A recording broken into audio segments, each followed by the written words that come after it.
Oh, there we go. That wasn't too much of a break. We're already into racing round 1 of Real Street. Sorry, just gobbling down some real healthy treats here. 005 for Tony Rogers against Dale Samuelson's 065. Rogers in the Ute. Samuelson in the Holden. Brake lights from Rogers is not enough because the wind light's going to go to Dale Samuelson by 0.005 of a second. He hit the brakes too hard, Rogers, and gives the win back to Samuelson, who goes dead on 1260 with a 0 on a 1260 to get the win. Dead on to the 0, first pass in racing. You don't see that happen often at all. How's that to start our first pairing in racing, Mark? We got dial-ins, we got guys dead on the dial-in. Does it get better than that? Paulie Gingell out with a 506. That's look, it's a lousy light, but he's going to get the win because Paul Nelson's gone red in the other lane. Well, I'm going to say this, Paulie, if you are listening to this, mate, a 506, you got lucky there with the red beside you, I'm going to say, Paulie. So, and he's broken out as well. He's broke out as well. He saw the win line and he goes, I'm just going to floor the Jeep through to the finish line. Yeah, no, that's good. It's good. Great racing here in round 1 of Real Street. Next pairing up, who we got here, Wade? What we got? We got the wagon of Matt Coates, the Dragon. He's affectionately known as, and Shane Grattan in the BF Ford from Fernvale.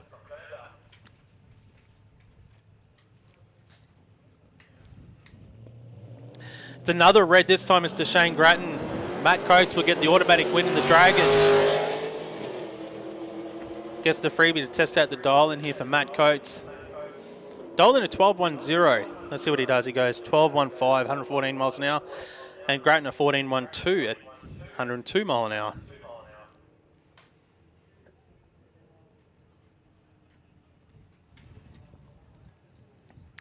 Ian Nielsen now with the solo pass. He's dialing 11.86 in the VZ, the Holden.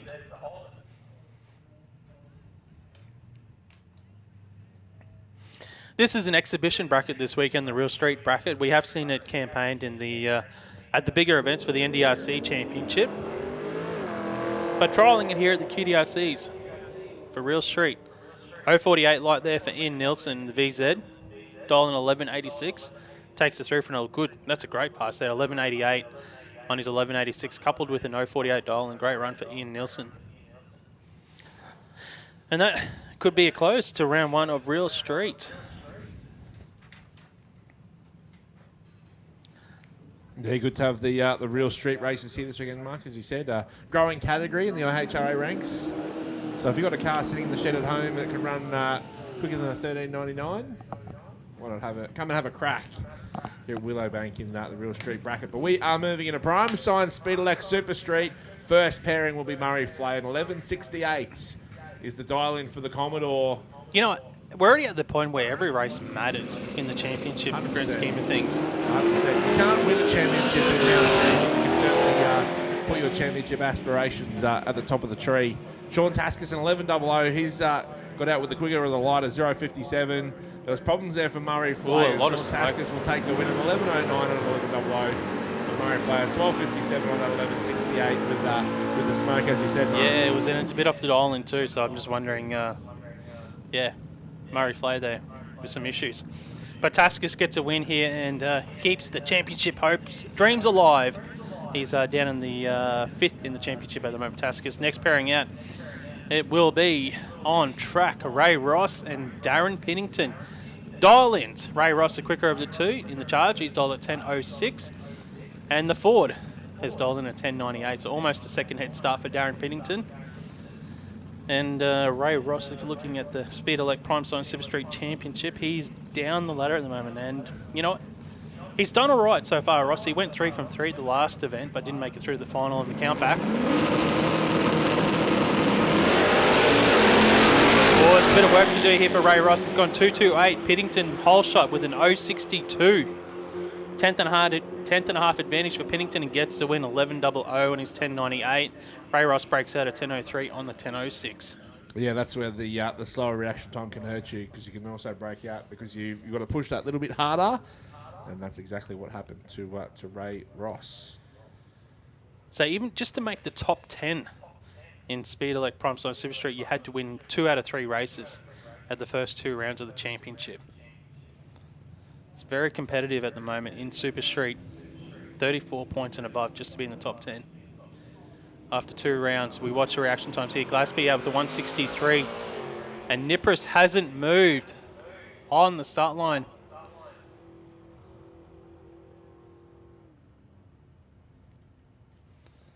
Knijff did not move there, and the win will go to Terry Gillespie at 12.52 on his 12.10.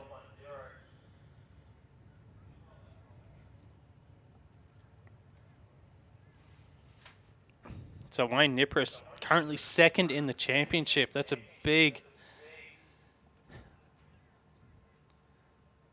tough break for the team. Currently second, not moving on the start line.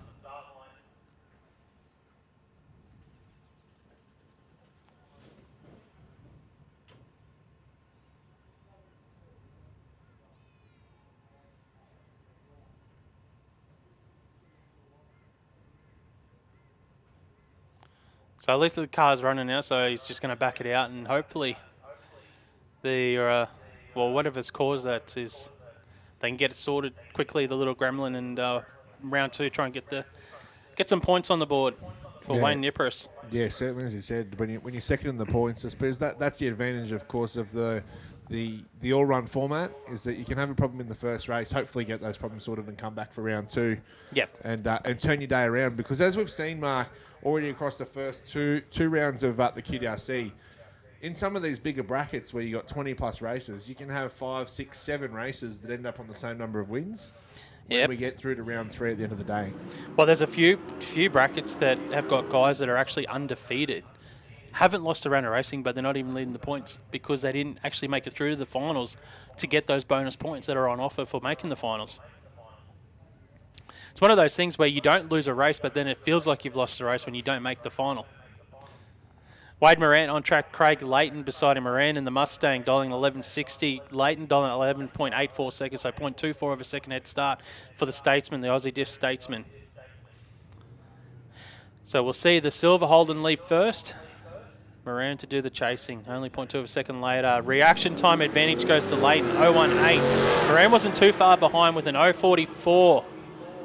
So just over 200's advantage for Craig Leighton in the Statesman. It's going to be the Holden or the Ford. It's going to be the Holden. He goes 11.90 on for the win. Moran was a little bit off the dial on 11.79 on his 11.60. Leighton gets a win in round 1. Next pairing out, we've got the Ute of John Riley to take on Colin Marshall. Yeah, so John Riley dialing in with the 11.90. Currently 8th in the points. Colin Marshall will chase down John at 11.25. A 1.25 to a 1.22. Anyone's race off the start line. 3,000. So it does look like that Marshall might be slightly in front at half track, but we'll see as they get towards the finish line. And he will look at that an 11.25 with a 2 on an 11.25 dial in. For John Riley, he was off at 11.32 with an 11.90, but you're not going to lose too many races when you get your dial in right like that, Mark.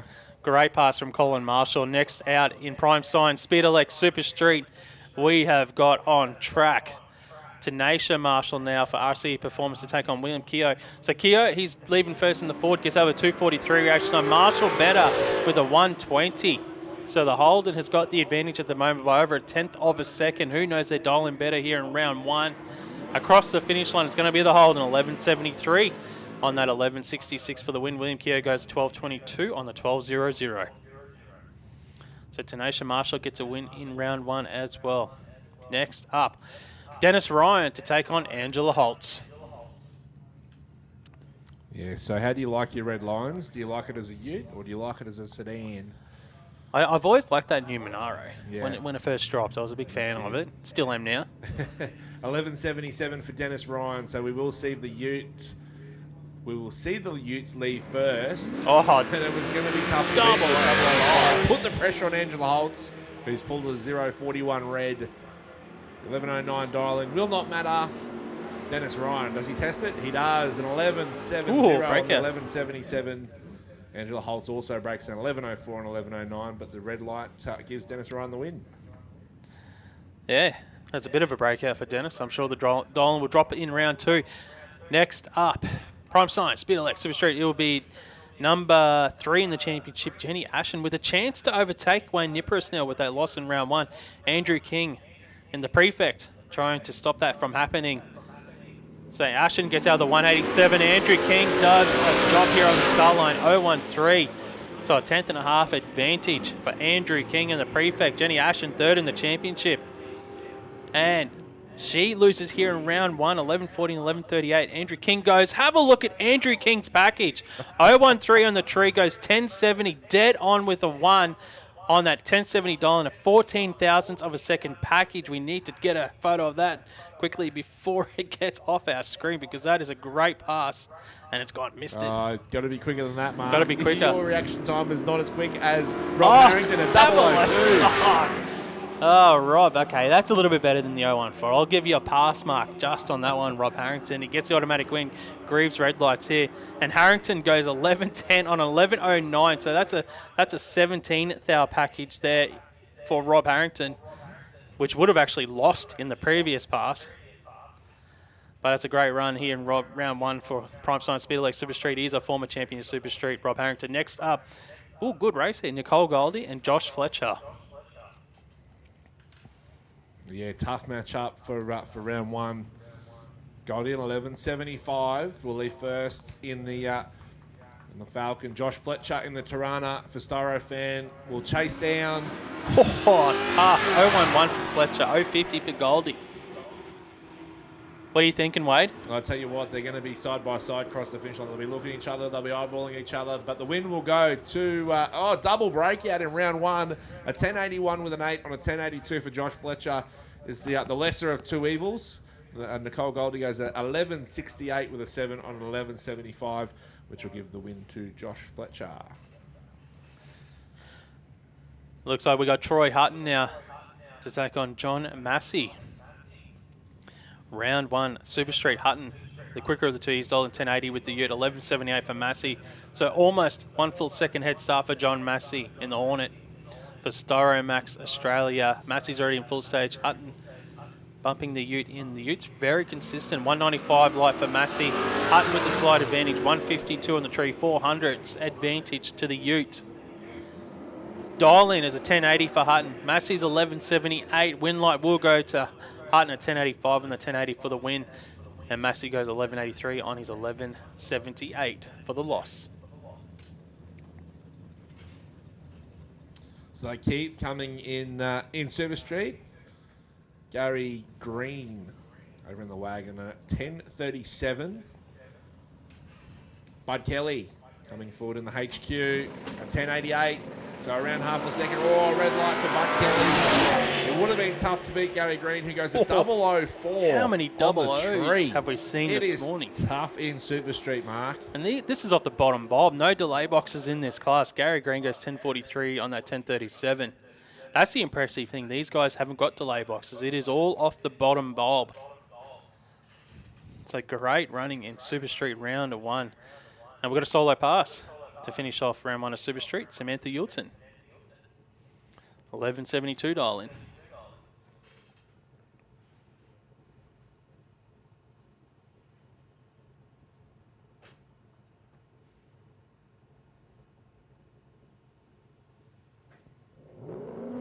So Yulton will get the bye in the first round. Mark, if you were racing, mate, would you rather have a bye in round 1 or round 3 of racing? Round 3. Yep. Round 3 every day of the week. But round 1 does guarantee you to start off with a win and a free shot at the tree and free shot at the track, 11.98 on 11.72. So there's two trains of thought there, because if you're in round 3, it's good to have a race and force you to the finish line and have a race with a competitor. You're on a solo pass, so I suppose you can dial in and safe and try and run 100th over or 200th over to stop the break. Because the other thing with the Byron, if you red light on a solo pass, you don't want to break out and you don't want to red light, because red light takes you out. Even though you win the race, a red light takes you out of contention for the finals, which is crazy. And a breakout would do the exact same. So you've almost got to be more conservative in a bye. Yeah, that's right, exactly. It's you don't want to go red, so you can't have a chop with a tree, so you're automatically changing what you do, which is crazy because it is a solo pass, but anyways. So a big thank you to the team at Prime Science Speed Elec Super Street. for sponsoring Super Street as we move into Junior Dragster, brought to us by SuperFloor, their first round of racing here today.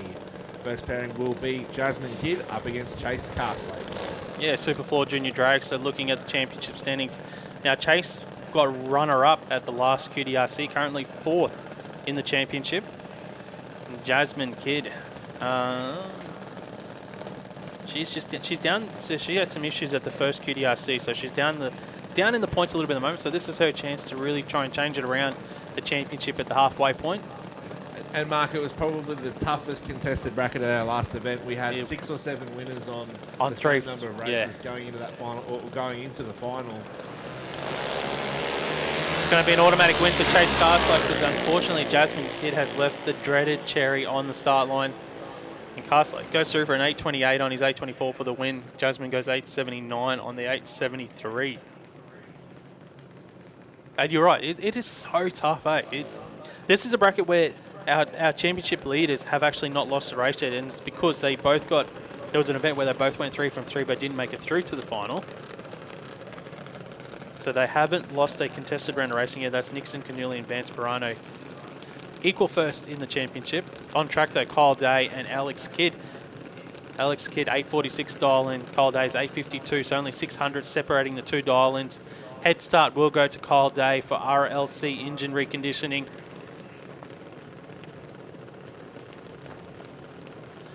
Oh, it's taken a while for the tree to come down here. This is tough. This is tough when you're trying to concentrate and you're just like, when's the tree going to come down? When's the tree going to come down? Here it is. Oh, it's a massive hole shot for Alex Kidd. A 143 to a 276. It's always tough when you've got those long trees sitting there waiting. And Alex Kidd goes 8.46 on his 8.46 for the win. And Kyle Day goes 8.55 on the 8.52. But Kidd dead on 46 with a 7. So 7th hour over the dial-in for the win. Yeah, they are the toughest as a racer when you're both in full stage and then the tree doesn't come down. Trying to keep that concentration there. Because you've already predetermined in your head, like if I'm chasing, I know that I've got that 1 second or 2 second wait, but then suddenly when it doesn't happen, what you're expecting to happen, that does throw a curveball. And it's probably, I'm not going to say it's easier, not being in that situation, but it's probably easier when you're racing off the bottom bowl as it will be the top bowl. Oh yes, 100%. You've got more time to process. So once the lights come down, right. you can process it. Okay, come down, routine's happening. But yeah, so on the top bulb races, when they're trying to react and they're just so edgy on that button, it's tough. Tyler Bellett now, Nixon Canuli, the championship leader, hasn't lost a race this season. Nixon Canuli for A Civil, 7.99 dial-in, 7.98 for Bellett, 100th between them, almost heads up.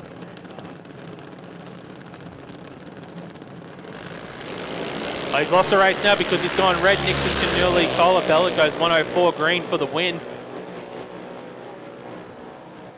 8.00 on his 7.98. Tyler Bellett gets the win. It's a double whammy there for Nixon Canuli. He breaks out on that 7.99 with a 7.96. Yeah, big championship ramifications there, Mark. Yes, well, Vance. He's beaten himself, hasn't he? He has, well, he has there. Yeah, Vance Barano will be in the back of the lanes. And I'm sure he already knows that as well. So there's a chance for Vance to go to outright #1 in the points if he gets a win here in this round of racing. But on track, though, the action will be the rookie Lexi Lancaster to take on Paige King. So I think this is Lexi's first ever round of racing in Junior Dragster. Taking on Paige King. Paige has been racing for a little while now. Paige is stolen 8.74. Lexi stolen 8.63. So the first ever race, she's got to do a bit of chasing for Lexi. Yeah, it's all a part of the learning curve, isn't it? I mean, well, it's almost heads up. It's close, but it's still a little chase. Right. And then you've got to learn at the other end that when you get to the finish line, you've got to, do I need to back off? Do I need to just hold it Well, flat? it's one of those things where you probably don't talk about that to the racer just yet. Let him get some racing under the belt and go for it. Oh, that's tough. When you first have racing, your competitor goes 0.001. Paige King goes 0.001. Lexi goes 2.14. And the win light will go to Paige King with an 8.80 on an 8.74. Lexi goes 8.64 on the 8.63. Great. It's a great run from Lexi, but man, Paige King, killer on the tree. 0.001 gets the win. And a quick call for Super Sedan Modified Bike and Top Sportsman to the lanes, please. So Super Sedan Modified Bike and Top Sportsman to the lanes, please. Next pairing coming forward in Junior Dragster, Neela Paul and Amelia Wright. Amelia dialing in a 7.98. We'll chase down Neela with an 8.30.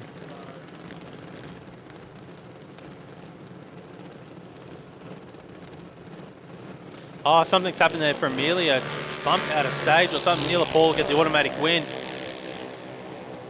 And now the lights come back on. That's a strange one. So Neela Paul, 8.30. 8.30 on the 8.30 with an 0.72 light.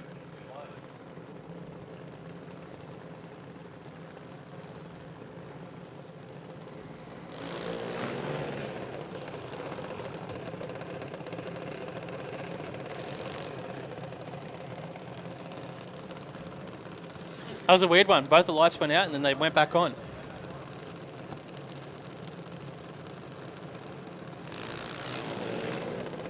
All right, we'll move on to the next pairing. So Tamika Castlake saw brother go get the win earlier on. Now an opportunity to for the Castlakes to go 2 from 2 in the first round at 8.75. We'll leave first, and then we'll have Dakota Bray chasing a 7.99 for Dakota for Smith Transport. So Dakota currently third in the points. Yeah, I was about to say that. Yeah, third in the championship. So we've seen Nixon go out in round 1. So this is a chance for Dakota to make some ground. But it's also a chance for Tamika to get some points as well. And she's going to get some points, Tamika, because Dakota has gone red on the start line as well. So number 2 and 3 in the points have both gone red. 1 and 3 in points have both gone red here in first round of racing. Dakota goes 8.00 on a 7.99, but Tamika gets the win. 8.72, breaks out on the 8.75. It's tough at the top at the moment in Junior Dragster. Nixon Keneally, red light. Dakota Bray, red light. How did Chase go? I can't remember. Chase got the win. Chase got the win as well, so he's gained some points in 4th place. Next up, Cody Sedmak and Max Rowling. Exactly 1 second difference between these two junior dragsters. Rowling, the quicker of the two and the more pocket money junior dragster. He's all in 8.05. Cody Sedmak in SuperFloor Junior Dragster, about to move forward. He's all in 9.05 seconds for JTS Racing. So you can see Cody Sedmak in that fluoro black and green junior dragster. Max Rowling, more pocket money. He's in pre-stage. Both drivers are in full stage. Reaction times, 0.30 for Sedmak, 0.67 for Rowling, 300s advantage. Sedmak, the dial-ins. Who knows their junior better here in round 1? It's going to be Max Rowling. It's a double breakout. Rowling goes 8.03 on his 8.05 for the win. Sedmak goes 9.00 on his 9.05 for the loss. Oh, you could hear that as Max caught Cody, he was womping. There was some womping there, yeah. He was lifting, and then he was back on it. He was lifting, he was back on it again. And still broke out. Still broke out as well. That's tough. More importantly, got the win, as you said.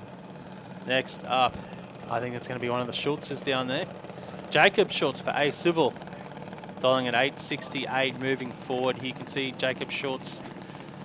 And he'll be taking on Nixon King. Nixon now running for Mick King Transport. He's dialed in at 9.17, so we'll see Nixon King there. He'll leave first.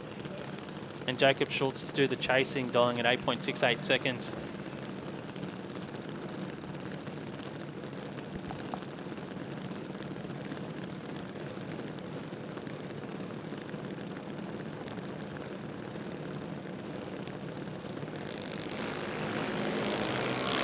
Red light there for Nixon King. So the win will go to Jacob Schultz, who was pretty sharp on the tree at 0.21 and goes to breaks out an 8.62 with a 6 on an 8.68. Nixon King a 9.19 and a 9.17, but will rue the opportunity because of the red lights.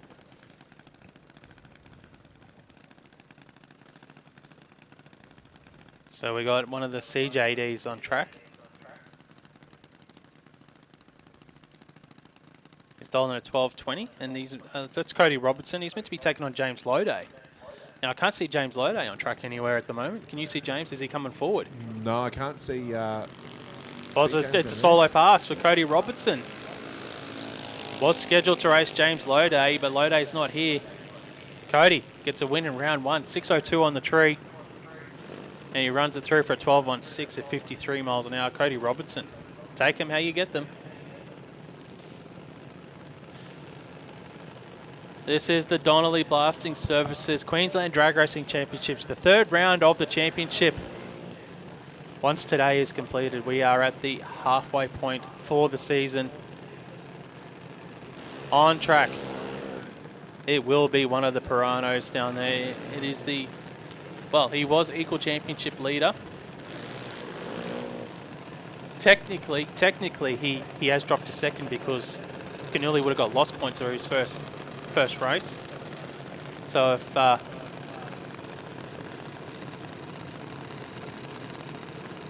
just waiting for the system to reset here, up here. That's Vance down there, isn't it? On track, Vance Pirano? I think that's Jet. Is that Jet Pirano? Oh, there we go, Jet Pirano. So I'm getting the Piranos mixed up. The juniors are heads-up race, Mark. Oh, it's a heads-up race. But Carl Schultz, though, he's fifth in the championship, the defending Junior Dragster champion.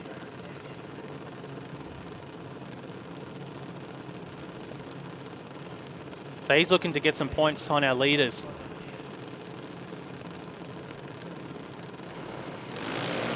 Whole shot, Schultz, 65 to a 100 from Jet.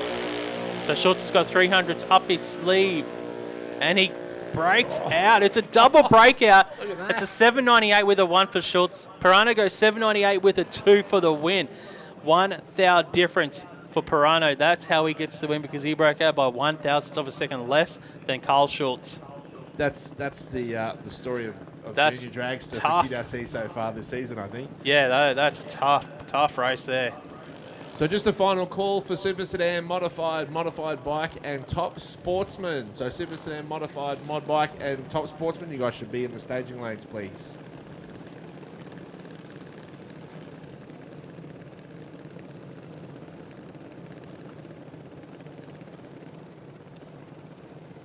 So here we go. We've got Max Mason and Isabel Hunter. So Max Mason dialing in a 928 for Downs Classic Towing. Gets out with a 070. Isabella Hunter chasing down a 204 light for play 4. So will it be Isabella, will it be Max?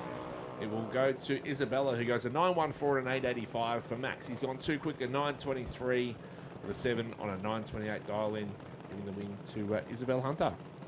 Isabella Hunter getting a win here in round 1. I think that might be her first ever victory, round win in Junior Dragster.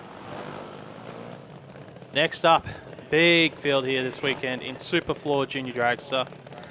It is championship leader. Oh, this is how you do it. Well, he is going to go to the top of the charts in the points. It's a solo pass for Vance Pirano. So he came in tied with Nixon Knijff. Knijff lost here in round 1, so Vance is going to get an automatic win and go to number 1 in the points. Solo pass, 862 dialing. Gets out with a 107. That's a solid reaction time. Vance Pirano hasn't lost a round of racing yet this season. Won't do it in this round. Goes 860 on his 862. A little breakout for Vance, but it's a win. SuperFloor Junior Dragster, round 1 done and dusted here. Another call, Super Sedan Modified and Modified Bike Top Sportsman. You guys should be in the lanes. So Top Sportsman, Modified Bike, Modified Eliminator, and Super Sedan, you guys should be in the lanes. As you just said earlier, Mark, conclusion today is their halfway stage for the QDRC for 2024. Yeah, so going by our schedule, we should be moving into round 1 of Horsepower Solutions Top Sportsman and having a look at the championship at the moment, championship standings. Paul O'Blaine, currently first in the championship. He's got a win and a runner-up so far this season. Steve Horvat, second, won the last round in the Top Sportsman. Denny Lake is third, Dave Goldie fourth. Patrick Barron rounds out the top 5 in Top Sportsman. All 5 of those drivers are here this weekend in round 1 of racing. So it's going to be big round for Top Sportsman. I think we had 8 cars in qualifying Top Sportsman. You look at those names, though, in Top Sportsman. DeBlain's won championships. Goldie's won championships. Barron's won championships.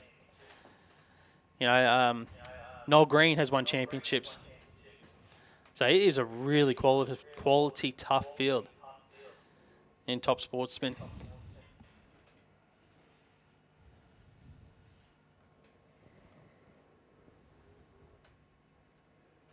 Yeah, you're not wrong, Mark. And a lot of these races, as you just said, a lot of wins between them, experienced campaigners. Yeah, and a lot of these guys, if you put them up and said, okay, you guys are going to race each other 10 times today, it'd just be split 5 and 5. They'd get 5 wins each.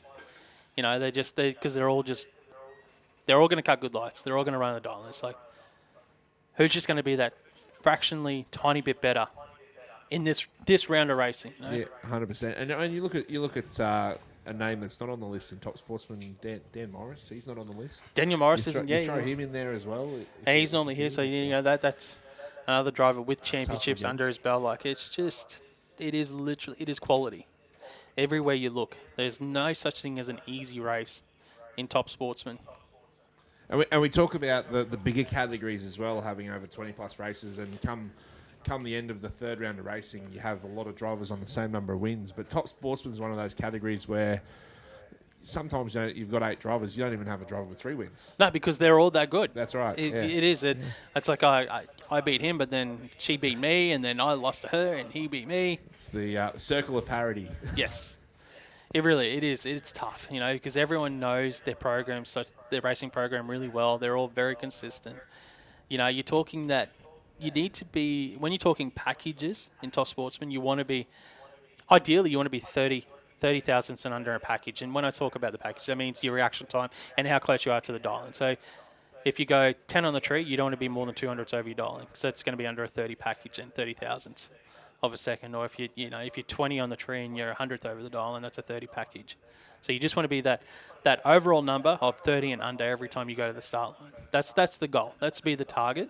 Because let's face it, no one can go double O's every time they run. It's impossible. Even the best bracket racers that race 30 laps a weekend in the US on the big dollar things, they're not going double O's every pass. Because we're human. We can't do it.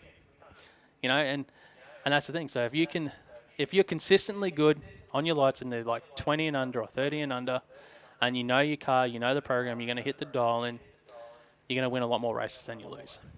And then you just hope that the guy beside you, it's not the day where he goes double O at both ends. So, then that's the target. I think that's always, in a lot of races, so if you can do the 30 package or better, I think that's a good, realistic target that you're going to win 7 out of 10 races. So at the end of the day, if you look at your winning percentage at the end of a season, if you've got a 65% win percentage, like that's a really good season for anyone in any of the sportsman classes. If you got 70% and above, that's stout. You're talking that is good territory to be in. And that's, I suppose, what we talk about with the QDRC, because it's a all-run format at each event, except for the final, which we go into eliminations. But realistically, every race is important, whether it's the first round of racing at round 1 or the final race before we head to that final round for eliminations. Yep. If you drop a round of racing, you still pick up a couple of points. But then if your nearest competitors get a win, you're losing ground to those other races. Exactly. And you want to stay within, because of the way the format is with the Queensland Dragster Championship, and we go to eliminations at that final event, which has got a lot more points on offer. You want to be within, say, 15 points. So if you're not first, you want to be within 15 points of first place, because that's a realistically, you can make up those points at the last event of the season. Yeah, and I mean, for Top Sportsmen, it's tougher because they don't have that quantity. They don't have the quantity. You're right. But if you've got 20 to 25 races, your Super Streets, your Super Sedans, your Junior Dragsters, realistically, that 15 points could be 20 points. Yeah, actually, and you're right. If you're in Top Sportsman in the class with the smaller amount of cars, you want to be under 10 points. Right. You want to be 9 points and under. You don't want to be trying to make up 2 rounds of racing. But yeah. As we move now into round 1 of Top Sportsman, we've been talking for a while about these teams. Denny Lake on track to take on Dale O'Dwyer. The first matchup. All right, what have we got? What's the tail of the tape here, Wade? Third in the championship for Denny Lake. Dale O'Dwyer, he's only raced the one event so far this season, so he's a little bit further down the pecking order, but he's a quality racer. He's been racing for a very long time, racing Super Gas, Top Sportsman now for a while as well. Denny Lake, third in the championship. He is a little bit behind Paul Lane, so he needs to win. Like it's at the point where he has to keep winning and not let Paul get away any further. Even though he's only third in the championship, it is critical at this moment for Denny Lake to keep getting wins ticking over. And for Denny Lake, qualifying today, he was really consistent across his 3 passes, running right on that Yeah, 790, 791. They've dialed in a 792, but getting really familiar with this car and what it's capable of. I think that's a good dial, and I think that's a good dial for Denny Lake. Oh, nothing between them on the trees. 010 to an 015 advantage O'Dwyer. Finish line win, though, will be Denny Lake, a 795 on his 792. O'Dwyer went off the dial, and he went 795 on the 784, which allows Denny Lake to sneak on by for the win to get it.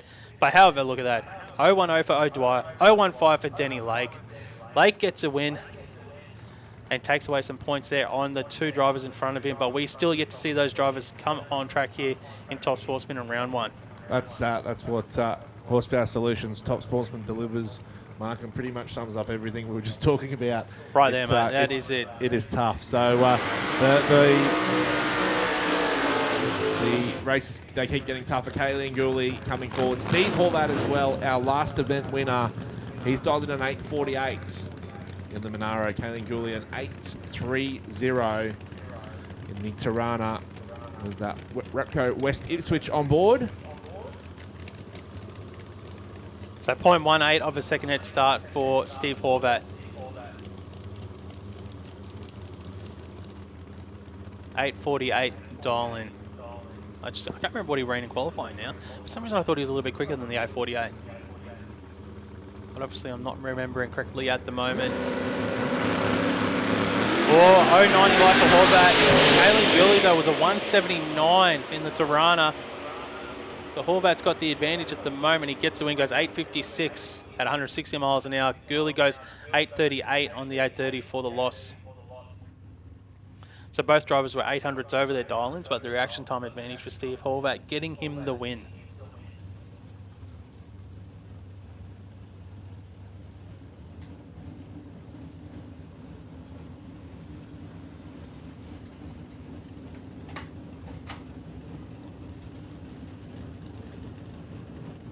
Ooh, this is a race. This is a good race here. It's going to be 4th and 5th in the championship weight. And it'll be Dave Goldie and Patrick Barron. So Patrick Barron is dialed in at 8.67 seconds. Goldie has gotten slower and slower each pass today. He's dialed in at 7.50 seconds. So Dave Goldie for Master Art Designs moving forward in the Cutlass. 750 dial in. Barron 867. 4th and 5th. Yeah. They're actually equal third, sorry, I should say. They're equal third in the championship. Yep, so they're coming in equal on points. So the stakes are always higher. So we've gone from the sizzle stake to the ribeye. 16 points behind number one in the points, which is Paul O'Blaine. So they really need to chop away at that advantage that Paul's got at the moment. 019 for Barron. Oh, 104 for Goldie. We don't normally see that from Dave Goldie. Barron in the box seat. He gets the win, goes 870 on that 867. And Goldie goes 750. So Goldie was closer to the dial and 751 and 750, but the reaction time is undoing there. Barron gets the win. When was the last time you've seen Goldie go anything but zeros in racing? A 104 for Dave Goldie. That's... I think the first round of the championship as well, his worst light was like a 0-1-0. Yeah, that's tough for Dave Goldie. But it happens. It does happen. Noel Green to take on Paul D'Aublain. Championship leader, Paul D'Aublain. There'll be a lot of races down in the bottom end here, hoping that Noel Green gets a win. 0.1 of a second head start for Noel Green. Both of these guys have won championships.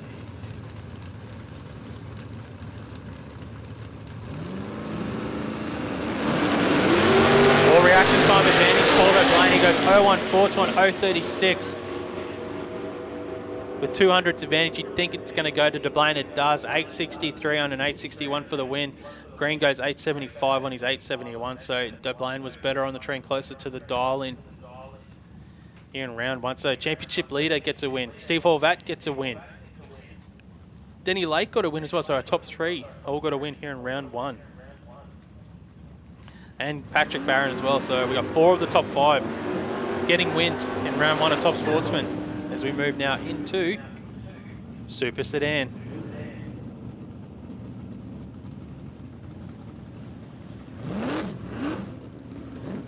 Little dry hops there for Damien Morris coming forward in the Monaro. He's dialed in a 988. So he will shuffle forward down the Willowbank quarter mile first. Off the start line, Rod Price, Pine Mountain Performance Tirana, will chase him down. Oh, 013 to an 019, 6,000s advantage, Morris. Second in the championship, Damien Morris. And gets the win, 992 on that 988. Rob Price goes 950 breakout on his 955 dial in. And Morris takes home the bacon here in round number 1. And the other thing was that Rudy White had issues in qualifying as well. So it'd be interesting to see what happens if Rudy's here in round 1, if they've got it sorted. But Morris keeps the pressure on Rudy White in the championship side of things. Next up, next pairing in Super Sedan, Wade. So next pairing coming forward, we will have Mitch Bauer in the fair lane. Judy Pukers will come forward in the Valiant as well. The Big Val will chase down the Juster's Big fair lane. So Bauer third in the championships. 931 dial in for Bauer. Judy Pukis has got issues. She's getting pushed off the track. So Bauer will get the easy solo pass here in round number 1. So it's almost a bit of a double win for Mitch Bauer. So he just saw Damien Morris get a win, so he's going to get a win. But he just saw Rob Price, who he was equal on points with, not turn on the win line. So he's going to then extend that margin over his nearest competitor line. Yeah, 014 of the tree. That would have been tough to beat for Mitchell Bauer because you know he's going to run on the dial. And let's go 930. There you go, 932 and a 931. So that's a 24th hour package there for Mitchell Bauer. 24th hour package. 014 light and goes 932.0 on the 931.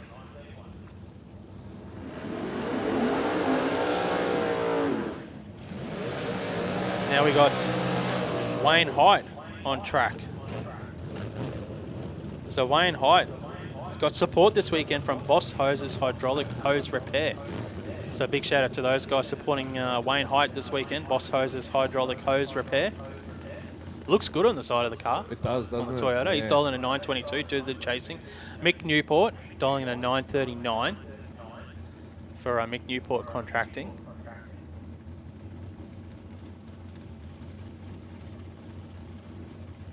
So 0.17 of a second head start for Newport.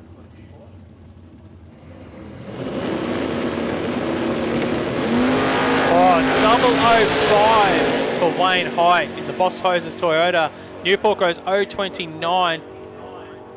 And the win light will go to Wayne Height with a 927 on his 922. Newport goes 945 on his 939. Win margin of 0.03 of a second there for Wayne Height across the finish line. Gets a win in round 1.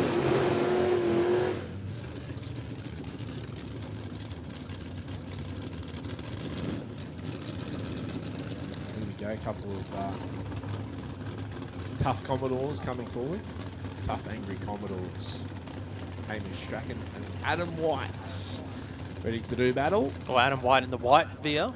Let's make it easy for you, mate. That's it. That's it. Who's dialed in a 951? So we'll chase down Hamish with a 973. Oh. 048. This is who knows the dial-ins better, mate. This is it. That's what it comes down to here. And it's going. Oh, have a look at that. Adam White goes 951 on the 951. Hamish goes 975 on his 973. 1,000 on the reaction times. 100th at the finish line there. Adam White for the win. Just call for modified bike, SuperComp, and comp bike to the lanes, please. So modified bike, SuperComp, comp bike, and testing to the lanes, please.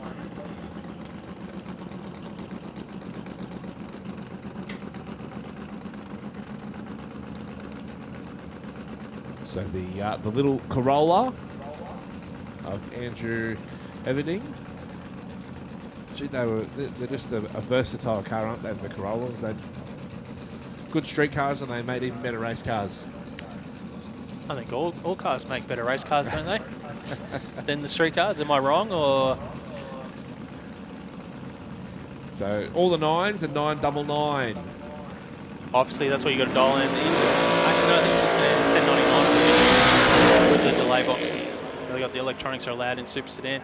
Andrew Everding will get the automatic win here. 229 on the start line and goes through for a 997 on that 999. So a little breakout. He'll have to drop the dial by a couple hundreds there in round number 2 if he wants. He doesn't have to. He can keep it there if he wants. Might be happy. Who knows? But it is a breakout here in round 1. But it's an automatic win for him. Now, if that was round 3, not good. So probably the big...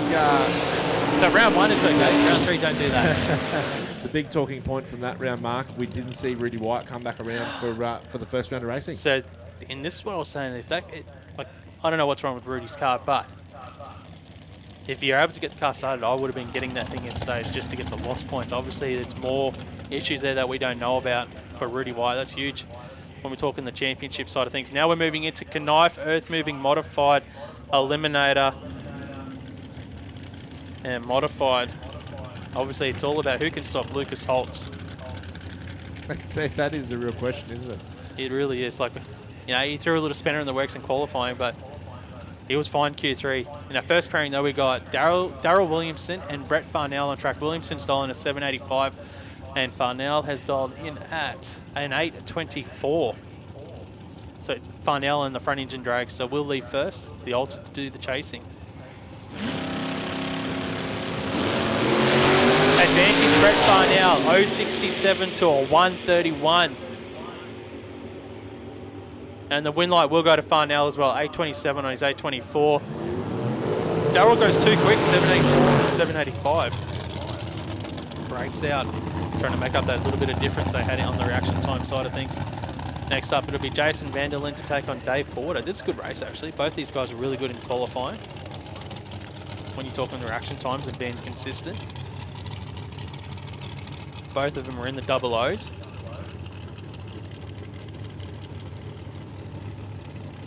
Anyone's race here. I can't really pick it at the moment. Just from what I saw in qualifying, Dave Porter's just really, he's getting better and better every event. I think he's knocking on the door and getting a win in modified. Jason Vanderlyn, he's won a few events in this altered. But David Porter is. I think he's going all right. I think he's always watch a out. stout racer, isn't he? When you come up against Dave, you know you're going to get an honest race. But I think it could be his time, mate. Just after what I saw in qualifying. Vanderlyn, tough racer. Been there, done it before, and at the biggest events as well.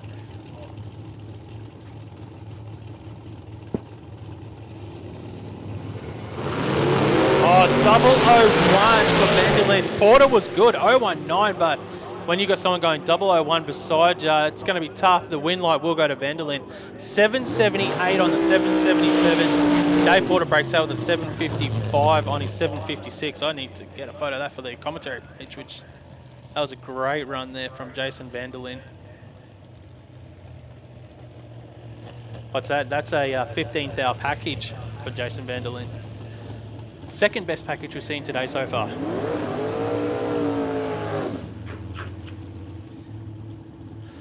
Lucas Holtz to take on Abby McDonald. Who can stop Lucas Holtz? That's the big question in Modified Eliminator. Abby McDonald, she another racer just sort of like Dave Porter in the round before that. She's getting better each time she hits the racetrack. Yeah, 100%. Had a really strong finish to the last QDRC season, getting 3 wins in both the last rounds. The only thing that stands out from in qualifying is that Abby actually got a little slower each pass out. Like it went like a 760 and she lost a 10th. And they've dialed in slower too. Yeah, actually, have a look at that.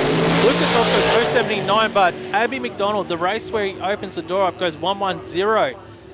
And the win light will go to Lucas Holtz, goes 923 on his 923. And Abby McDonald breaks out 768 on 7. That's the slowest one I think I've seen Lucas cut in a long time. And I was like, okay, here we go. But there's a chance here because he's left the door open with only going 070 on the tree. But Abby McDonald goes 110. Testing to the lanes, please. Testing to the lanes, please. Lucas Holtz continues his dominant form in modified. Almost like a little tease, wasn't it? It was like the door's open slightly, but that's as far as. And then he goes 923 on a 923. Joking. Just kidding. Tricked you. JK. JK. Okay, next up in Knijff Earthmoving Modified, we've got Stefan Gauss. He's on at 740, so he's dropped the dial, so he's holding a bit here, Stefan, for sure.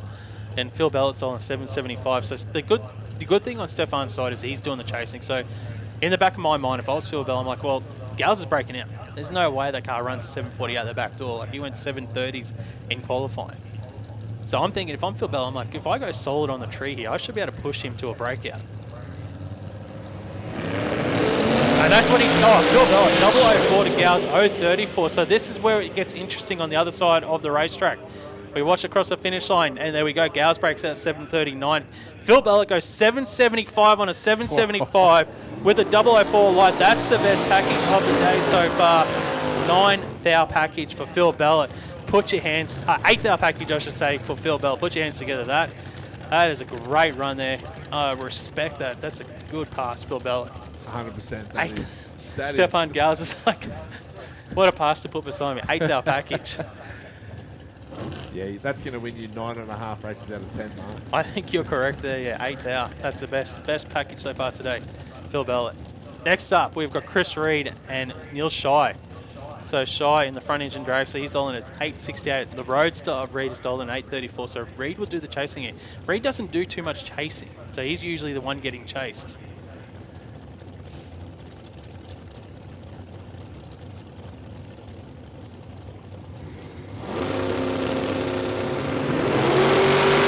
And on the tree, 75 to a 78. Neil Shy with a slight advantage. And the win light, though, will go to Chris Reed. 839 on his 834 gets the win. Neil Shy goes 886 on his 868.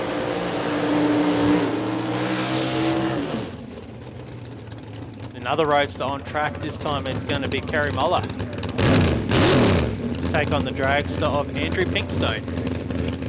It's Andrew Pinkstone in the dragster. He'll be dialing around the 760 mark. It's a 759 for Andrew Pinkstone. Kerry Muller's dialing in an 836 in the Roadster.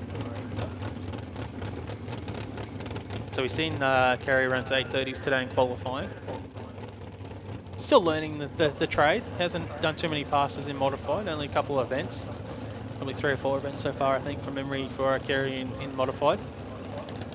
Andrew Pinkstone, well, I can't remember the last time he even missed an event in Modified. He's been racing consistently now for probably a good 10, 15 years. Yeah, and he's had some good form too of late. Made Yes. the finals in the Winter Nationals. Made the finals in the first round of the QDRC as well. So he sits second in the points. He's seen Lucas Holtz get a win, and he'll want to stay within striking distance. He'll want to turn the win light on him. 009 for Andrew Pinkstone. Muller goes 166. It looks like Pinkstone might be have already caught. Muller gets the win, goes 762 on his 759.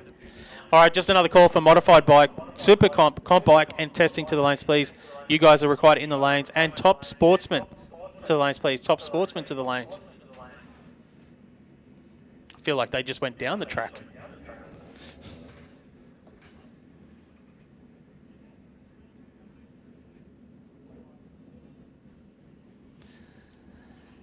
Yeah, not much time between runs for our Top Sportsman. Only 40 minutes. 50 minutes there. Yeah, so Mod Bike, Top Sportsman, SuperComp, Comp Bike, and testing. You guys should be in the lanes, please. Now we move into round 1 of Modified Bike.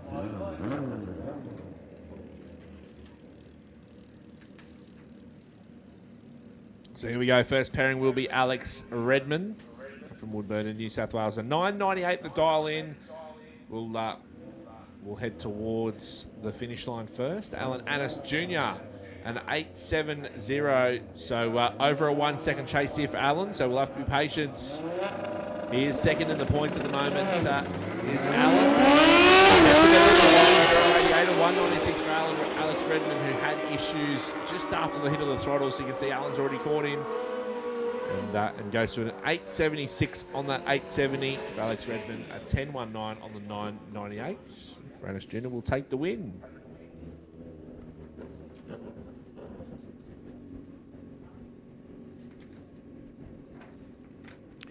Yeah, Modified Bike's another one of those brackets where we've got an undefeated racer in our Vizio. Hasn't lost a round of racing yet this season. On track, though, Rebecca Marsden and Jason Clarkin almost heads up. Marsden 972 dial-in on the Honda. Clarkin a 970 dial-in on the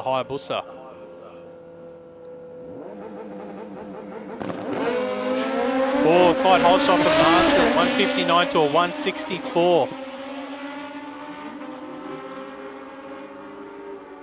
And Rebecca will get the win, a 10.01 on the 972, safe for the win because Clarkin has broken out by a 10th, a 958 on that 970. Big breakout there for Clarkin. Yeah, he got across the finish line first and broke out by a punch, actually, a 10th and a bit.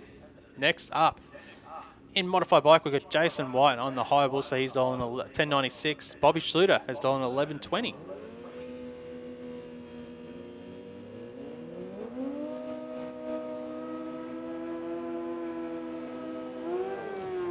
Ooh, not much in it between them on the reaction time side of things. White with the slight advantage, 082 to a 100 from Schluter.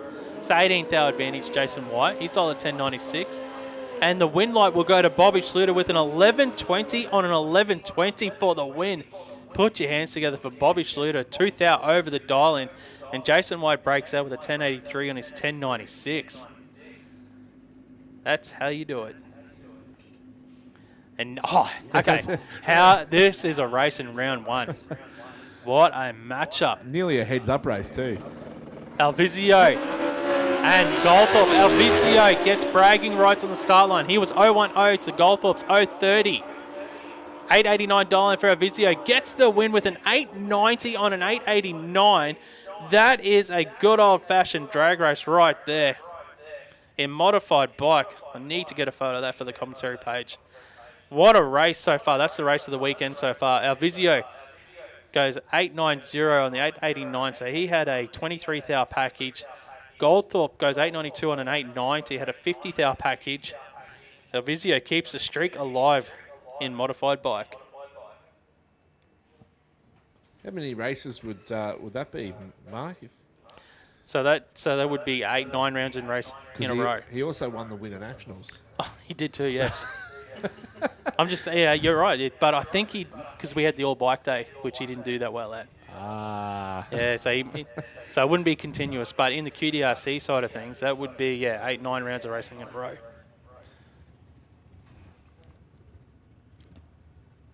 For this season, for Brian Alvizio.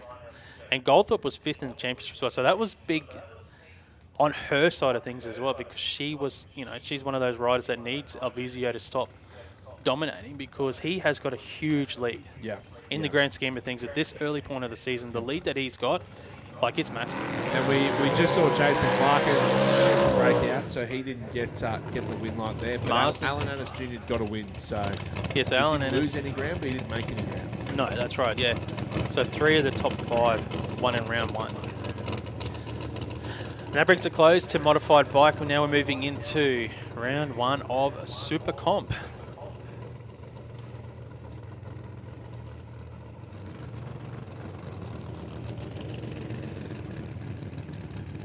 Nick Galea, solo pass. And the B Dragster automatic. Running on the QDRC records this weekend, index of 7.70 seconds. He went 100 in qualifying with a 763. Still not clean passes. I don't think they've been really clean. So I think there's definitely some more potential there. Yeah, had issues as well with the car stalling on both the previous qualifying sessions. So we'll see what they can do.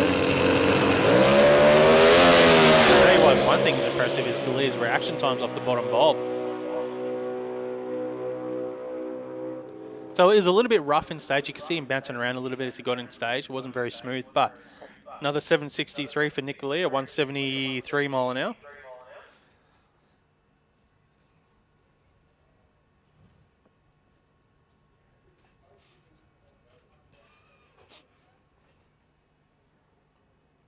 So there's some potential there anyway for him.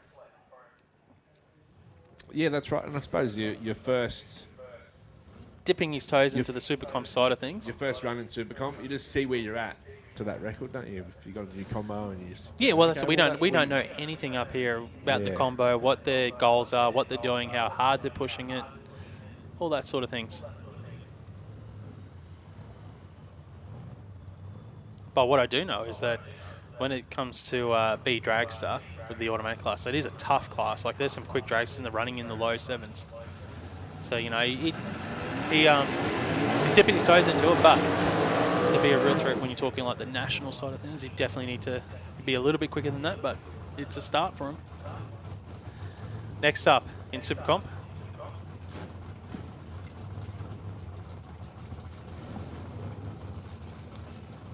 It looks like we've got a paired pass this time around. It's going to be Mark Sugars and Raheem Tar.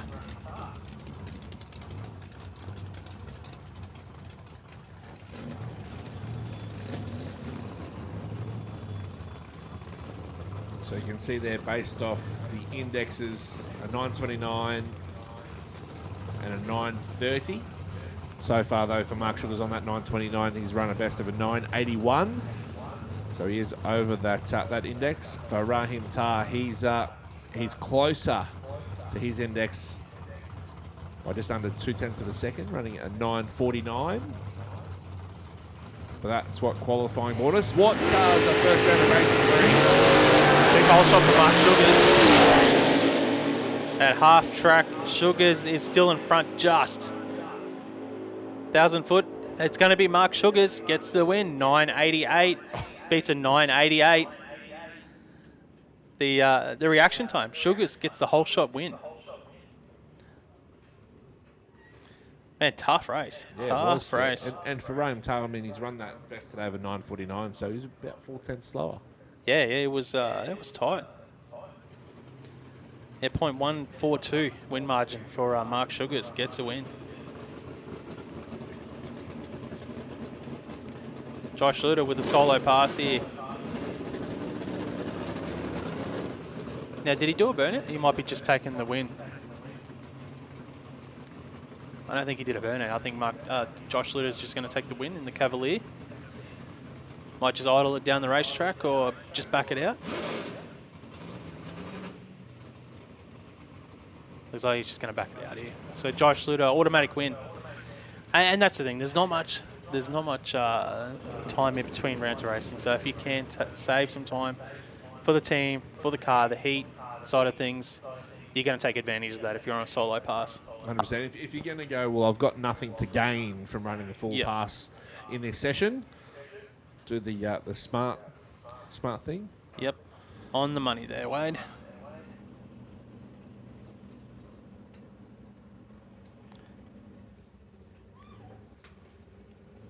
So we did start off with, I think, about, entry-wise, we had 7 or so entered in SuperComp this weekend. Maybe 8. 7 in SuperComp were entered. We've had 5 qualify. Yeah, so Sarah wasn't here, Roderick. She was entered originally. They put us down to 6.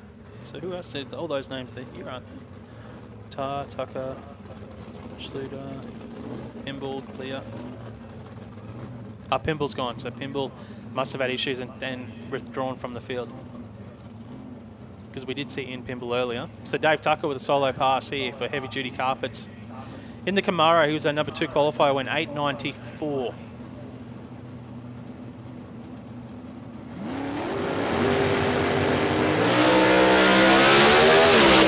37 light, so Tucker obviously wants to test the car here on this pass. And just backs off at 1,000 foot. Got the increments that he wanted. Yeah, so we did have the 3 solo passes in the first round of QDRC SuperComp, but that does mean it'll give us 2 pairings in our next round. There was something wrong with the microphone. I thought it was me, but it was... Yeah, we had the solo pass there. You're just pointing out. Sorry, mate. I was just playing with microphone 6. So it just means that come the next round of racing, we'll have 2 pair passes and then final finals. Is it?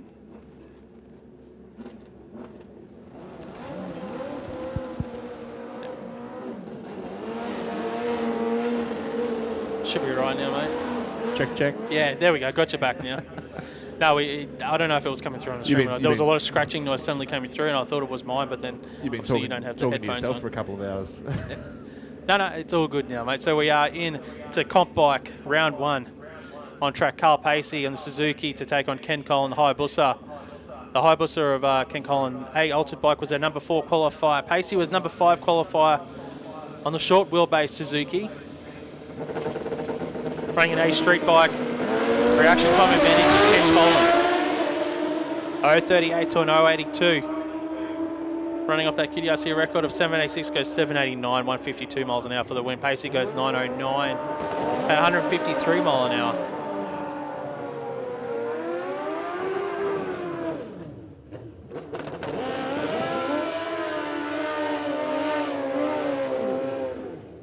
So here we go. Here's a bit of a juicy matchup for your first round of QDRC Comp Bike. Chris Collin, Johnny Lewis. So I think this is Johnny's first ever round of racing in Comp Bike as well.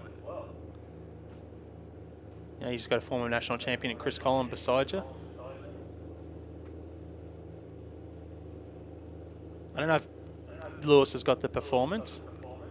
So his best shot is obviously he probably wants at least a 10th hole shot. In the back of your mind, you're like, I need to get a 10th hole shot here. Well, you're not asking for much, are you, from yourself? No, we've got a red light. I don't know if Johnny was in stage on time. He wasn't in full stage. So I'm not sure what's happened there. Johnny did not get into full stage. Timed out. It's at 7 seconds. 7 seconds, so Johnny had 7 seconds to get in. And Chris Collin gets the automatic win.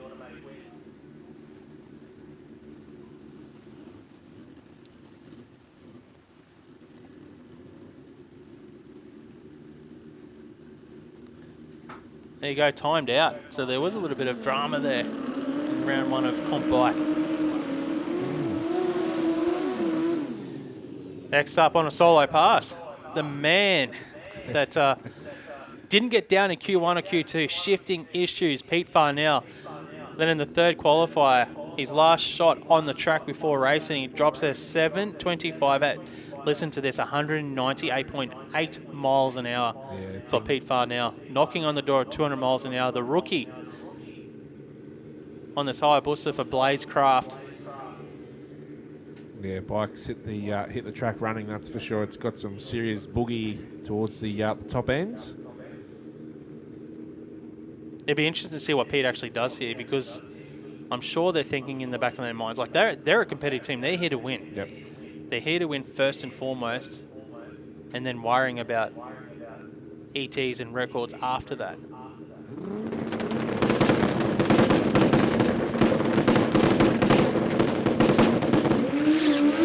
Oh yeah, a little bit of spin there for Pete Farnell.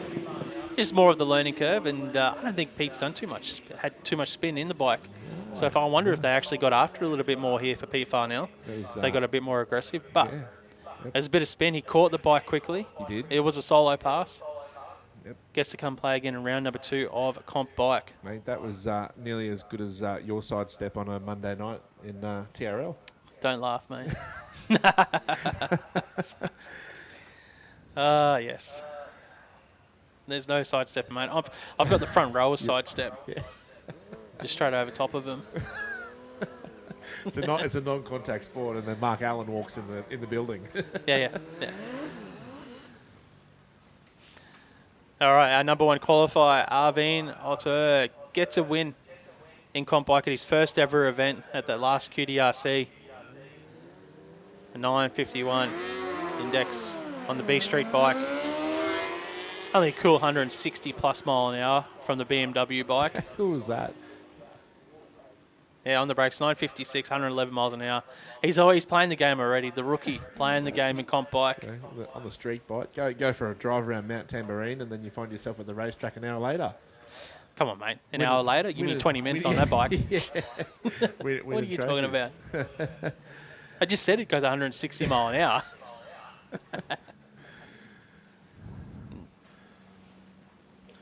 So here we are, Comp Bike, and I think that might bring it close to that round of Comp Bike. But Real Street, Super Street, Junior Dragster to the lanes, please. Real Street, Super Street, Junior Dragster to the lanes, please. And Top Sportsman, you guys should be heading through to the lanes as well, if you're not there already. So Top Sportsman, Junior Dragster, Super Street, Real Street to the lanes, please. Now we go into some testing. There it is. Jamie Haag. That's it. You can see it on the side of the combi there. The hooligan drag bus. I might take a quick break now, Wade, and leave you guys with Chris. And back shortly. Not a problem. So the hooligan drag bus, if you're watching at home, if you're watching here over on the grassy knoll in the grandstand, jump on the Facebook page, give it a like. and follow the journey that has been 6 years in the making. This car built from scratch, home project. As Chris, welcome to racing, mate. Racing at the QDRC. Finally. Well, we're in testing, but we've had racing. Yeah, it's always good to see the testing cars out there. You don't know what you're going to get each of these QDRCs in the testing bracket, but everyone's having a look underneath this combi just to see what's in it. It's like that's it. They're trying to work out what's it got under there. Where's the pipe work go? You got to be an engineer or a plumber to do some work on this car. It's definitely a fair bit of plumbing just to get to that turbo up in the behind the cab. 100%. So we've seen it run 11:52, of course, going through the licensing process. Yeah, 1:07 for the reaction time, but that'll definitely come back with more use of the car. It's just exciting to see the potential, isn't it? And sometimes the first look you get at some cars is at a testing session.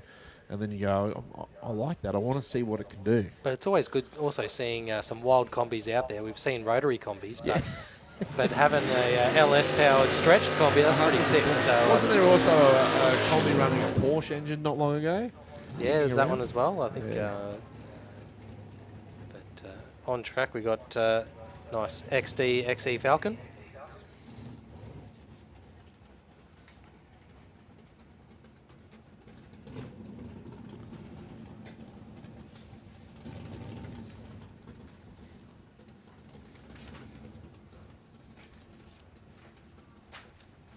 Going through our testing sheets just to try and get some details on the car. Sometimes you don't get all the information. But a 0.65 reaction time and runs it through for a 9.37 at 142 mile an hour. Makes for a very quick XD. It does. So have you found your first event back, Chris? Did you enjoy the commentary buffet lunch? Oh, yeah. Yeah, of... Pringles and pizza shapes. Lunch of champions. That's it. No, it's good just to come back and see how people have progressed in the classes too, and or move to different classes. 100%. I feel that this season of QDRC's hit the ground running. The competition's been tight, it's been close, and throwing up some mixed results. The stories are ever evolving. Yeah, that story's all going to go all the way down to the wire at the Winter Nationals. So here we go. We got the red altered on track. Getting a bit of supercharged outlaw action. Yeah, Gary Cameron in the altered. He's campaigned in Supercharged Outlaws this season. He campaigned in Modified as well at a few events. And we get to see him testing in all its glory out on track. Always pretty consistent too, running 685, 687s. And always good just to hear that supercharged sound.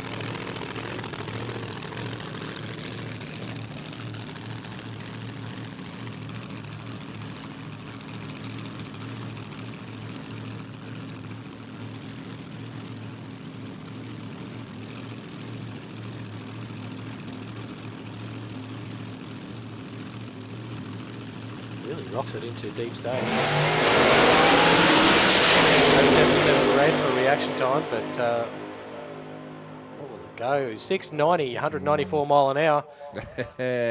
How do you like your red altereds? I still like them 6 seconds fast.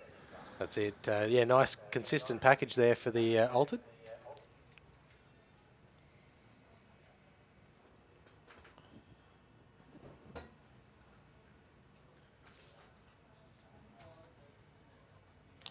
Yeah, so round two coming thick and fast by the look of it. But have we got any more testing vehicles coming along? Yeah, of course, if you've just joined us recently or you've just turned the TV on and tuned into the Overtaking Lane stream, a big welcome to you. Of course, we had Russ Pavey in the Slammer doing a bit of testing earlier today as well in our test bracket. Well, he's about to fire up, as we can see on the live stream. It is. How good is that? We can just sit here and look at that. See what everyone gets to view at home. up on the big screen here at Willowbank, up on the hill. How is everyone doing over on the grassy hill today? Are we good, folks? So they're trying to take advantage of the shade that's available. That's it. That's it. They started their day further down on the hill, and then they've just moved around up towards in the shade. That's it.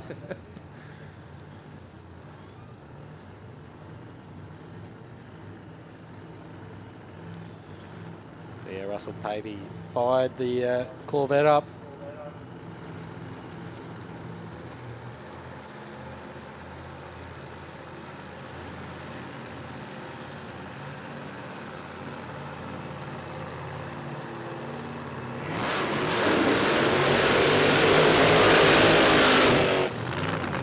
All popped open in the burn out there. Yeah, well, you got to slam it.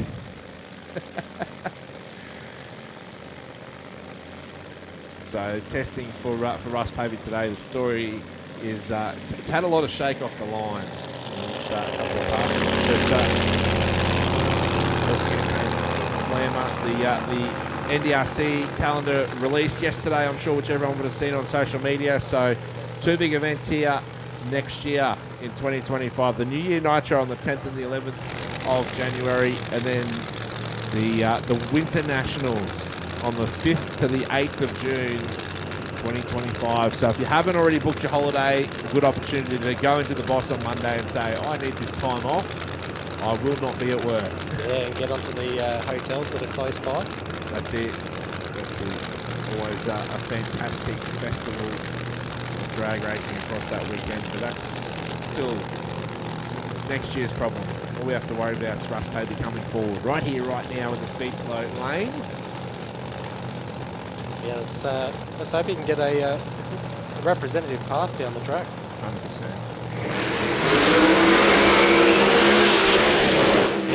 Ooh, almost has a wild step out just after the, or towards the 330, and rolls it through for an 817, 115 mile an hour. But bit of wheel spin. Yeah, that's the longest it got before. It just went into a tiny bit of shake. It just threw the blower as well, just after half track. So we'll have to collect that from down there.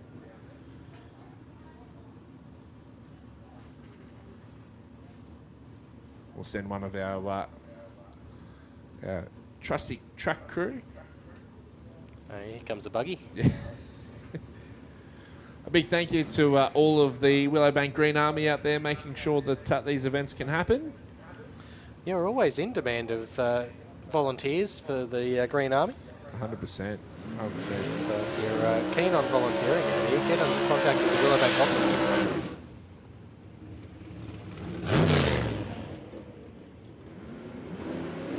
So here we go. We are moving into round 2 of competition for Horsepower Solutions Top Sportsman.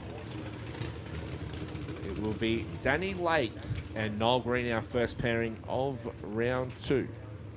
Yeah, so Danny Lake in the Lang's Building Supplies Ultimate Build Cutlass in the speed flow lane, up against Noel Green in the Rocket lane with his Lockyer Automotive Tirana.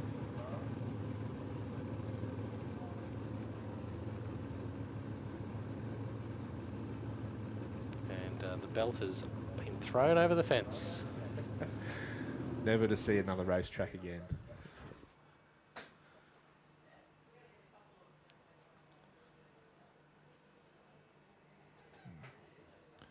You can see the spectacular car there of Danny Lake on the live stream, if you're viewing. Yeah, so much more impressive in the flesh. Just to have a look at some of the airbrushing that's on the car. 100%. That deep purple and black livery on the car certainly stands out. You should see it at night time, Chris, under the new lights. It looks even better.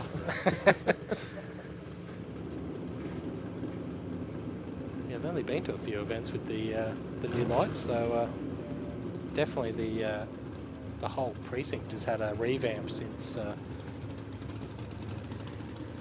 the COVID delays. 100%. Do you keep your sunnies on with the new lights? Bright. Get a tan. Yeah.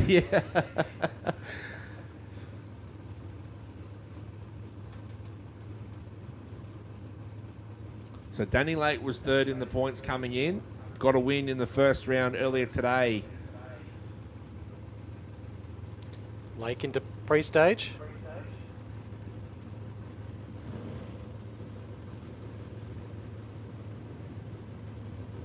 Noel Green's fully bumped in. A lot of wheel spin for Noel Green and 008 reaction time. But that's gone to absolutely nothing. 061 for Danny Lake, and he's gone through, popped the chutes early for an 814, 139 mile an hour. And another win for Lake. Yeah, 100%. That can be the beneficiary of the car chasing, isn't it? That if you see your competitor have a bit of a mishap in the other lane, you know that at the other end, you don't want to back off too much because they might get back on it. But that's it. You know you've got a little bit up your sleeve. But yeah, that Tirana just blazed the tyres. Patrick Barron up next in the Aussie Diffs Chevy Beretta up against Paul Doblin. And Doblin in the Lockyer Engine BF Cobra, the Falcon Uke there. Well, this will be an enticing race. This one, both got wins. Both are up there in the points. That's 100% right. So Paul Doblin leading the points. He's got a pretty handsome margin at the moment. Back to Steve Horvat. 020 light to an 019, so it's heads up racing here. Paddy Barron gets the win, an 867, 156 mile an hour. And Paul Doblin runs an 864, 162 on his 862 dial-in. Wow, what do you say about that, Chris? That's top sportsman racing. We said how close it's been for most of the day. And again, they just put on an exhibition of exactly what to expect of top sportsmen. We're continuing on with round one of racing. Like it's, they're sharp on the tree and they're sharp with their dial-ins. So you've got to, you can't leave anything on the board. No, the world continues to spin on its normal axis. Dave Goldie on track, going through the normal routine for him.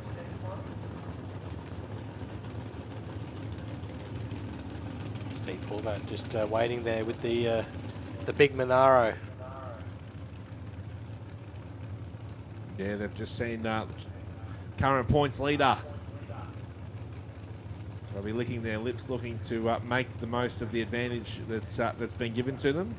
For Dave, he'll be looking to claw back a bit of a margin that he sits back in fourth in the points. Steve sitting in second. Both into pre-stage.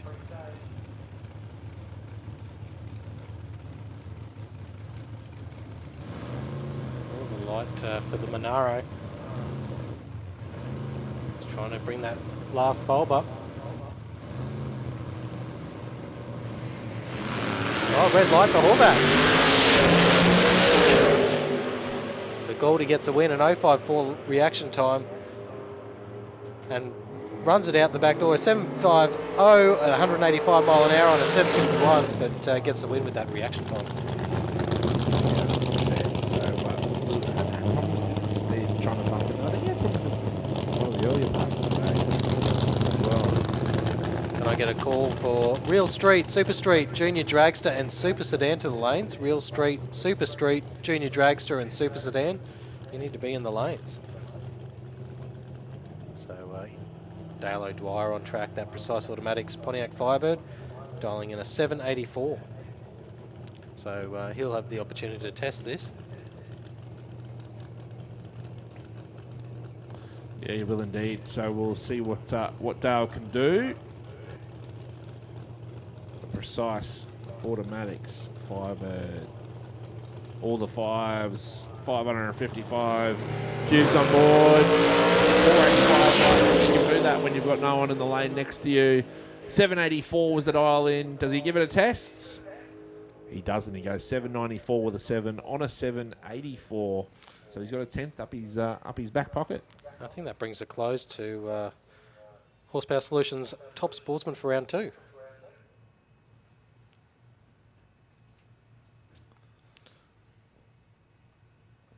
We'll be jumping into some Real Street by the looks of it. So Real Street, one of we're doing an exhibition here this weekend. But if you're interested in Real Street, so they've got the A Real Street and the B Real Street. A is for 2013 cars and later, run 9 seconds to 13.99. It was really sort of designed for, once we had the later model Mustangs and the Camaros come through, there's a lot of them out on the road. It gave a bracket for them to come and compete in. Or the Euro stuff that comes out. Yeah, 100%. See some quick McLarens and the light come out. That we do. Dale Samuelson, a red light, an 073 red to an 072 light for Ian Nielsen. So Nielsen will get the win with an 1190 at 117 mile an hour on an 1188. Dale Samuelson ran a 1256 on a 1258 as well. So he'll be able to use that time for his next dial in. Yeah. another run on the board. Work out what's going on with the Dragon Wagon. Yeah, Matty Coates on track. The Bridgestone Albany Creek VF Wagon up against Paul Nielsen in the FG Falcon. 029 light for Matty Coates. The Dragons done half the work. How good are those Bridgestones, Matty, to get you from A to B? And get you the win as well. A 12.16 on a 12.10 with that 0.29 reaction time. And Paul Nielsen ran a breakout of 12.53 on a 12.61. So we got the Jeep Grand Cherokee up against the Falcon Ute of Tony Rogers. I wonder what the fuel economy is of the Jeep per 100 kilometres. Per 1,000 metres, it's probably a bit different. But he's got the win on this occasion, Paulie Gingell in the Jeep Grand Cherokee, a 4.55 reaction time, and Tony Rogers red lights his way out with and runs a 11.66, 126 mile an hour, and Gingell runs it at 13.93 at 100 mile an hour. Doesn't matter what the fuel mileage is when you turn on wind lights. That's it. Shane Grattan, the BF Falcon on the start line.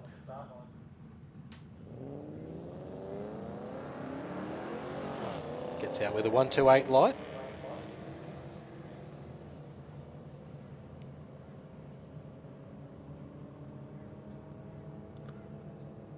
Runs it out for a 13.83, 105 mile an hour on a 13.82. So not far off his dial in.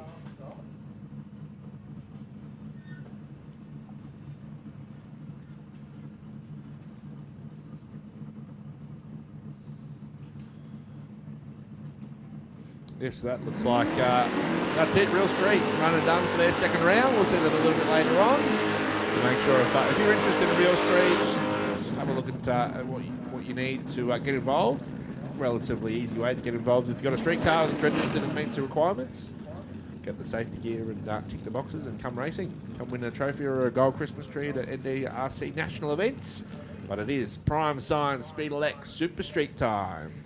Yeah, Ray Ross on track. Kevin Kent racing Charger on the start line. It's 360 under the hood. He's dialed in a 10.06. Picks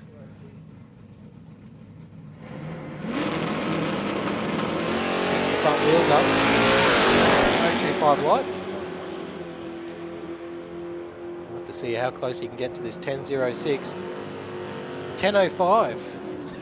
So he'll have to revise that, or yeah, who knows what the conditions will do later on tonight. Go eat some more sandwiches to put some more weight in the car. Yeah, a bit more fuel. That's it. Darren Piddington coming forward in the Capri. 10.98 the dial in. Craig Layton in the Statesman for Aussie Diffs comes forward an 11.84. So the Statesman will be chased down by the Capri.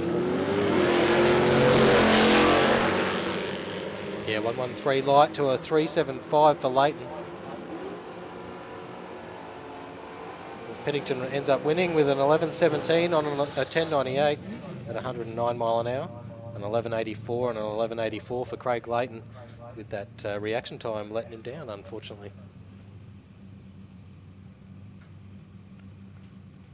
Sean Taskus in the 477 Garage and Tuning Ford Capri up against John Riley, who's red led his way for this round. An 050 red to an 034 light for Sean Taskus. Both are up there in the points, so that'll do Sean the world of good. Yeah, he runs an 11.06 on that 1097. And John Riley seen the red and goes red again, 11.905 on an 11.91. It's like throwing all the toys out of the cot. That's it. You see that win light go the other lane, you're like, bugger it. I'll stamp on it harder. Yeah, Bud Kelly, the HQ Premier, up against Wade Moran in the Mustang.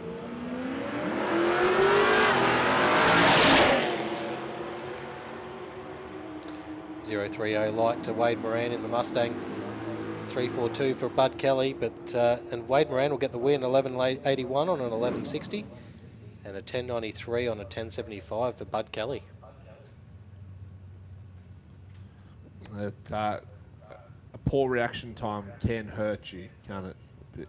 Especially when the field is down the other car. When the fields are so sharp, coming into the second round of racing, you just can't leave anything out there, and a red's definitely one of them. That's it. Go drag racing, they said. It'd be easy, they said. It's easy when you're on your own. Yeah.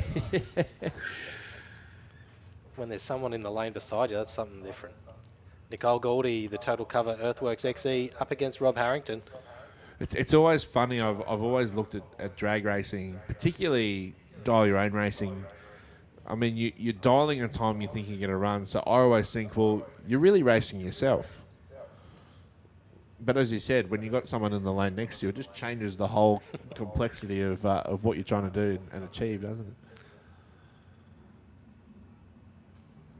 We got a buggy down in the deep end. We're just having a look down there, see if anything's gone awry down the deep end of the track. And then you're ready to rock and roll. You're ready to come into stage, and you've got a little delay, and in your head you start thinking, oh. Everything starts heating up in the cabin.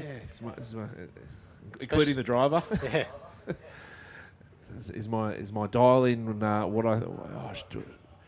This is what we put on the car, but should we put this? Where you rethink your choice of black driving outfit and a black car. It's like, How good's the mirror finish on my black paint job? Yeah, I know. But yeah, perfect opportunity to do a shout out to dragphotos.com.au as well, and many of our other sponsors out here at the track. So if you want to grab your photos from Dave. He is a magician behind the lens, is Dave. Comes to all the events out here. Just does a lot of events around Southeast Queensland, and of course, jump on Point Media Solutions as well.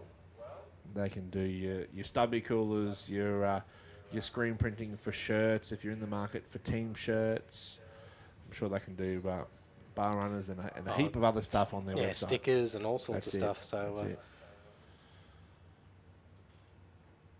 So you can go fast and you can look good doing it. So while we've got a bit of downtime here as well, just make sure you jump on the Willowbank website and the social media pages as well. Keep up to date with the calendar for the remainder of 2024. Big finish to the year. Of course, we've compressed a lot of events into a 6-month period after the track was had all the maintenance done to it at the start. So, of course, we've got the fourth round of the Street Series coming up in a couple of weeks. Kenda at the end of the month. We've got racer test days, test and tunes. The Diesel Assault's coming back, Chris. The Diesel Assault. All 200 entrants and lining up down the highway. That's fantastic night. Thousands of people here on a Friday night. You can race your diesel vehicle for nothing. I'll have to bring the Amarok next time. Yeah. See what it can run. 026 light for Nicole Goldie. Rob Harrington at 110. He must have been sleeping.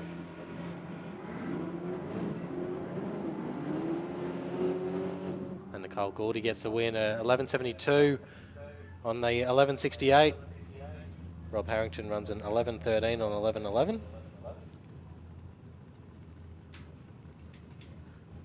Murray Flay in the Commodore up against Jennifer Ashen in the gold Commodore. So Jenny come into the event third in the points, didn't turn on a win light, neither driver turned on a win light in the first round, and unfortunately handballed the win over to Jenny Ashen, who will get the win courtesy of a red light. Yeah, Jennifer Ashen, a 11:35 on 11:40 as well. That just compounds the next round for her, just to maybe you might have to adjust your dial in a bit more. Yeah, that's it. That's it. Gives you something to think about, doesn't it? You can't just go back and go, sit back and relax. Travis Greaves Sure in the they will. XD Falcon up against Samantha Yulton in the BL Race Engines Commodore on the start line. 11:85 dial in against a 10:72, so Travis will do some chasing.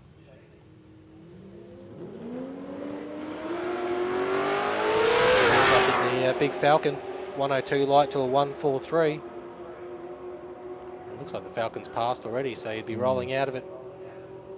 And he gets the win, a 10.92, 114 on that 10.72. Samantha Yulton runs a 12.34 and an 11.85. Oh, Nipris is back. Yeah, he is. It was interesting, wasn't it? That first something bizarre went on at once the car was staged in the last race. Didn't get down. Yeah, good to see the split bumper 70 Camaro. It's Colin Marshall in the RCE Performance Charger. So it must have been an easy fix for him, and gets the win. 11.37 on 11.30. Oh, look at that for Colin Marshall. An 11.20 on an 11.20 for reaction time. Just let him down. Yeah, he did indeed.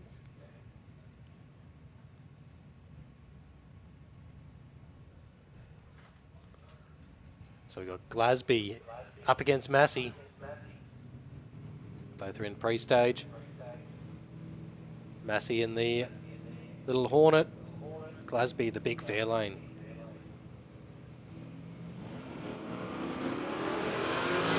Reaction to Glasby, a 166 for Massey.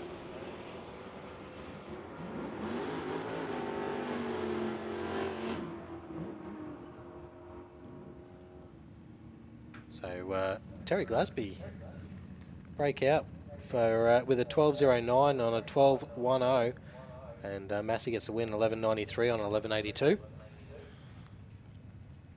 Yeah, it's cutthroat in Super Street. William Keogh, XE Falcon up against Andrew King.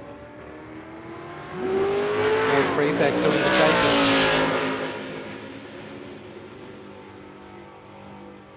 Look, Andrew left a lot to be desired on the reaction time, but is charging home hard and strong and drives around William in the Falcon, goes a 10.70 on a 10.68, takes the win. William goes to a 13.09 on that 12.15, so it was off the dial in, and Andrew will count his lucky stars after a 6.13 reaction time, Chris. Yeah, you leave a lot on the table there. Angela Holt's up next, the Mad Dog Motorsport Monaro in pre-stage. Josh Fletcher in beside her, dialing in a 10.82 for the Tirana. 896 line, 202 for Angela Holt. It's looking good for the Tirana. The Tirana gets the win, a 10.94, 107 mile an hour on a 10.82. And Angela Holt's an 11.06 on 11.05.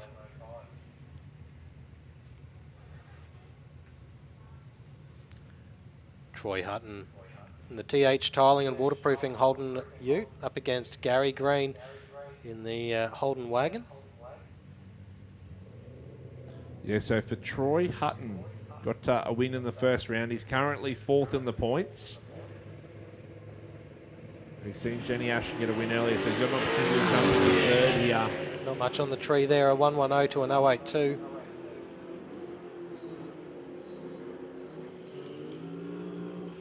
We see the Wagon get the win of Gary Green, a 10.48 on a 10.39. Troy Hutton, a 10.89 on a 10.80. Can we get Super Sedan, modified bike, and Super Comp to the lanes, please? Super Sedan, modified bike, and Super Comp to the lanes. Tanisha Marshall in the RCE Performance Holden, the old Premier, up against Dennis Ryan in the Holden Ute. There we go. This should be good. An 11.73 against an 11.70. So it could come down to a reaction time. Tennis Ryan goes, how about a 009, Chris? Yeah, you can't complain. 009, not leaving much on the table there. 185 for Tanisha Marshall.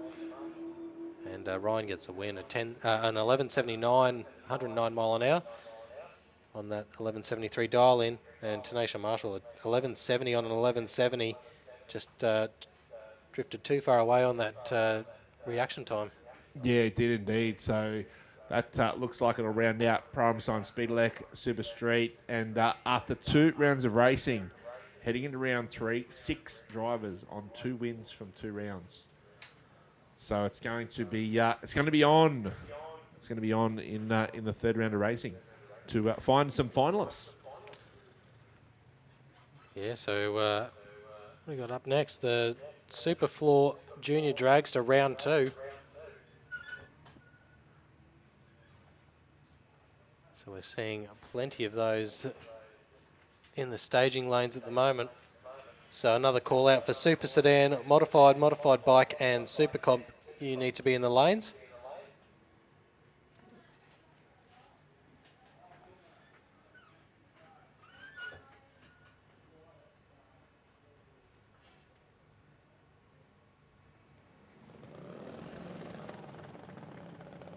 We can hear them firing up the junior dragsters. Hey, they don't look loud, do they, when you stand next to them? But when they fire up, if you're like near them when they're idling, they're quiet with the headphones on, but when you walk out the door, that's when the noise hits you. Yeah, they're quite deafening. They got a bit of a pop and a crackle to them. Not the nitro crackle and pop, but it's junior dragster crackle and pop. And up first, we've got Chase Castlake in the A Junior up against Amelia Wright in the in another A Junior. The Illicit Auto Electrical Junior Dragster in the Rocket Lane.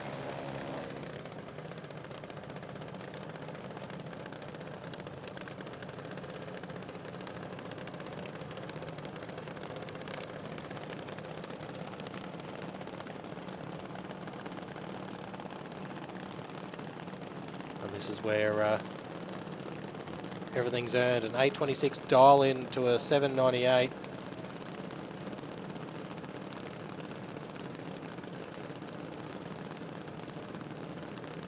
Deep stage for Amelia Wright. A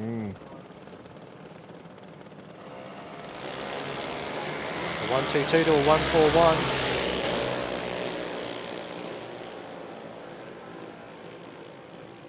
Chase Castlake for the win, 831 on an 826 and an 833 on a 798 for Amelia Wright.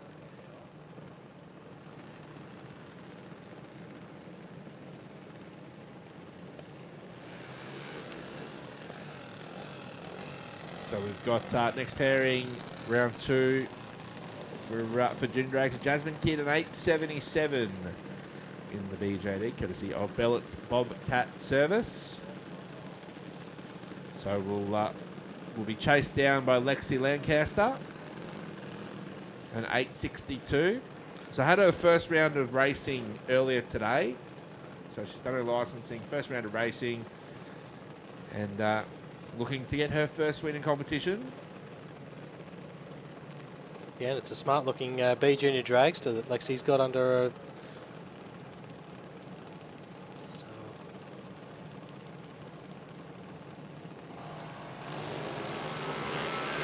059 light for Lexi Lancaster, 236 light for Jasmine Kidd. And Lancaster gets the win, an 866 on an 862. And Jasmine Kidd just goes a little too quick with an 873 on an 877. Nice work there for Lexi, as we said. First win there in competition. Always a big milestone, isn't it, when you can tick that box? Yeah, go back to the pits and have a water. A celebratory water, yeah. H2O. Neela Paul up against Cody Segmat. Neela Paul in the A Junior Dragster, the JD Race Cars Blue Junior in the Speedflow lane. The Rocket Lane, the JTS Racing Junior of Cody Segmat.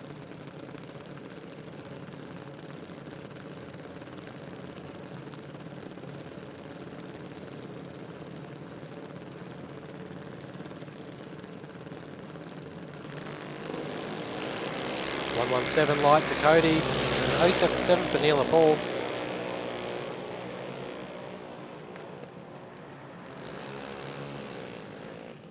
Oh, nice work there for Neil. It takes the win an 8.32 on an 8.28. Cody said back an 8.99 on an 8.98. So was closer to the dial in, but the whole shot win will go to Neil Paul. The more pocket money machine of Max Rolling up against Tyler Bellett in the TBRE Performance Junior Dragster. A 795 to a 798, so there's not much in it on the tree.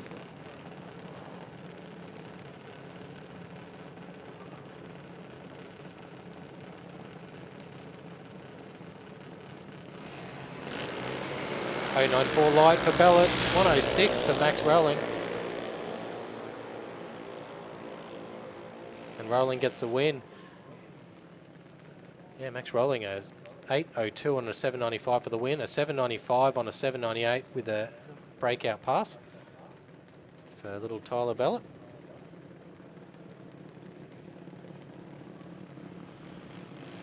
So keep moving through with our juniors. Alex Kidd coming forward. An 8.46. Once again, Bellett's Bobcat service on board for Alex. Play fall is on board in the Speedfo lane for Isabel Hunter. An 8.95 the dial in, an 8.46 for Kidd. Almost half a second on the tree. Let's see, the B junior versus the A junior. Hunter versus Kidd. Oh, better light goes to Alex Kidd. Got some work to do, as you can see. Kidd was chasing, but already in front. As long as he doesn't break out and doesn't, an 8.59 on an 8.46 will get the win. Isabella Hunter goes a 9.04 on an 8.95. So SuperFloor Junior Dragster keeps rolling through. We've got Vance Pirano up against Kyle Day.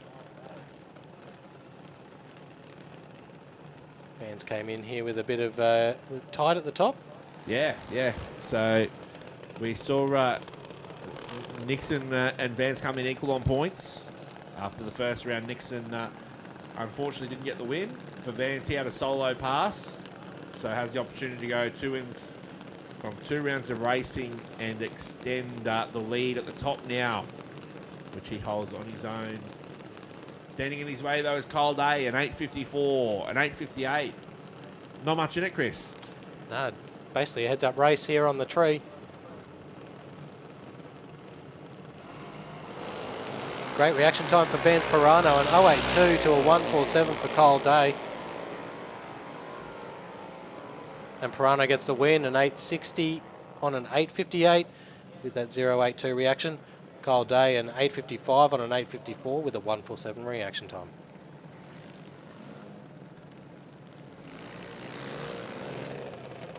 Can I get Super Sedan, Modified Bike, Super Comp and Comp Bike to the lanes, please? Super Sedan, Modified Bike, Super Comp and Comp Bike to the lanes. Jacob Schultz up against Dakota Bray.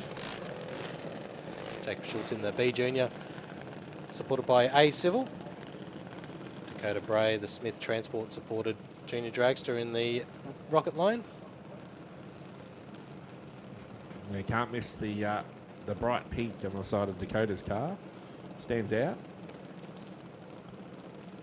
Yeah, it's a big chase for Dakota Bray. Yeah, will be. So looking for her first win today. She was third in the points coming in.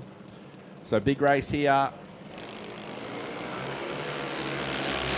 Yeah, good reaction time. 0.56 for Dakota Bray, 1.15 for Jacob Schultz. And Bray will get the win.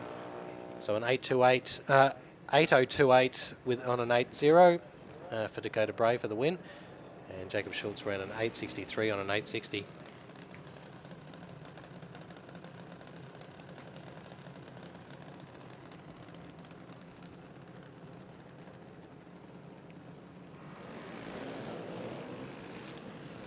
Nixon Canuli up next, dialing in a 7.96, and Nixon King in the Mick King Transport Junior Dragster in the Rocket Lane, dialing in a 9.17.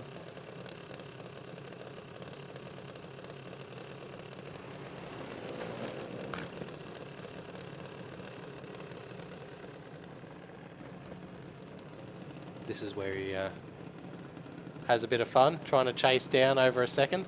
Yeah, it'll test the patience of any junior, I think. It's always hard watching them disappear in the distance. That's it. And sometimes as well, like with the juniors, depending on the chase they've got, is if they end up right in line with the Christmas tree as you're trying to leave. I mean, I know I'd be distracted. Yeah. Especially when the chase is almost a second. That's it. So let's see what Nixon can do. Looking to make amends for a first round loss. Currently second in the points.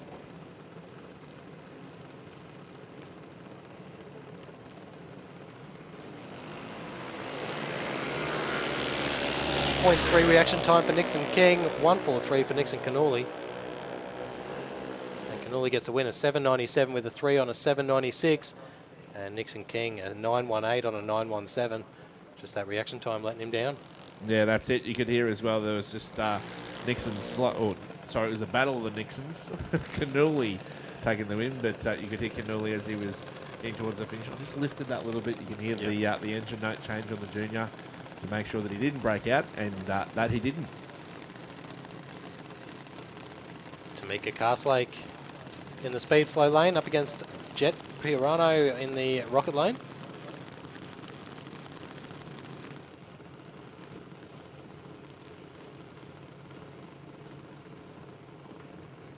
Just waiting on Pirano to go into full stage. 181 reaction to an 040 for Jet Pirano.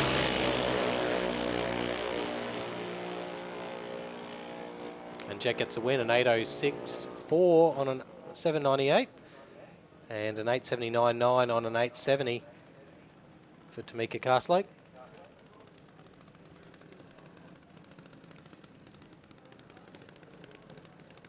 So we would just a couple of pairings ago, we were talking about how long some of the chases are in juniors, been over sort of a second and a half, 2 seconds.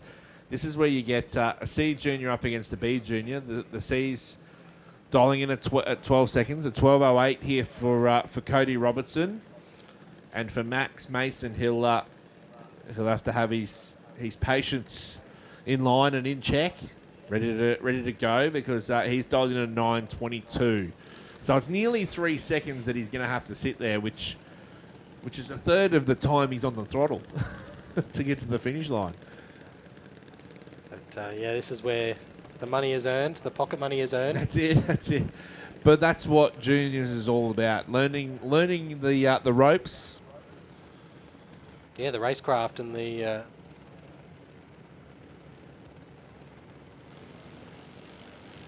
574 reaction to an 061 light for Max Mason. You can see Max Mason's just driven around him and runs it through for a 933 on a 922. And Cody Robertson with a 1223 on a 1208.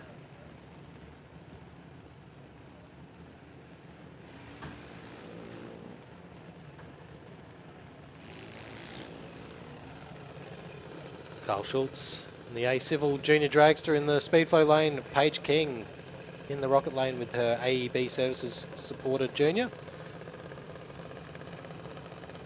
Carl Schultz dialing in a 795 to Paige's 878. You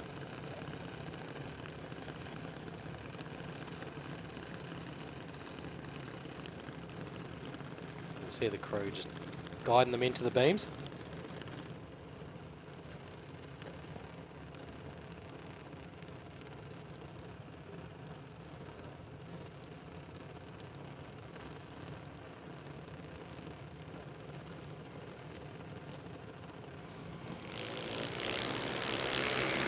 Similar reaction times both sides of the track. Paige King with a 117, a 152 for Carl Schultz. And Paige gets the win with an 881 on an 878. And Carl Schultz with an 801 on a 795. Yeah, nice work there for Paige to move on to 2 wins from the 2 rounds of racing, and that looks like it'll conclude that second round for SuperFloor Junior Dragster. And similar, or basically identical to Super Street, 6 drivers going into the third round on 2 wins. Yeah, it's right at the pointy end of these points chases for. Yeah, I don't know how they're going to come back with in the points chase from the gap that the first two have got. Yeah. Was it Nixon Cannulli and Vans Pirano? Well, Vans has extended his lead, so we'll have to see what the rest of the night brings. That's exactly it. So they'll be back for their third round a little bit later, but we're moving into Super Sedan. Can I get a call out for modified bike, SuperComp and Comp Bike to the lanes, please, if you're not already there? Back out there in the valve.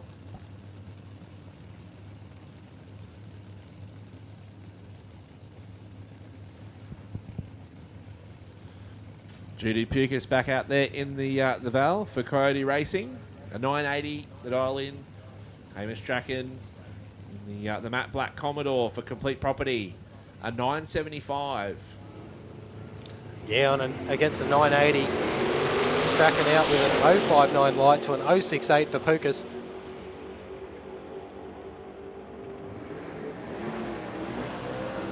Hamish Strachan in the Commodore gets the win, a 973 breakout on a 975 to a 977 breakout on a 980. So Breakout City. That's it. And look at the cars that keep coming out. We got the Celica up against the Corolla. Wayne Height dialing in a 922. Andrew Everding dialing in a 990 in the little red Corolla.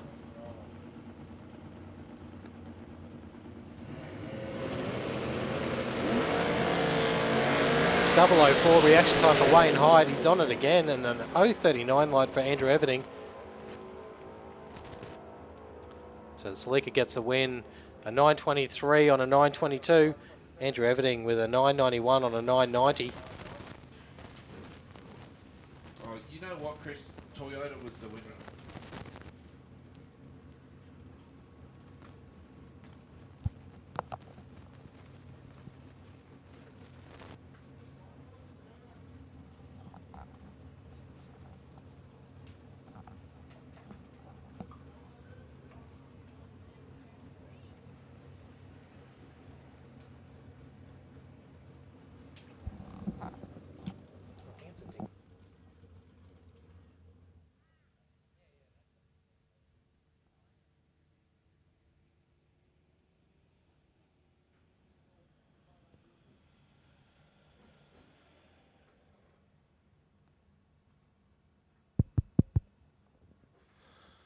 There we go. We'll sort out our technical issues, Chris. But you know what? On that last pass, you know who the real winner was? Toyota was the winner on the day.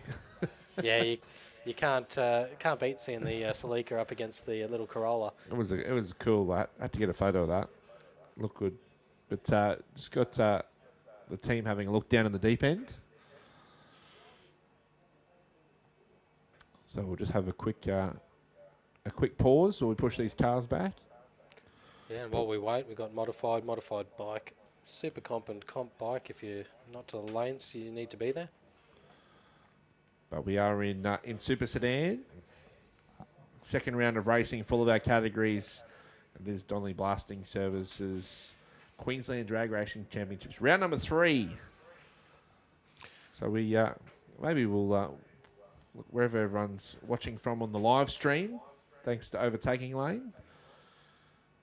It's been excellent to have them on board for what is the third round. You can watch. You could be at the beach today with the sand between your toes, watching drag racing from Willowbank. Or you could be Andrew out at Peak Crossing, crying sick, watching the live stream. Sitting in your man cave, surrounded by your sports memorabilia, having the time of your life. Why not though? Like you could bring your mates over for a barbecue. You could have the brisket on the smoker. Oh, don't get me started. All the luxuries. While the hardcore drag racing fans out. How are you guys in the grandstand doing? Doing it tough out there in the sun. Yeah, you got the brollies up. Ventured out here on a beautiful day.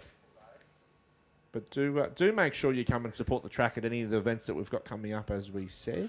Yeah, we've got plenty of events coming up in the 2024 calendar. with a few test days here and there and street series rounds. And then the 2 big events, one at Christmas time and then one in, what is it, June next year? Yeah, that's it. That's it. Of course, the NDRC calendar coming out is the events at Sydney, the Bend over in Perth.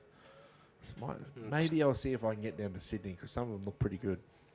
But yeah, 2 of the big events here. So 100%. Definitely put on a show for them. 100%. But while we've got a bit of a break, maybe we'll give everyone's ears a bit of a break, and we'll take a quick break, and hopefully we'll have some racing back very shortly.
Oh, that's what we like.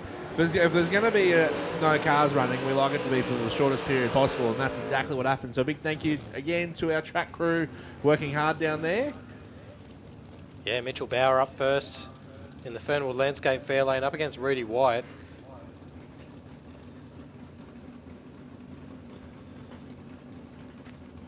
So Rudy did come into this event with a 9-point advantage, or 8-point advantage over Damien Morris.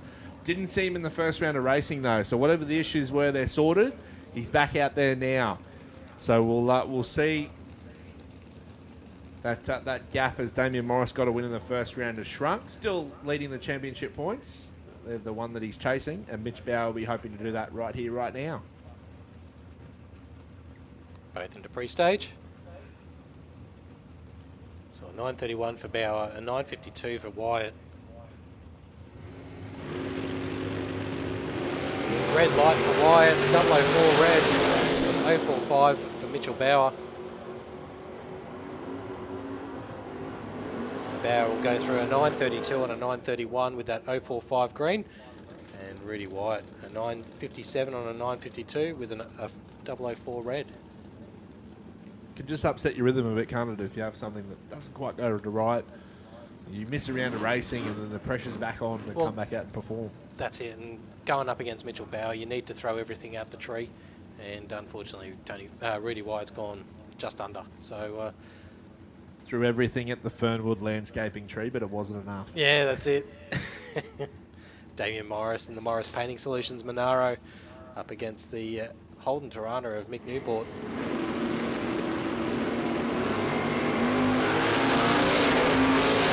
024 light for Damien Morris, a 320 for Mick Newport. And you see Damien Morris running a 10.00 on a 990. Mick Newport a 9.72 on a 9.43. Can I get testing QDRC Comp Bike, SuperComp, Mod Bike and Modified? If you're not already in the lanes, you need to be there.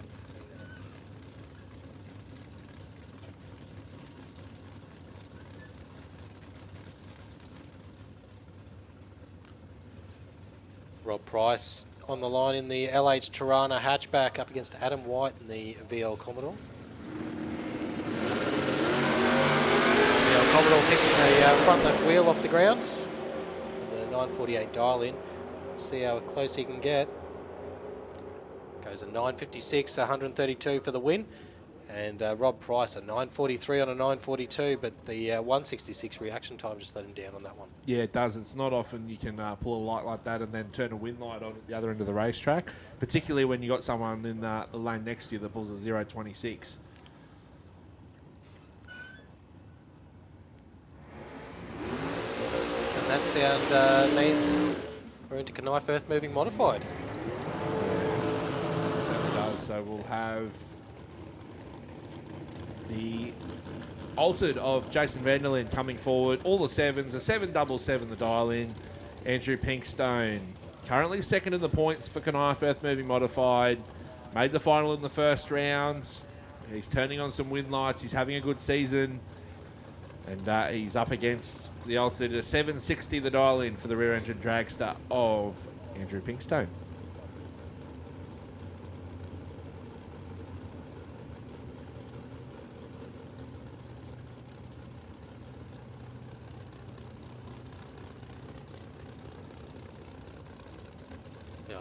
The altered of Jason Vanderlyn into pre-stage.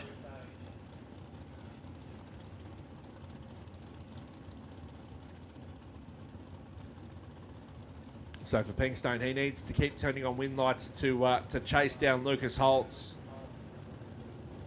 who is the points leader currently. Red light for Pinkstone. 0-1-0 for Jason Vanderlyn. Vanderlyn will run it out the door, and a 781 on a 777. That 010 light. Pinkstone goes a 764 on a 760 with a 002 red.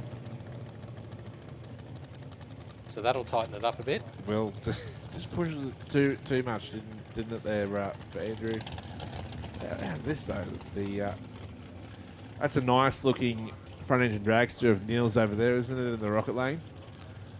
Yeah, the old school front engine dragster, Neil Shy. Supported by Coulthard Brothers. Darryl Williamson in beside him in the 23 altered. No shortage of cubes there, 555 cubes. Yeah, certainly.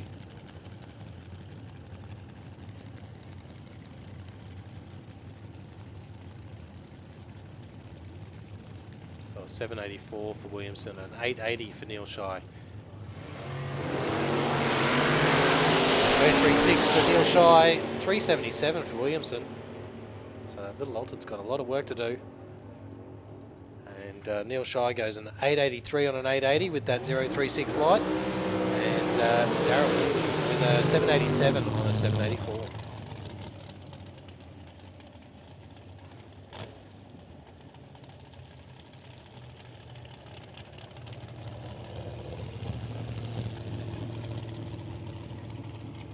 All right, so next pairing coming forward. A couple of races that myself and Mark were saying aren't too far away from an event win.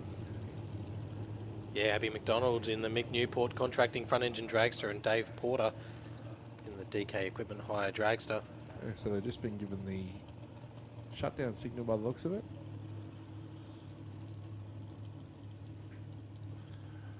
We're just having a look down the see if there's anything on track.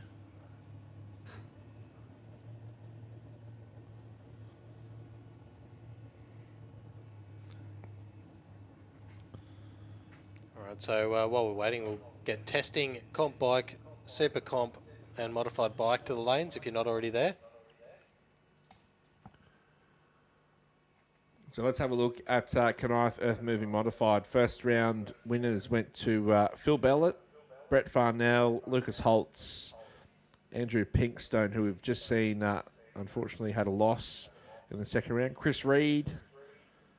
Jason Vanderlyn. Jason Vanderlyn, yeah. So Jason the first to go 2 wins from 2 rounds of racing. Still plenty of racing to play out throughout today, though, of course. Third round Won't be too far away once we complete round number 2.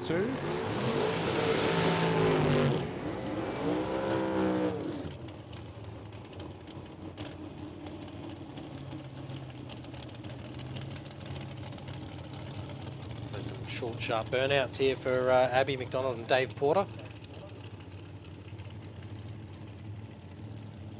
So I can see with Abby, she dialed in a 770 in that first round. She's now come back to a 768. So they broke out in the first round. Dave Porter, he's dialed in a 754 for DK Equipment Hire. From the peanut capital of Queensland, Kingaroy.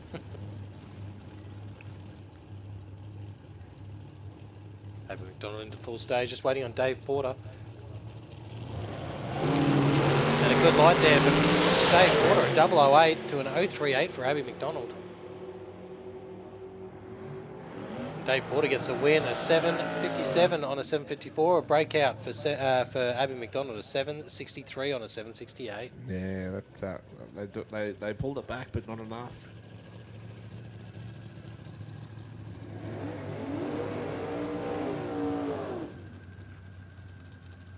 Big burnout for Lucas Holtz in the bright yellow altered. Oh, can anyone beat him, Chris? Can anyone beat Lucas Holtz? We thought it was going to happen because Yeah. 3 qualifying had some dramas, but And then he opened the door a 073 light in the first round. Gave a little bit of a peep, and then the door was quickly shut. That's it. No, thank you. and this is one person you don't want to leave the door open for. It's Phil Bellett. 100%. Phil Bellett dialing in a 775. Oh, red light for Lucas Holtz. He's beaten himself. So Phil Bellett gets the win, a 781 on a 775 with that 072 light. And Lucas Holtz, a 926 on a 921 with a red light. Well, that makes things interesting come the third round, that's for sure. Up next, Brett Farnell and the Team Bray Racing front engine dragster up against Stefan Gauss. Can I get a call out for all testing vehicles to the lanes, please? All testing vehicles, QDRC Comp Bike and SuperComp, you should already be there. And Mod Bike, you should definitely be there. So for Brett Farnell, he's had some recent success down in Sydney. Starting to really get some consistency with the front engine dragster. Stefan Gauss, former national champion, but running a new combination this season, so they're still getting familiar with the gear they've got. Yeah, an 086 light for Farnell, 045 for Gauss. And Gauss gets the win, a 743 on a 739. Farnell, an 828 on an 825. Just straying too far from that dialing, from the reaction. Yeah, that's it, that's it.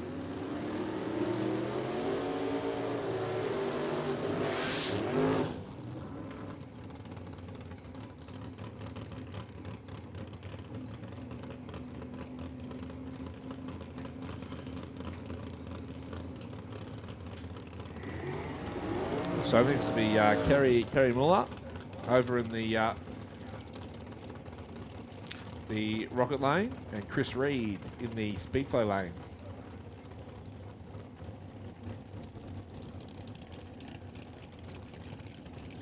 So that must mean we're into some super comp.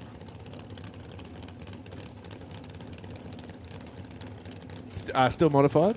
Still modified? Yeah, yep. So Chris Reed currently 4th in the points. Yeah, just one of those races that's just consistently can turn over wins and find himself up there at the pointy end of the championship. Nearly a heads-up race. 8:34 and 8:36. Yeah, red light for Muller. 065 light for Chris Reed in the little roadster.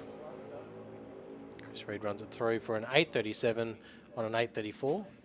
Kerry Muller an 8:33 on an 8:36. So yeah, it raises a few questions for dial-ins. Yeah, that's it, and breaks out.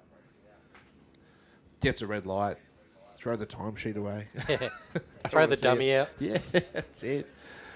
No, it's not how drag racing is supposed to go.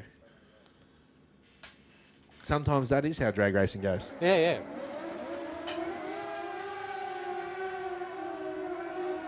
So modified bike.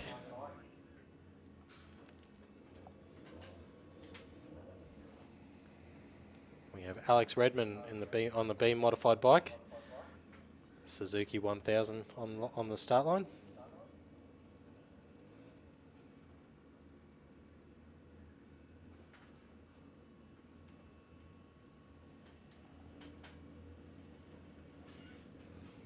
So it looks like they've just held him up for a moment now, but Bobby Schluter will come forward in the rocket lane. So they're in the burnout box coming forward, an 11.18.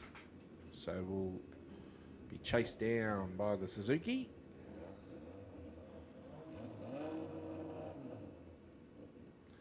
Look, Alex isn't mucking around. He's here for a short time. He's gone straight into full stage.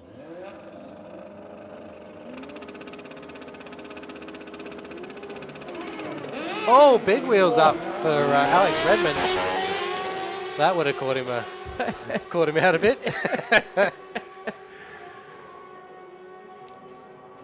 And Bobby Schluter gets the win, and 11.28 on 11.18 for the win. Alex having a red hot crack on the start line. 100%. I'm sure we'll see. We'll see that on the overtaking lane replay. Yeah. Or we'll rewind it when we go back home and watch over the stream. Or the photos from Drag Photos. Yeah, that's it. That's it. But on track next, Rebecca Marsden dialing in at 9.74, Jason White at 10.80. Bit of wheel spin there for Rebecca Marsden.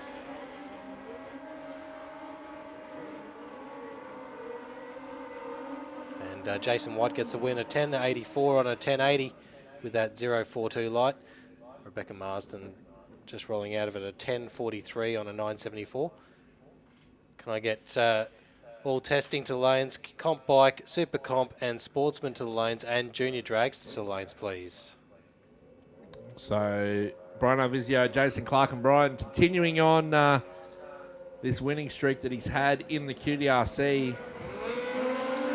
Yeah, it's a phenomenal run. 0.50 light for Alvicio, 1.24 for Clarkin.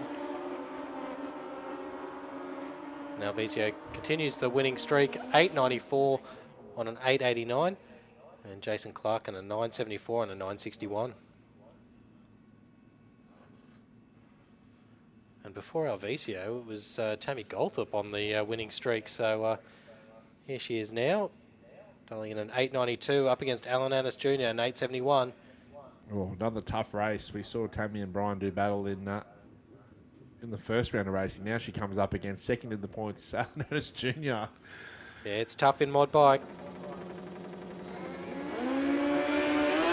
0.62 light for Goldthorpe, 0.30 for Alan Annis. And Alan Annis Jr. goes through for an 8.66.7 on an 8.71, so double breakout win. And Tammy Goldthorpe an 8.84 and an 8.92. So both those guys throwing everything at it. They were. Neither of them wanted to lift.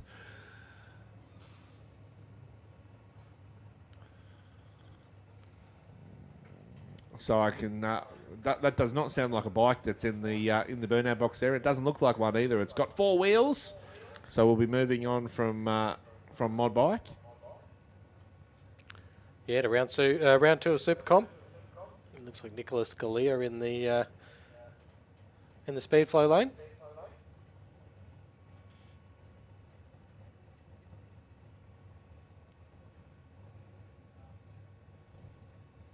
And plenty of opportunities to provide sponsorship to any of these categories. If your business is out there and looking for a marketing opportunity.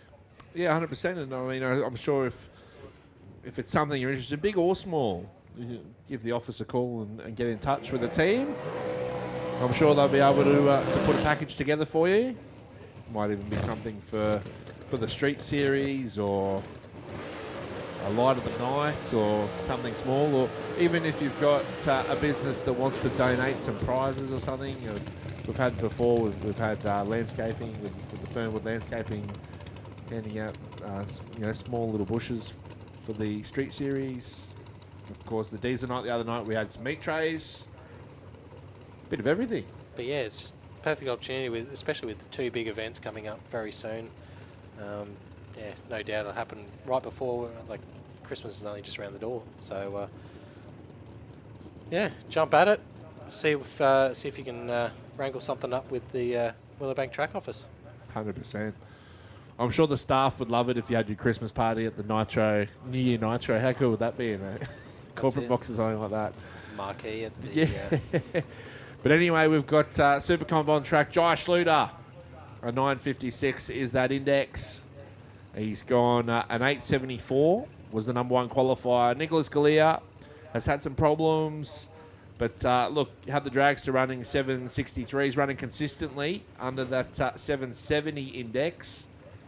So he's going to want everything to go right to give himself an opportunity up against Josh Luder. 113 reaction for Josh Luder, 043 for Galea.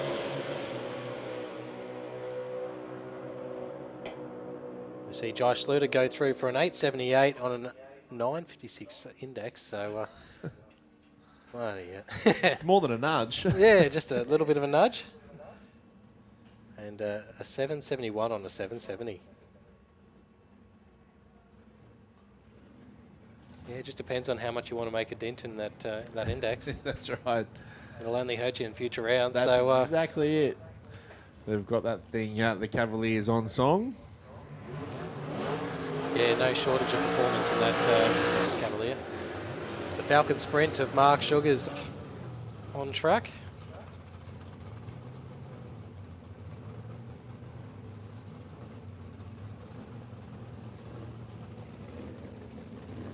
It's a heads-up race with Dave Tucker in the sleek Camaro.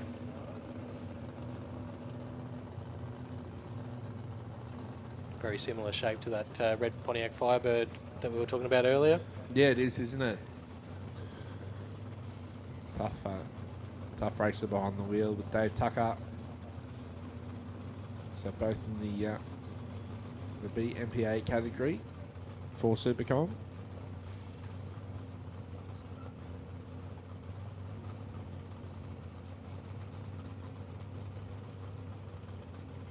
Both into pre-stage.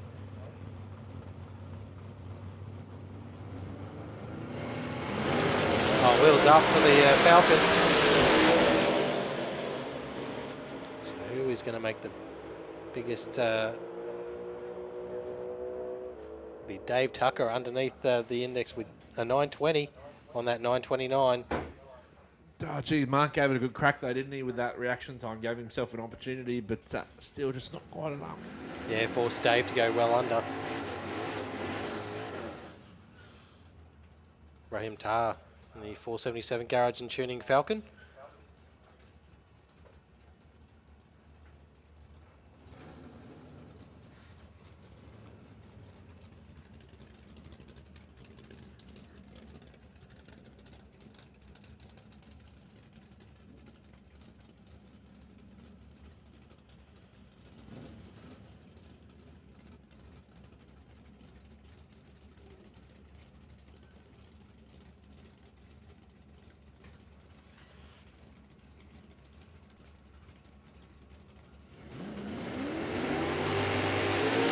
Three reaction time from Raheem Tar in the Falcon Ute.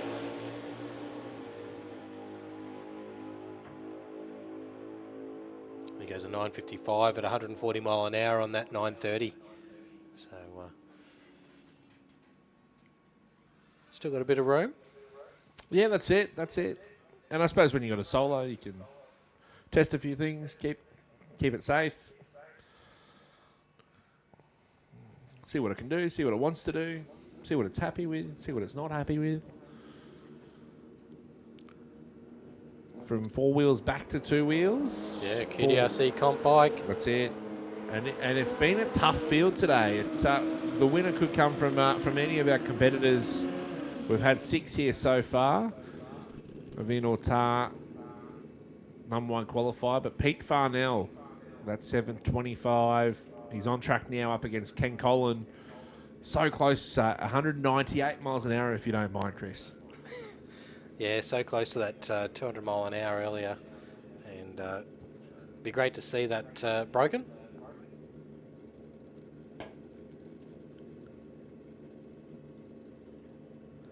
So Ken Collin into pre-stage, just waiting there for Farnell.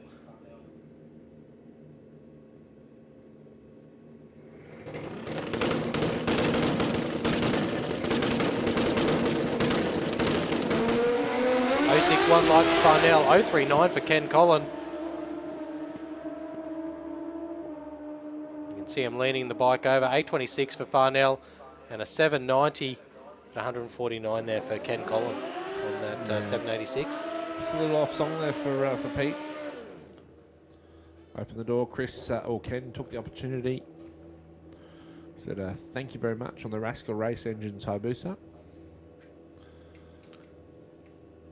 So Aveen Autar on the BMW up against Chris Collin on the Hayabusa.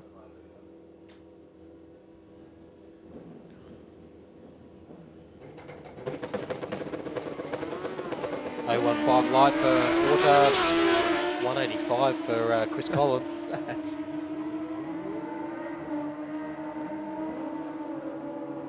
So Autar gets runs it through a 958 on a 951, and Chris Collin a 796 on that 807 gets the win. Man, there was the reaction time though. We saw him sort of like start to roll forward before it. You go, oh, he's left too soon. 015.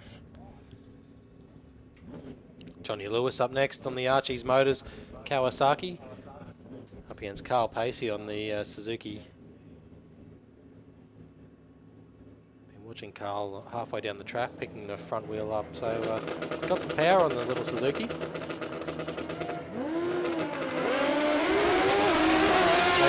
light for Carl Pacey, 243 for Lewis.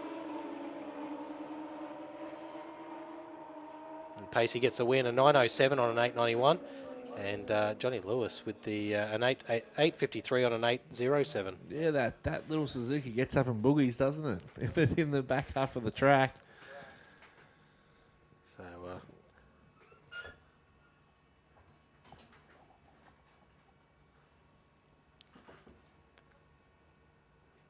So we'll need Junior Dragster, Super Sedan modified to the lanes, Top Sportsman and testing vehicles to the lanes, please.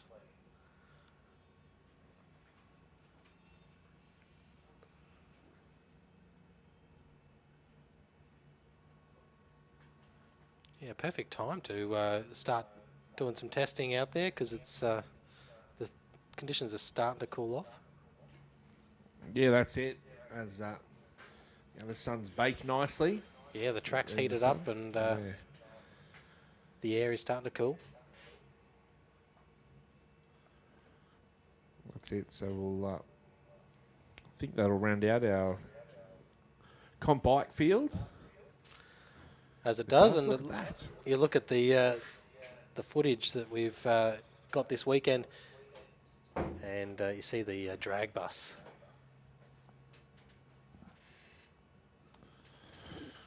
Oh, Mark's come back up to the commentary box empty-handed. No donuts. No. Oh, he's got a Powerade for him, half finished.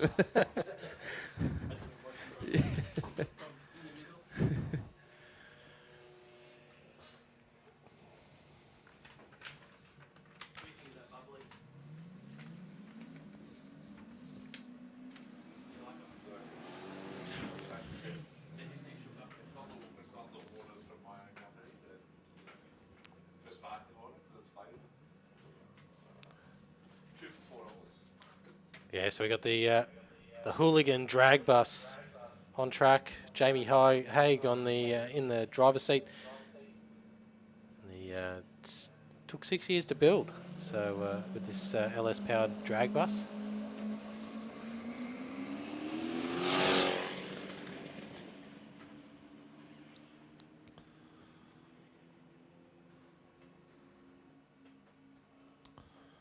So just going through all the motions of licensing the drag bus. Yeah, that's it. That's it. It'd be fascinating to be a fly on the wall over a project like that, wouldn't it? Just to see the progress and the conversations that happen around it. And you know, there would have been trials and tribulations and challenges, but how they overcome them to get the finished product that it is. I would have been a few mates around one afternoon on the ales and let's do this.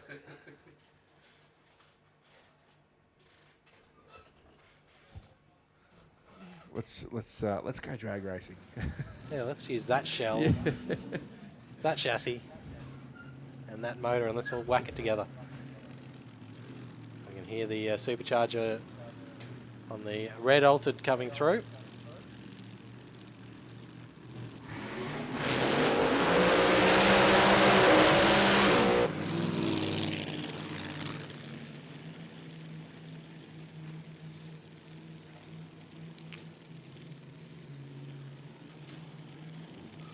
Yeah, always good to have our supercharged Outlaws vehicles out here, whether it be for testing, for their events.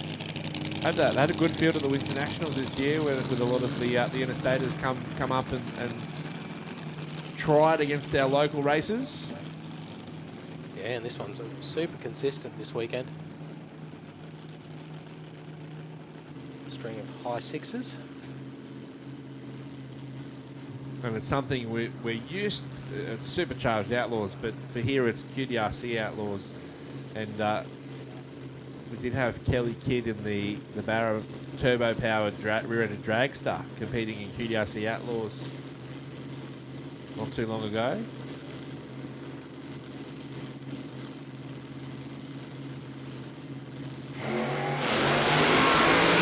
Big pedal just before the 60. So got out with a 109 to the 60 and just rolled out of it. Wasn't happy.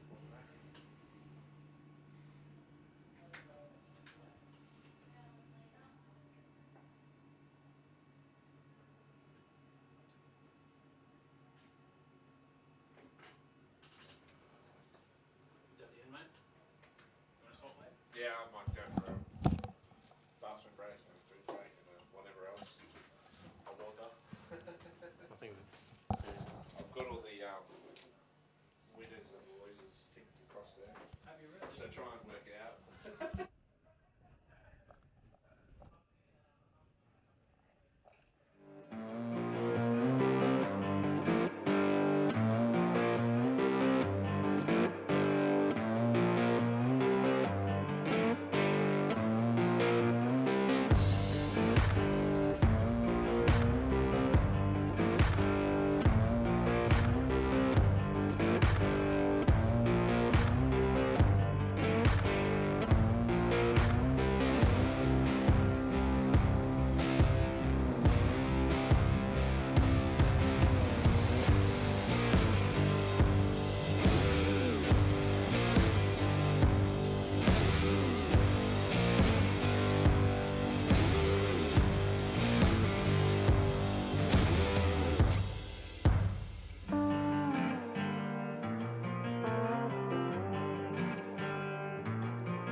testing in the Corvette door slammer.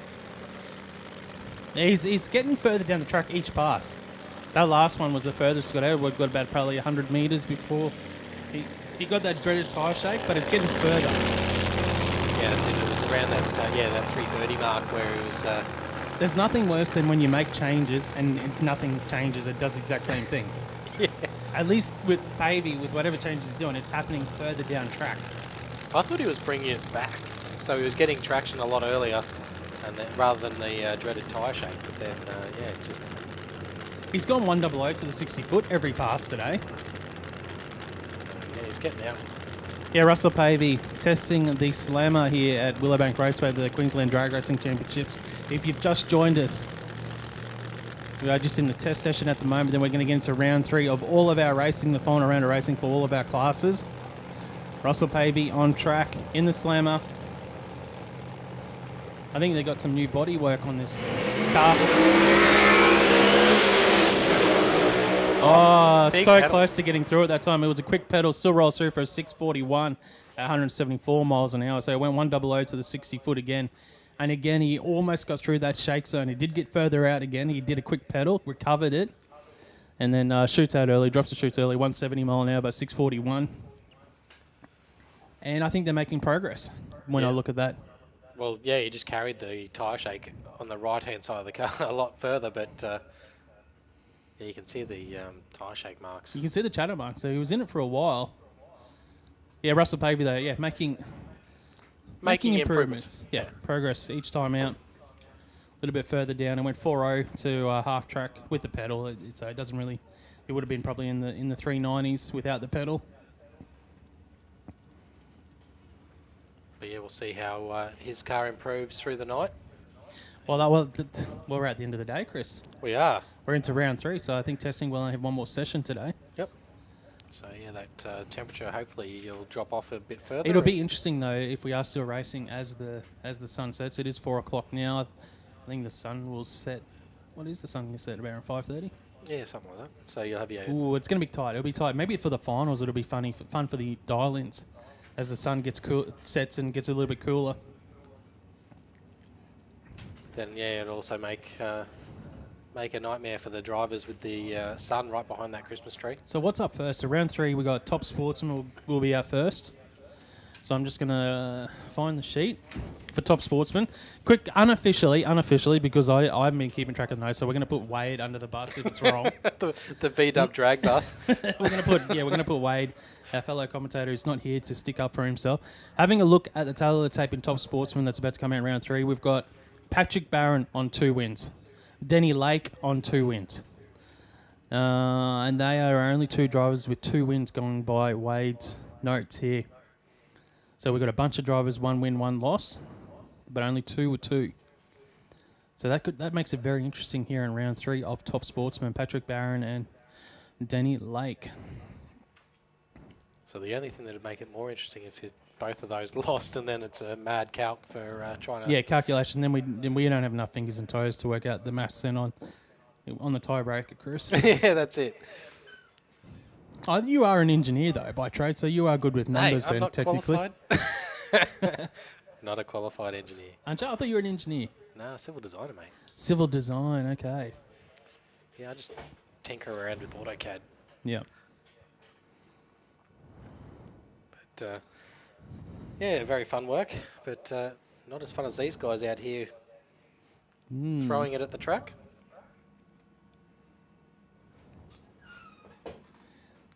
Yeah, so we should be moving into Top Sportsman. We're just waiting for the cars to get ready.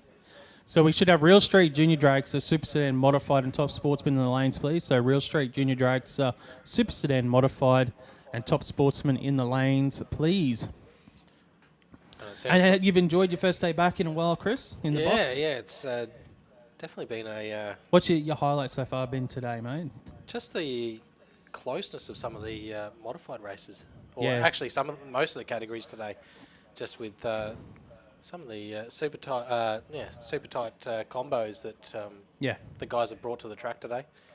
And just being out here again. It's good, eh? You're happy to get away from the kid for a couple hours? Because that's why you stopped it, because you. I don't want to say anything because they might be watching. But no, it's definitely good fun. And yeah, she'll be trying to get into a junior dragster in some time in a couple of years' time. So yeah, we'll see what happens. Yep. I took my daughter to a disco last night, and she asked me to leave. Oh. Yes, my 9-year-old daughter asked me to leave because she embarrassing didn't. I was too not cool enough to stay. So The robot didn't cut it. yeah, no, no. But, It's good fun. yeah, I'm just getting to the whole fun stage of Terrible 2, so yeah, it's good. Yeah. Good fun.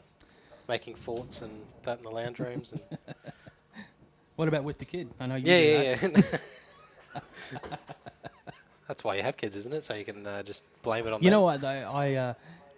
One of the best things about having kids is that they're like your own personal masseuse. So they think you're playing with them, but when you're just lying on the ground, you're just getting your own massage when they're crawling all over you, walking on your legs and your back, especially after you've played footy like myself. It comes in handy. So you're still playing the Bradburys, are you?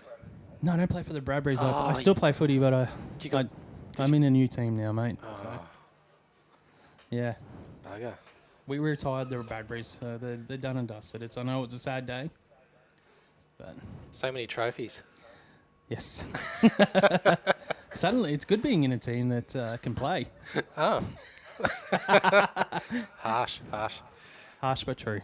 Especially when all the players that I played footy with are actually out here drag racers. So that's why we stick to drag racing. We're no good at ball sports. Too many blown out knees. There's been a few of those. But, Donnelly Blasting Services QDRC. And coming into round 3, we see a few of the cars on just behind the burnout area of looks like Paddy Barron. Yeah. So what we'll do is we'll take a quick break from the microphone. We'll wait for these cars to get ready, and we'll be back with racing very, very shortly.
Look as far as I can see, but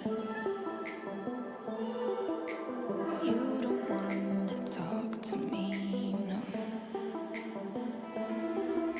And not through words, not through songs, not through whispers, not through phones.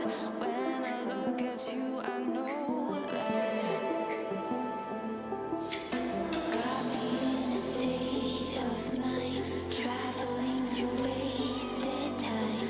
Think of how I will rewrite every single song.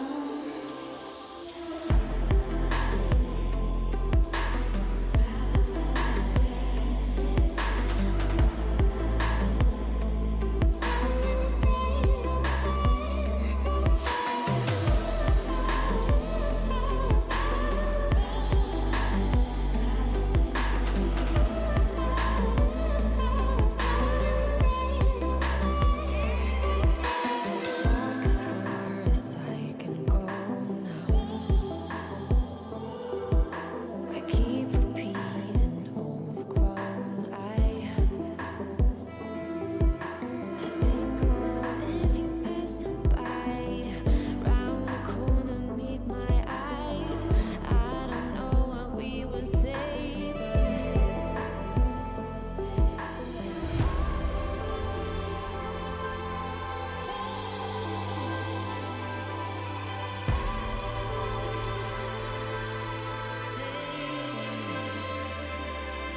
got me in a state of mind, traveling through wasted time. Think of how I will rewrite every single song. You got me in a state of mind, traveling through wasted time. Think of how I will rewrite every single song.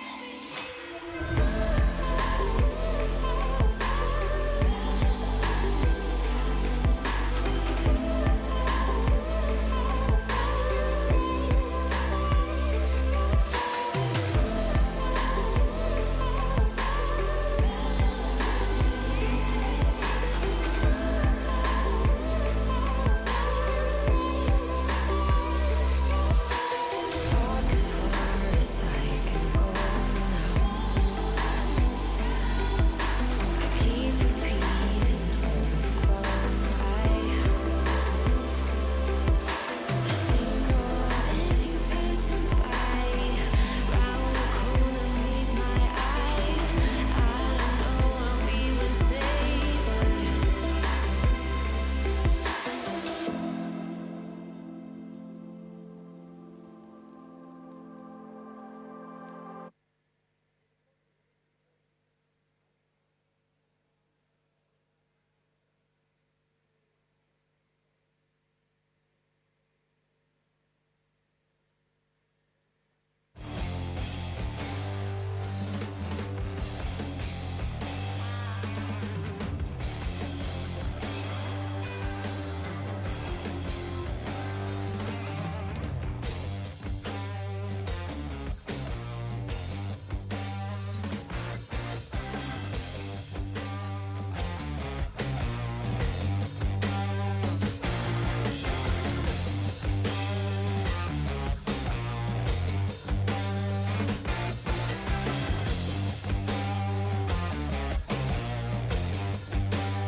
All right, just another quick call. Real Street, Super Street, Junior Dragster, Super Sedan Modified, and Top Sportsman, you should be in the lanes. Real Street, Super Street, Junior Dragster, Super Sedan Modified, Top Sportsman, you should be in the lanes. We are about to get underway with our final round of racing here at the Donnelly Blasting Services Queensland Drag Racing Championships. It is the third round of the championship, and it's got implications everywhere for all of our brackets on the championship side of things. So don't go away. We're about to get back underway with racing.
Okay, we are now into round 3. It is Horsepower Solutions Top Sportsman. Having a look at tail tape, one of those drivers on track. I think that might be Denny Lake. It is. He's gone 2 from 2, going through the burnout procedure. Now, he has the opportunity to go 3 from 3, and guess what? His competitor in the lane beside him, Patrick Barron, also 2 from 2. So no matter what happens here in this race, if unofficially, one of them will go 3 from 3 and be one of our finalists, no matter what. Whoever wins this race, unofficially, of course, because it needs to come through race control, but going by our calculations, the winner will have a spot in the final. The runner-up will need to worry about getting into the final on the countback. So it is out the back door racing for both of these drivers in theory. Because you need to run on your dial in. You need to get the W. If you don't get the W, you want to hit your dial in. So Denny Lake is dialed in at 7.92 seconds. He will do the chasing. You can see him moving forward. He'll be taking on Patrick Barron. Barron is dialed in at 8.66 seconds. Barron, you can see there.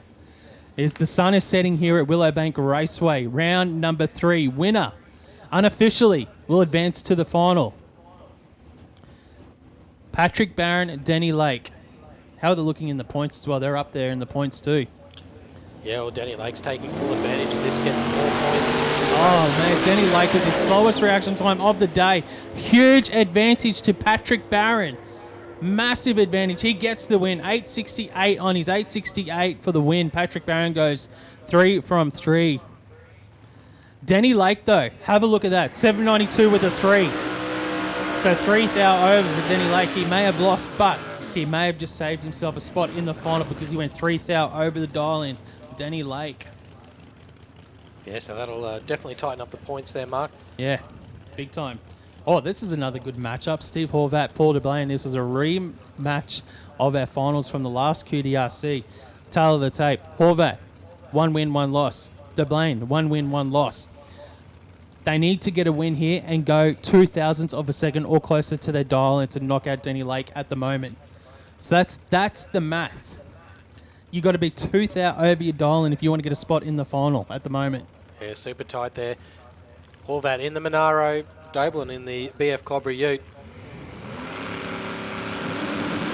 Red light for Horvat. Well, DeBlain's got the win, so he's got the points, but dial-in wise, he needs to go 8.62 with a 2. He goes 8.65 on the 8.62. Too far off the dial-in at the moment, but he gets the win.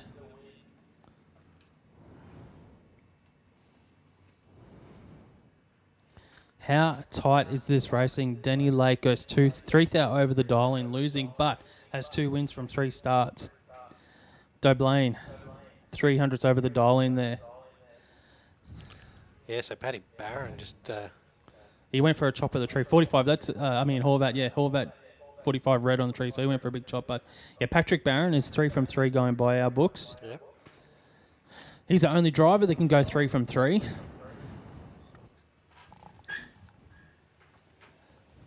If Wade had this wrong, I'm sure I would have got messages from someone already. No, that's not right. So I'm just going to throw Wade under the bus constantly with these notes. But yeah, as I said, this is the maths now for top sportsmen. David Goldie can go 2 from 3. Dale O'Dwyer can go 2 from 3.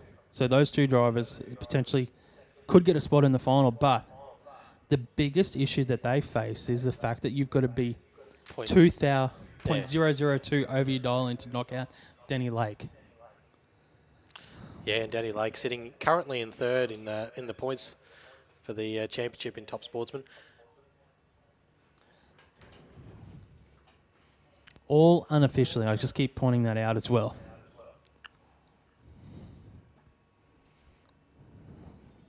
Because I've had issues in the past where people have been disqualified that I didn't know about. Because in commentary, we don't know if someone's been disqualified or if they've done something wrong on track that we don't know about. And then we don't know what the weigh station's bringing and all the rest of it. Yeah. These guys aren't getting weighed, but... Yeah, but in other they have circumstances and races... staging rule infringements as well, if they've done something wrong in staging that we didn't notice. Yep. There's been things in the past anyway that we were unaware of here in commentary. So we are in the middle of Top Sportsman, round number 3. Need to get a call out for the rest of the categories. Real Street, Super Street, Junior Dragster, Super Sedan and Modified. If you're not in the lanes, you need to be there.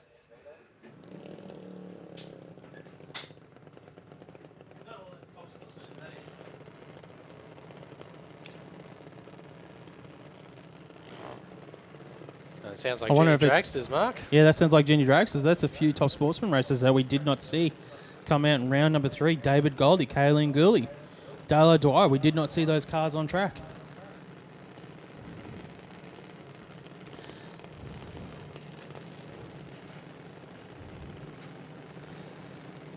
We're moving now into Junior Dragster. Next up, so obviously, sometimes, you know, the schedule does have modified, but it's if juniors are ready and they're waiting on vehicles or something, we'll swap them around. So, and obviously the timing to get cars around for each round is quite challenging at times. It's shortening up, yeah. Okay. So, yeah, we've got SuperFloor Junior Dragster on track. This is going to be a fun one to try and keep track of. Yeah, so we've got Neela Paul in the A Junior up against Tyler Bellett.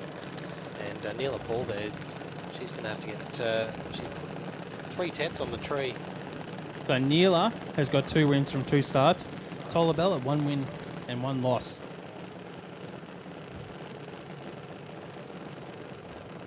Neela into full stage. 159 reaction for Neela Paul, 109 for Tyler Bellett.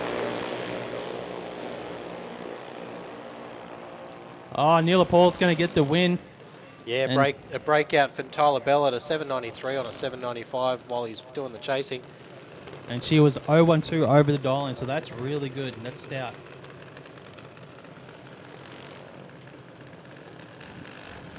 Need Mod Bike to the lanes, Modified, Super Sedan, Super Street and Real Street to the lanes, please. Next up, Tamika Castlake to take on Alex Kidd. Tamika's 1-1. Alex Kidd he's 2 from 2, so he's got a chance to go 3 from 3. Alex Kidd. Yeah, so an 846 dial in for Kidd, 872 for Carslake. Oh, great light from Tamika. 014 to an 089. Alex Kidd's got a bit of work to do here. And it's going to be a double breakout. Tamika gets the win. Lesser of the 2 with an 870 on the 872. Yeah, and an 840 on an 846 for Alex Kidd.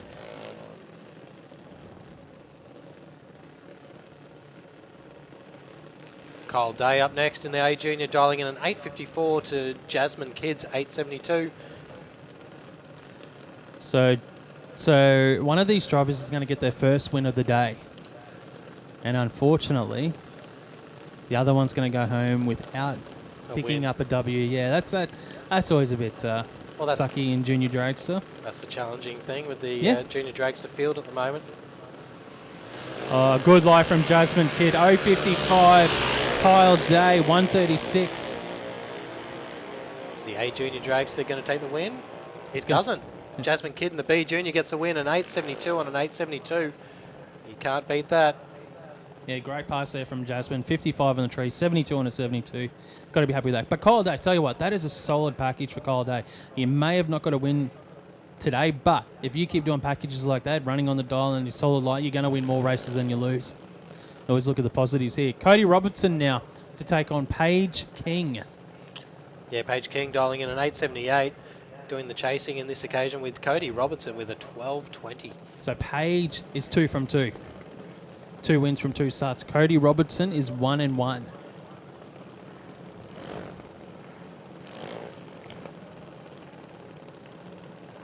This is the challenging thing. Trying not to... deep stage. Deep stage from Cody, yeah. Got to watch those lights now. Solid green. 219, Chris. Yep. 219 for the 043 for Paige King. She's going to have to drive all the way around Cody Robertson. And gets the win. 880 on an 878 for Paige King for the win. And a 1218 breakout on a 1220 for Cody Robertson. So 023 over for Paige King. So Neela Paul was closer to the dial-in. She's also 3 from 3. Next up, Cody Sedmak and Chase Carslake. Chase, 2 from 2.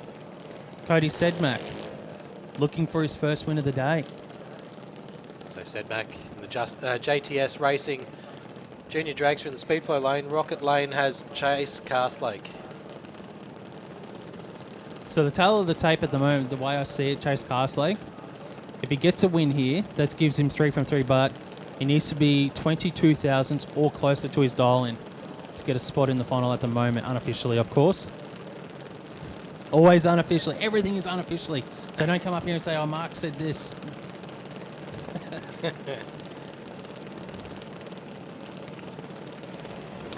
Oh, Chase has got the win. 083 light for Chase Castlake. So he goes 3 from 3. Oh, a little bit off the dial-in, though. Yeah, an 830 with a 9 on that 826 dial-in. Still gets a win.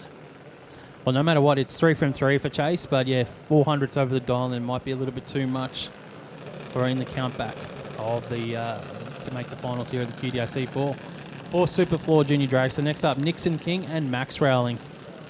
Yeah, Max Rowling dialing in an 800 in the more pocket money Junior Dragster. Nixon King dialing in a 917 in the Mick King Transport Junior.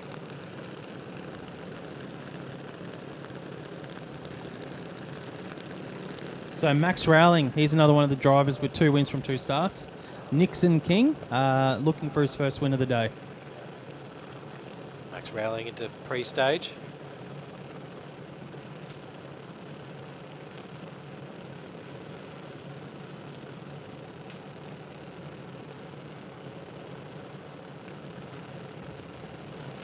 Red light there for Nixon King. Oh, 004 for Max Rowling. That was going to be tough to beat. Now let's look at the ET. It's all about the ET for Max Rowling. He backs off, gets the win 809, so it's a little bit off the dial-in for Max Rowling. Yeah, Nixon King a 914, 6 on a 917. Just a little too quick. And that unlucky reaction time. Yeah, I wonder if Rowling has backed off there, trying to be safe on the dial-in.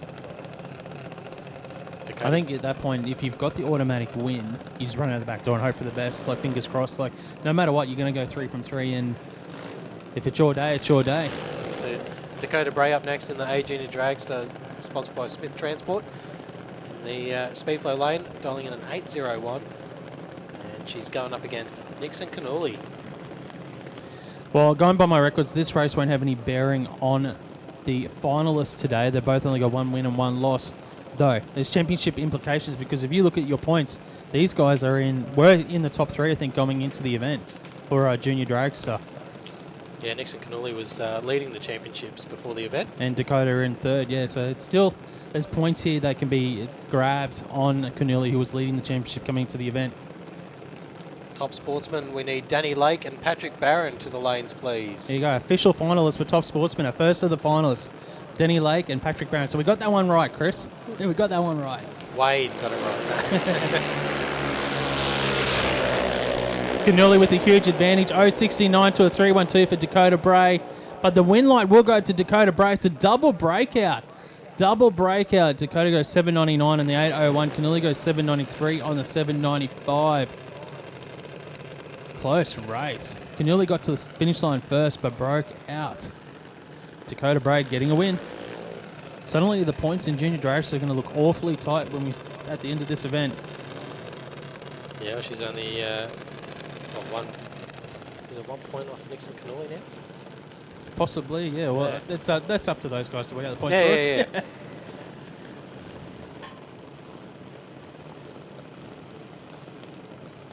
Max Mason in the Downs Classic Towing Junior Dragster in the Speedflow lane up against the Rocket Lane's Carl Schultz. Oh, wow. The defending Junior Dragster champion hasn't won a race yet today, Carl Schultz. Man, Max Mason's got a tough race here when you got the defending champ who just wants to get a W on the board today. You know he's going to be dialed in here, Carl Schultz. Oh, perfect light. Trip zip for Carl Schultz. We called it up here. We knew that Carl was going to be looking to get that win. The womp womp womp from Carl Schultz goes 803 on his 800 with a 000 light. Well, that's the first one I've seen today. Chris, what about you guys? That's the second one for today? Second one for today. I'll get a photo of it. If you get it quick enough, there we go, we got it. But you could hear him stomping the throttle in the deep end at the end of the 8th mile.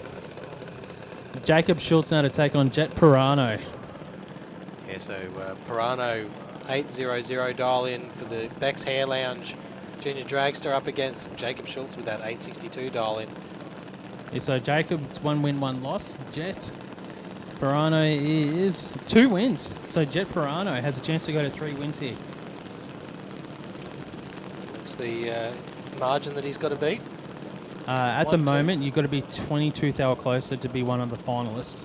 So at the moment, Paige King has gone 23 thousandths over, and Neela Paul went 12 thousandths over. So 22 thousandths or better would get you, at the moment, unofficially into it. Well, it doesn't matter here because Jet Pirano has red lit his chances away. Jacob Schultz will get the win. Get the win here. Runs an 863 on an 862. Oh, Jet Pirano's going to be kicking himself. He's going to be absolutely kicking himself because he just went 800 on an 800, dead on the dial into the 0, and lost the race due to that red light. Those are the ones that you go back to the pits and you're going to be thinking about it for a couple of weeks after the event. Yeah, it's just some days just aren't your day. No. So Vance Pirano now. So Vance has not lost a round of racing yet in Junior Dragster. He's 2 from 2 today. Has not lost at the opening 2 events of the season. He's on an 8:59. He's taken on Isabella Hunter, her first ever event in Junior Dragster, racing event. Deep staged. And the whole shot has gone to the rookie, Isabella Hunter. A 124 to Pirano's 162. But Pirano's going to get the win with an 860 on the 8:59. He's 15th out over the dial-in. Yeah, Isabella Hunter runs it through a 916 at 71 mile an hour on a 9 flat. So that, going by my calculations, that means Vance has now got one of the closest to dial-in numbers for the drivers that have gone 3 from 3, potentially here, 15th hour over. And we've still got more junior dragsters to run. More to come forward. So SuperFloor bringing us junior dragster at the Donnelly Blasting Services QDRC round. It's a battle of the girls on track here. Amelia Wright to take on Lexi Lancaster. So Lexi's gone 1 from 1. So 1 win, 1 loss. And Amelia is still looking for her first win of the day. So Amelia Wright in the A junior dragster, the illicit auto electrical junior dragster in the speed flow lane. Lexi Lancaster in the rocket lane with the B junior. Dial in an 863.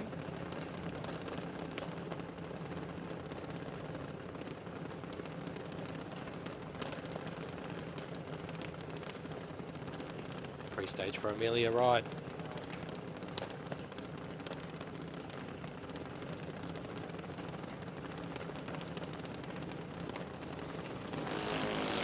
Well, not much in the reaction times. 102 for Lexi, 122 for Amelia Wright. So 200's advantage, Lexi Lancaster. And the win light will go to Lexi, an 868 on the 863. Breakout for Amelia Wright at 797, too quick on the 799. So Lexi goes 2 from 3 so far today in SuperFloor Junior Dragster. And I think that might actually bring a close to round 3 of Junior Dragster. So we had, by our calculations, there were 5 drivers that ended on 3 wins. So once we know who the finalists are, we'll let everyone know. But by our calcs, there was 5 of them. So we'll go to the count back of who were the closest to the dial-ins, and we'll let you know. But we do have already one pairing known for finals already. It's Denny Lake and Patrick Barron in Top Sportsman. Yep. So Real Street, Super Street, Super Sedan, Modified, and Modified Bike, you guys should be in the lanes. And we've got one pairing. We know one of our pairings. Next up, when we hear from the tower, we'll let you know who made the final of Junior Dragster.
It looks like we're now moving into round 3 of Super Sedan. Chris, on track first, it will be Damien Morris. Let's find the run sheet for us in Super Sedan. Damien Morris is 2 from 2. He's got a solo pass here. So these are the things that Damien can't do on this pass. He can't red light. So if he red lights, it takes him out of the opportunity to make the final unless he's the only one with 3 wins. So he does get an automatic win, but red lights take you out of contention in the countback and breakouts. Oh, 0-1-4 on the tree for Damien Morris. Jeez, he's throwing everything at it. How close to this 990 will he go? 988 on a 990. He breaks out, but there are 2 other drivers with 2 wins. So can that hurt him? Can that come and bite him later on? We'll find out soon. All right, we've got Mick Newport up against Adam White. Battle of the Holdens, the Tirana for Mick Newport, the Commodore for Adam White. So Adam White's one of these drivers with 2 wins, so he's looking to go 3 from 3. And super sharp on the tree. Yeah, he's a good racer, Adam White. Newport looking for his first win of the day. 063 line for Adam White, 041 for Mick Newport. Yeah, well, Newport's behind. I got the advantage over White at the moment. And Newport will get the win. Yeah. 943 and the 942, Chris. Yeah, breakout there, 948 on a 950 for Adam White. Had to try it because he had to try and drive around that Tirana. So Judy Pukas on track. And meant to be against Rob Price. But no Rob Price at the moment. He's in the burnout pad. Not moving, no Rob Price. You can see Rob Price just sitting there. The crew standing around the car as it lost fire. Lost fire has just started up. Yeah, Judy Puka straight into full stage though. Well, the thing is that people are like, oh, what happens with the start line counter? So the start doesn't count until Rob Price brings on the pre-stage. So there is a 20-second time limit, but it doesn't start until Rob Price hits the pre-stage beam.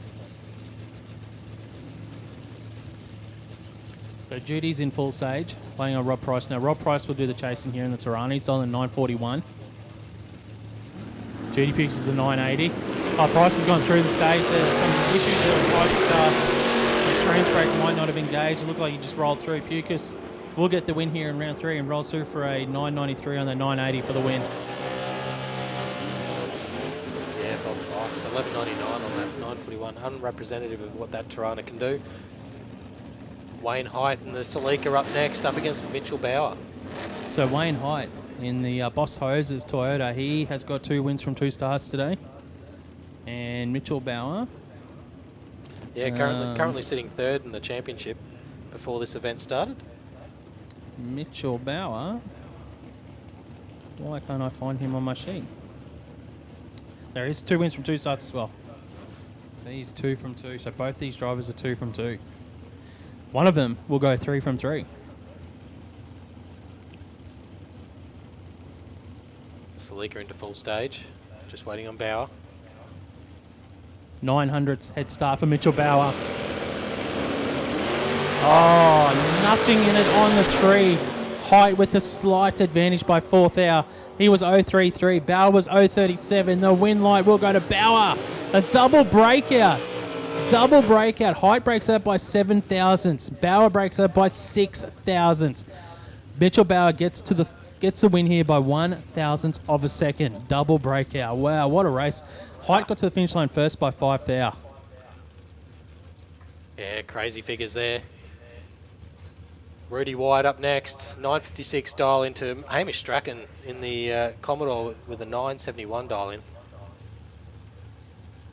Strachan in the matte black Commodore. 057 light to 017 from Rudy Wyatt. And Rudy Wyatt goes through for the win. A 956 with a 9 on a 956. And Hamish Strachan with a 981 on a 971. A great package there from Rudy Wyatt. 56 on a 56 with a 17. Like, great run for the team there. Hamish Strachan, though. That was a solid pass as well, 981 and that 971. But that'll be our championship leader's first win of the day for Rudy Wyatt. So it hasn't been in a day that he'll want to remember too soon. As we now move into Knijff Earthmoving Modified Eliminator Round 3 of racing. Let's have a look at the tail of the tape. I think Dave Porter's had a pretty good event so far. He's one from one, one win, one loss, and Phil Bellett is 2 from 2. And if I'm looking at this correctly, there's 3 drivers with 2 wins from 2 starts. That is Phil Bellett, Chris Reed, Jason Vanderlyn. Yeah, so Phil Bellett, 775 dial in to Dave Porter with the 755. And Porter had a really good pass in round 2 that I saw as well. Great light, ran on the dial in. Phil Bellett though, 2 from 2. Into pre-stage, Bellett dialing in a 775, 2/10 head start. Porter, 755. Both drivers in pre-stage. 045 light to an 020 for Dave Porter. And Porter gets a win. A 759 on a 755 with an 020 light. And Phil Bellett, a 778 on a 775. Yeah, so Phil Bellett was actually closer to the dial-in, but the reaction time is undoing there. Porter getting the win.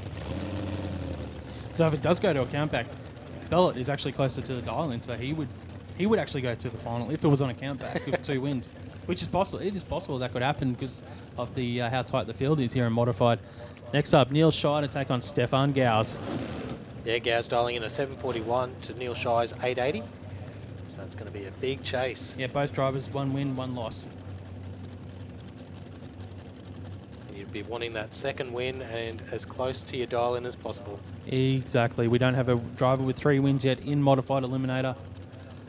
So you just do your best. This is where you take the chance and run at the back door, or you just get the win points and then hope for the best. 146 light to an 048 for Stefan Gauss.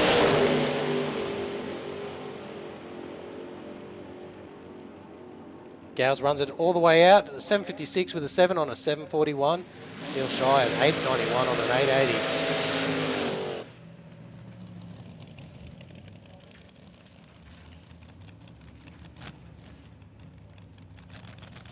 Still, no one in Modified with 3 wins yet.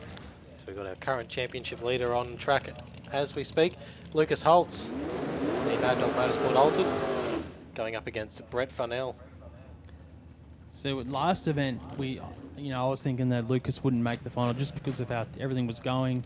He has 1 win, 1 loss going to round 3, and then just absolutely bombs it in round 3. Ran dead on the dial line, and you can't count out Lucas Holtz. There's a reason why he's leading the championship. Brett Farnell with the race here. Tough race.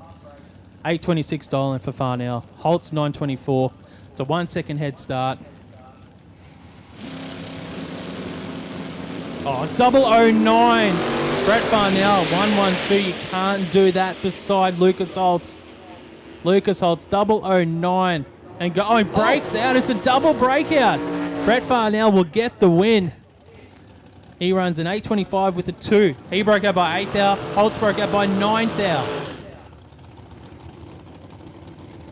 So the Holtz charge will come to an end here in the 3rd round of the championship in Modified.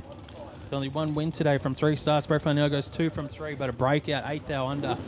So need Real Street and Super Street to the lanes, please. Real Street and Super Street to the lanes. And still, we don't have any drivers with 3 wins from 3 starts. Jason Vanderlyn is about to try. We are going to get one here because both these drivers have got 2 wins from 2 starts. We are going to get our first driver with 3 wins in this pairing. It will be Jason Vanderlyn in the Alta dialing at 778, or will it be Chris Reed in the Roadster? He's dialing at 835. Great reaction time there for Reed. 048 to an 079 from Vanderlyn. Advantage Roadster. Winlight Roadster. 836 on an 835. Vanderlyn goes 779 on the 778. That's really tight actually, because Vanderlyn's got 11th over the dial, and if it does go to the countback, the drivers on 2 wins from 3 starts, that's going to be tough to beat. Reed, though, goes 3 from 3. Having McDonald in the Mick Newport contracting front engine dragster up against Andrew Pinkstone. So Pinkstone, he's 1 win, 1 loss. Abby McDonald looking for a first win of the day. It's been a tough day for Abby. So Abby McDonald dialing in a 7:58. Andrew Pinkstone in a 7:62. Not much on the tree. So when you're talking numbers now in modified, just having a look at what we've seen so far, if it does go to a count back to the drivers on 2 wins from 3 starts, I think you need to be in the double O's on the diamond. So you need to be under 10th hour to get through.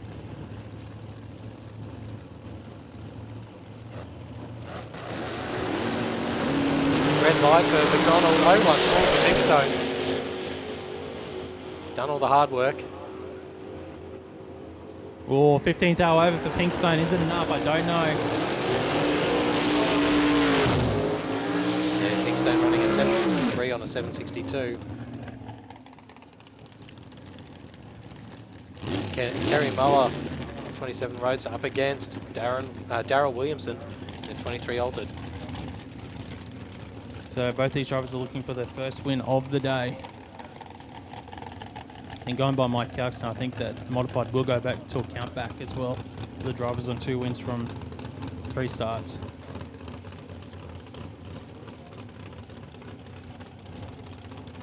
So not much in the Christmas tree between these two. And this really paints the importance of that third round of racing where you need to run close to that dial in. So Williamson a 7:84, Muller an 8:33.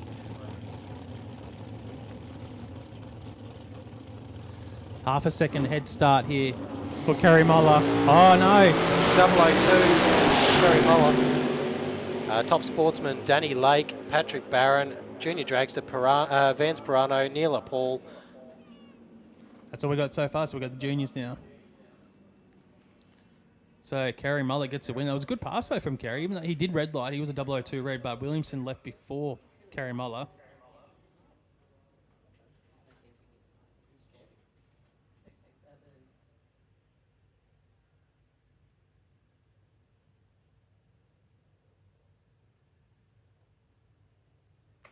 We do have two finalists now, so we know top sportsman, it's Patrick Barron and Danny Lake, and we know junior dragsters Vance Pirano and Neela Paul. Yep. We'll know more finalists very, very shortly. Yeah, I think there's still... And just also another reminder for everyone that's racing today, no camping tonight here. So you're not allowed to camp tonight. You need to leave the venue after racing has been completed. So no camping here tonight. Leave the venue after racing is completed. As we move now into round number 3 of Real Street. Also, we just got an announcement. Super Sedan finalists, Damien Morris and Mitchell Bauer. Damien Morris and Mitchell Bauer through to the finals of Super Sedan. Real Street now, round number 3. The exhibition bracket today, we've got on track Matt Coates taking on Ian Nielsen. Coates in the white wagon. He's dialed a 12.02. Nielsen, the VZ, the blue Commodore. He's dialed an 11.88. 084 reaction for Nielsen. 071 for Matty Coates in the Dragon. Yeah, 13th hour advantage for Matt Coates in the wagon. 12.02 dial in. And the win light will go to the blue Commodore, though. 11.99 on the 11.88. Gets a win by 400ths of a second in Nielsen. And Coates was a little bit off the dial and went 12.19 on his 12.02. Shane Grattan in the BF Falcon up against Paulie Gingell in the red Grand Cherokee. And 1380s on both sides of the track. An 050 light for Paulie Gingell. 746 for Grattan. So the big advantage to the Jeep. And he's stolen at 13.80. It's a heads-up race here as well. Yeah. And the win light will go to Gingell with a 13.91 on the 13.8 breakout by Shane Grattan. 13.66 on that 13.80. So Dale Samuelson, better call Cal Maintenance Caprice up against Paul Nielsen in the FG Falcon. 12.55 to a 12.52. 014 light for Paul Nielsen. 104 for Dale Samuelson. Yeah, Nielsen in the box seat. 12.52 dial for the FG there. That's across the finish line. He's going to get the win as well. 12.66 for the win, 117 miles an hour. Dale Samuelson goes through for 12.67, 113 mile an hour. Oh, this is a good way to finish off Real Street. Tony Rogers on the solo pass, the BF, the Ute. Dialing 11.63, freebie. So let's see how Rogers goes here. Well, obviously, it is an exhibition bracket, but can't red light. On the countbacks anyway, just for the countbacks. If you still get 3 wins and you're the only driver, well, you'll go through to the final. Well, But Rogers, yeah, he took it easy, 131 reaction time just to guarantee that non-red light. and he goes 11.67 on his 11.63, 126 mile an hour. Which, the real streets. Yeah, Rogers, he lost at least one race today, so that's a win for him. Matt Coates went 3 from 3. Ginger went 3 from 3. I think Ian Nielsen might have went 3 from 3 as well, but anyway, that's... Now we're moving into Prime Science Speed Elec Super Street, round number 3. Up first, Craig Layton. Yeah, up against Travis Greaves in the XD Falcon. Layton with an 11.84. Greaves with the 10.72. So Greaves has gone 1-1, and Layton has gone 1-1 as well. Green, both sides of the track, an 0.70 to an 0.59 from Greaves. Nothing in it, Mark. Yeah, not at all. 11th hour advantage to Greaves, and he'll get the win light as well. 10.73 on his 10.72, safe for the win. Layton breaks at 11.80 on the 11.84.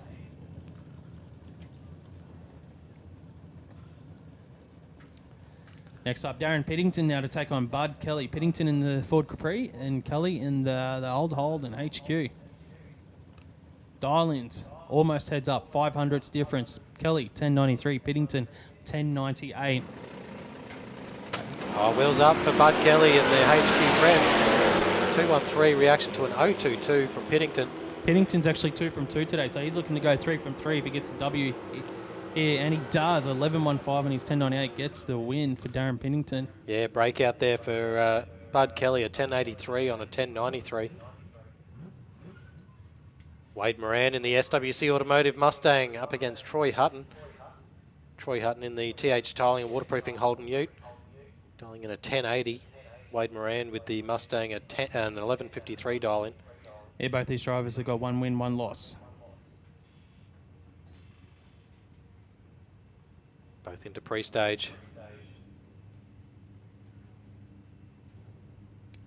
And no one wants to go in first. Is this a bit of a staging duel, Chris? What do you think? Haven't seen the old-fashioned. Well, we haven't seen a staging duel yet today. No one is moving here. Round 3, Primus Science, Speed Elec Super Street. Wade Moran, I can see Wade Moran's card made a move. He's making a move. Wade has gone in. Wade Moran's gone in. Hutton now moving in. Whole shot goes to Hutton. 0.58 to an 0.91. Yeah, I thought it was going to go the other way round. But the win goes to Troy Hutton at a 10.82 on a 10.80. And Wade Moran an 11.57 on 11.53. William Keogh up next in the XE Falcon, up against Murray Flay in that great-looking Commodore. So William Keogh hasn't got a win yet today. Flay with the 0.35 light, 0.95 to Keogh. Yeah, neither driver's got a win today. Both of them looking for their first one here. Looks like Murray Flay's way out in front. He's way out in Breaks front. out. Breaks out by a little bit. It's because Keogh was way off his dial-in. He gets the win, though, because he's safe. Keogh goes through for a 13.19 on his 12.15, safe for the win. Flay goes too quick, 11.56. Sean Taskus in the Ford Capri on the start line up against Wayne Nipperis with the Camaro. So Taskus is 2 from 2. Red light go for Nipperis. Taskus goes 3 from 3. Yeah, no 3.6 light for Taskus. And he runs it through 11.05 on a 10.97. And Nipperis an 11.32 and an 11.35. So I'd say he's 800s over his dial-in there. Taskus 87 thousandths to be precise. But he's 3 from 3. Only 2 drivers are 3 from 3 at the moment, unofficially on our records. John Riley now in the Ute to take on Jenny Ashen. So Riley, looking at tape, hasn't got a win yet today. And Jenny has gone 1 from 2. So she got a win and a loss.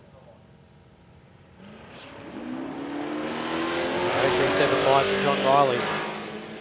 165 for Jennifer Ashen. Montana should be well out in front and is 11.91 on 11.90 with that 037 light. And Ashen runs an 11.36 on an 11.35 with the 165 reaction. Yeah, both the drivers going really close to the dial-ins there, but unfortunately, they neither of them were going for 3 from 3. Because if they had both gone 3 from 3, they were both better than the drivers so far that have got the 3 wins at the moment. Anyways, next up, Sam Newton in the Commodore, dialing in 11.75, and Nicole Goldie 11.67. Nicole has got 1 win, 1 loss. Yulton is 1 win, 1 loss as well.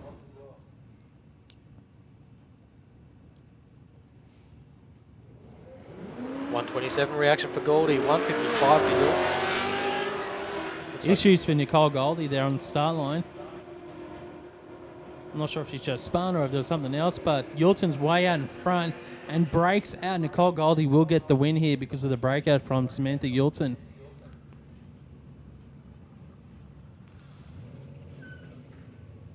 Terry Glasby in the white Ford Fairlane, dialing in a 12.10 to Gary Green, the Lockyer Automotive Holden Wagon, dialing in a 10.39. So Gary's got 2 wins. Glasby has got 1 win. So Gary Green could join the brigade of drivers with 3 wins here if he gets a W up against Glasby. Glasby's dialing at 12.10, so we'll see Glasby lead first. red light for Glasby. Red lights. Gary Green's got the automatic win. Now it's all about the dial-in. 10.39 is his dial-in for Gary Green. If he can go any close to it, he should give himself a good chance. 10.44 with an 8 on a 10.39. That's 58 over, so by my calculations of the drivers with 3 wins, Gary Green's actually been the closest at 58 over.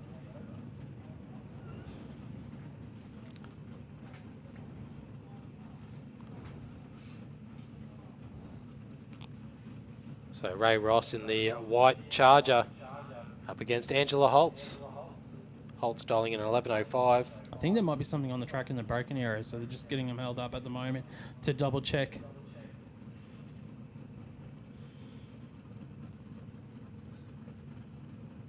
Oh, you can see the red flashing lights on the Christmas tree.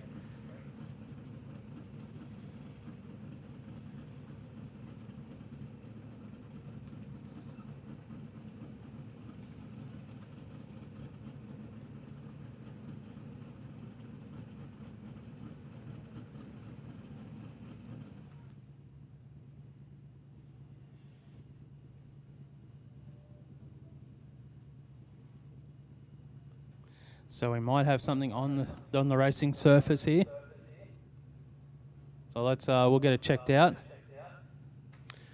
And All right, so we got some more added to the list. We got Chris Reed and Jason Vanderland for the modified finalists. We got Super Sedan Damien Morris, Mitchell Bauer, Vans Pirano and Neela Paul for Junior Dragster, and Danny Lake, Patrick Barron, if you're not already in the staging lanes. They're our top sportsman finalists.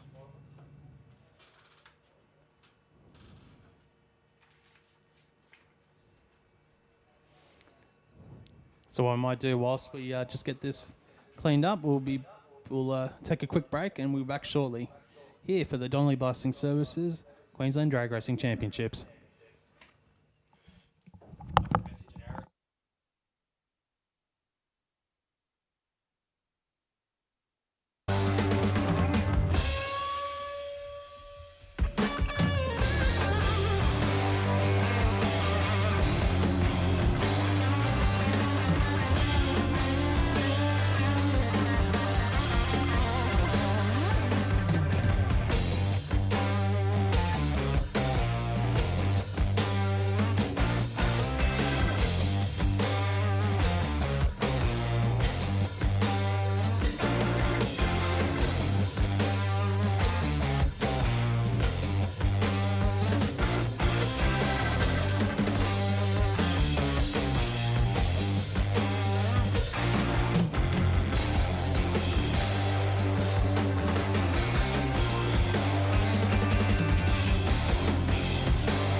We're back into a round number 3, Prime Science Speed Elec Super Street. We've got it all cleaned up. On track is going to be Ray Ross, Angela Holtz. Holtz moving forward in the Monaro for Mad Dog Motorsport. She's in full stage. She is ready to rock and roll. Ray Ross just doing some final touch of something, just looking inside his car there at something. Oh, he's just admiring his own Charger. Wonder if he's just looking at the sun. Anyways, Holtz is dialing 11.05. Ross is dialing 10.04. Who we got? We got our next finalist. Yeah, we got Real Street finalists Ian Nielsen and Paulie Gingell. Oh, look at that. I actually got a message about Paulie Gingell. Someone saying that they were pretty sure he was in the final. Yeah, the Grand Cherokee. Yep, the Jeep. Go the finals from Craig Collis. He's like, they're finally against Ian Nielsen, so he called it. All right. Well, Ray Ross picks the front wheels up at 188 reaction time to a 132 from Holtz.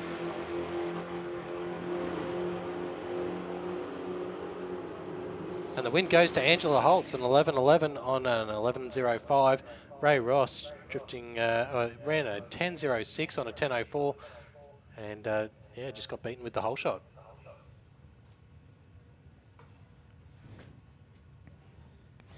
Next up in Super Street. Sorry, I missed the... So Josh Fletcher's got 2 wins from 2 starts. He's on track. And Tanisha Marshall is 1 win, 1 loss.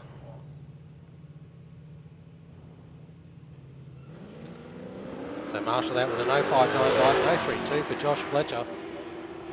Sharp on the tree with that Tirana.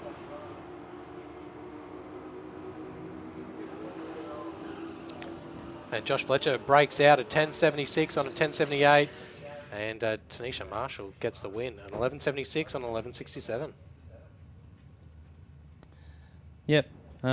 So Josh, he was looking to go 3 from 3, but doesn't do it here. Obviously, he took the chance because he knew that he had to be close to the dial and to get in. Next up, Colin Marshall and John Massey.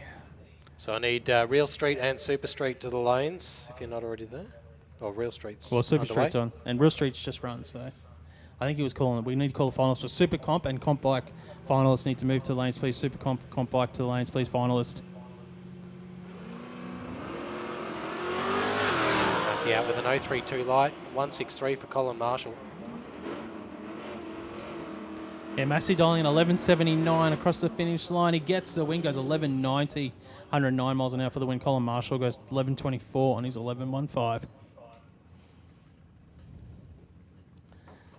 Next up, Andrew King in the Prefect, dialing a 10.68. It's a full 1 second head start here for Andrew King. Dennis Ryan in the Ute is dialing 11.68. So Ryan, I mean, he gets a 1 second head start. Ryan in the Ute, it's a 1 second wait for Andrew King.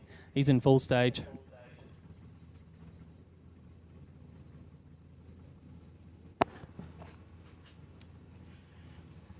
Both cars. Yeah, you're right. both cars in stage. Green light, 0.52 for Ryan, 2.54 for Andrew King. Dennis Ryan's looking to go 3 from 3 here. And he's in the box seat at the moment with a 2/10 advantage, and he gets it and goes 11.70 on 11.60. I think that's the closest we've seen any of the cars so far today with 3 wins on that dial-in.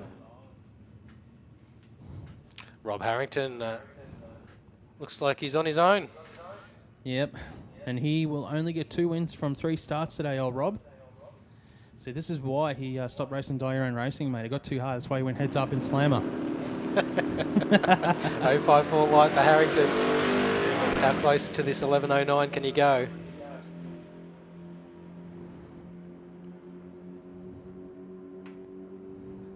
Goes an 11.13 with a 7 on an 11.09.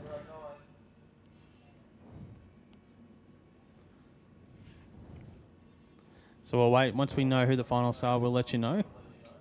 As we move now into, I think we might be moving to Modified Bike, potentially. Round number 3, a Modified Bike. Yeah, it looks like Alvisio's in the box seat at the moment. Alvisio, you think? He's doing all right, isn't he? But we don't want to pump him up too much because he's already got a little bit of a big head, old Brian Alvisio. And he should, because he is a good rider. You got to give him that respect where it's due. Brian Alvisio on the Kawasaki to take on Jason White. Yeah, White dialing in a 10.72, so it's going to be a decent chase from Alvisio. Oh, good light from White. Better light from Alvisio. It's an 062 to an 065. Alvizio, 3,000 advantage. Hasn't lost a race yet this season, and he doesn't here. He goes 887, double breakout. Alvizio gets the win, which could be telling with a breakout. You know, if you get more than 2 drivers in that breakout. Yeah, 887 with a 4 on an 888. Jason White there breaking out a bit further. Jason Clarkin on track on the full ball motorcycles Hayabusa, dialing in a 974 to Alan Annis Jr.'s 866. 1.5 for 1 reaction, 173 for Annis Jr.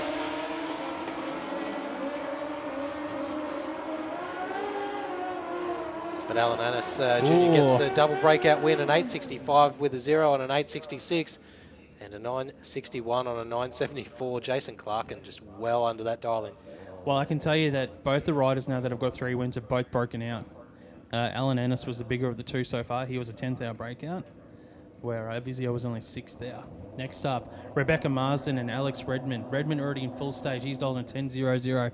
Marsden on her bike. She's dialing a 978 on the Honda. 413 for Redmond, 2.47 for Rebecca Marsden, and a lot of revs on the start line. So Alex Redmond gets the win, a 1070 on a 10 flat, and Rebecca Marsden just left a little bit too much on the tree. Yeah, not sure what happened there with Rebecca. If maybe there was a bit of a glare from the sun or something, but yeah, 2-second reaction time. Unless the bike had stalled or something we didn't know about. But yeah, anyways. Next up, Tammy Goldthorpe and Bobby Schluter. Bobby has got 2 wins from 2 starts. The junior drag bike graduate. It's going all right today. 11.18 dialing on the Kawasaki, taking on one of the heavy hitters in Tammy Goldthorpe and the Suzuki. Can Bobby get another win against Tammy Goldthorpe? Goldthorpe has not got a win today. That is crazy when you think about how good Tammy is. 0.95 light for Schluter. 0.38 for Tammy Goldthorpe. Goldthorpe with almost 600ths advantage. And Tammy Goldthorpe will get the win, goes 8.89 on the 8.83. Bobby Schluter, though, great run, though. 11.24 on the 11.18 with an 0.95 light. You've got to be happy with that. But Tammy Goldthorpe, 0.38, 8.89, gets her first win of the day.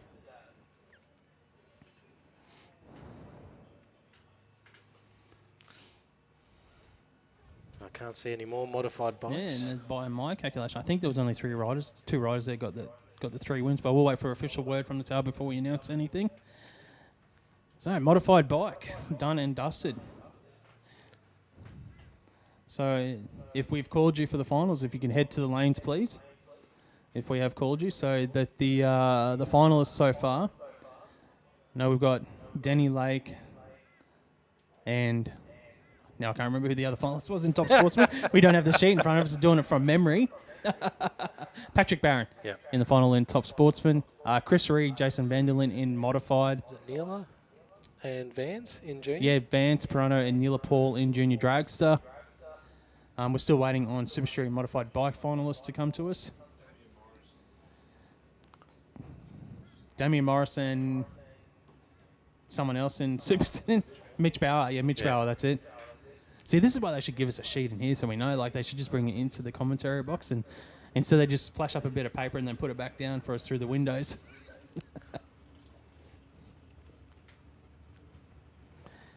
It's so we rely on Wade's cheat sheet. Yeah. I must admit, I didn't really do it as well as Wade. I just sort of took care of the ones which looked like they mattered. They were with the 3 wins. And I do, yeah. Wade does keep a track of a lot of stats for us here at the QDRCs, but he doesn't ever announce any of the stats that he's got, so a work in progress for Wade. I remember when I was enthusiastic like that. Subscription-based service. You know you can get all the stats on the 1320 code. You pay that fee and it gives you everything. Yeah, averages. So we got one of the So we're in the final of Top Sportsman on track, brought to us by Horsepower Solutions. We are now into the nitty-gritty. For the trophies, for the wins and runner-ups. Patrick Barron going through the burnout procedure. He's styling at 8.67 seconds for Aussie Diffs in the Beretta. Pat Barron. Denny Lake. Denny Lake is down at 791. It's a lot on the tree to chase down. It is a big head start for Patrick Barron.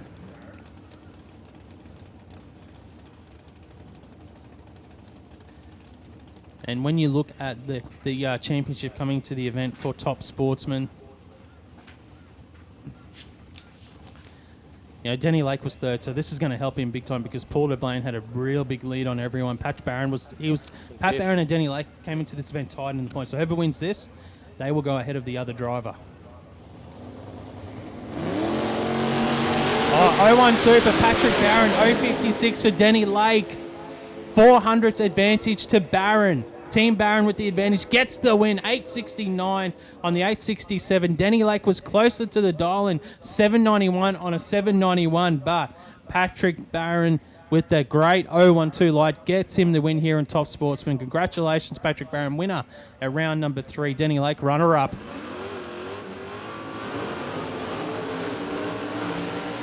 Damien Morris up against Mitchell Bauer.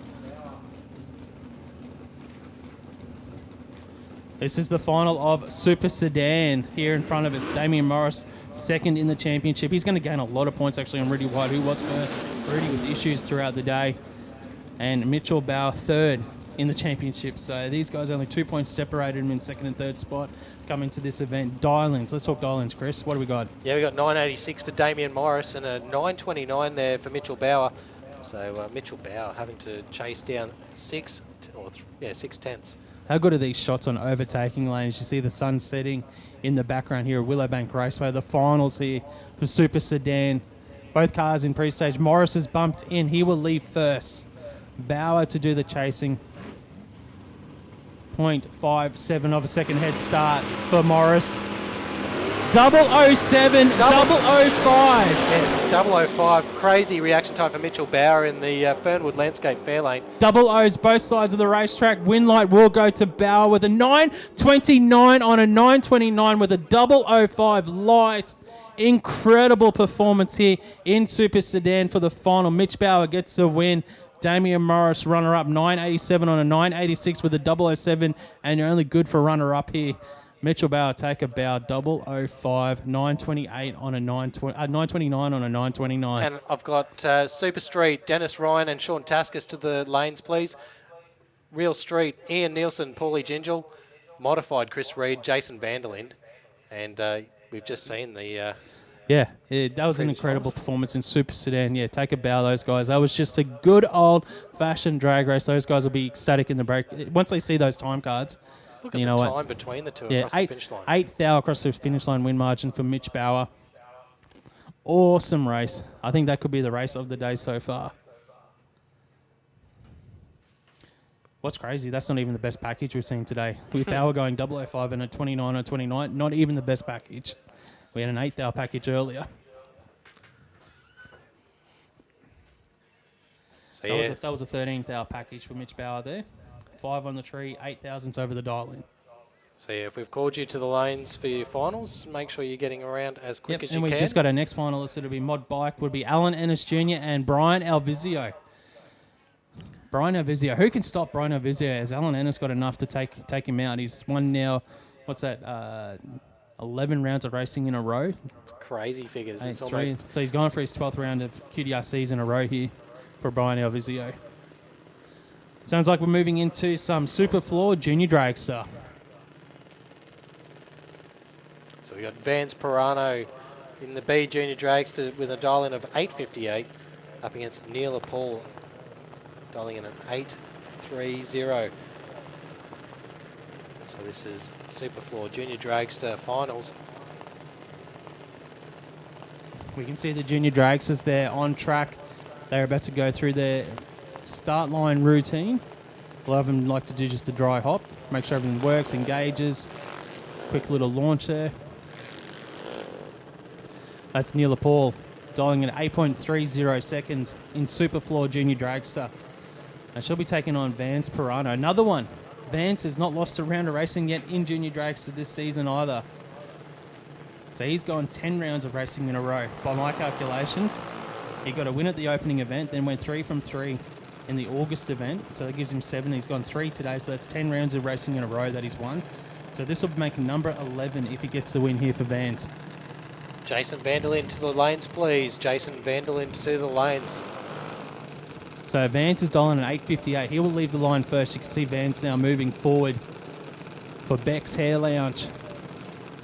Looking for 11 in a row. Neil Paul looking to stop Vance. And there's dominance that he's got in the Queensland Drag Racing Championship season. I think everyone in the rest of the field's cheering her on. I think so, yeah, when you're talking about the points. Neil Paul.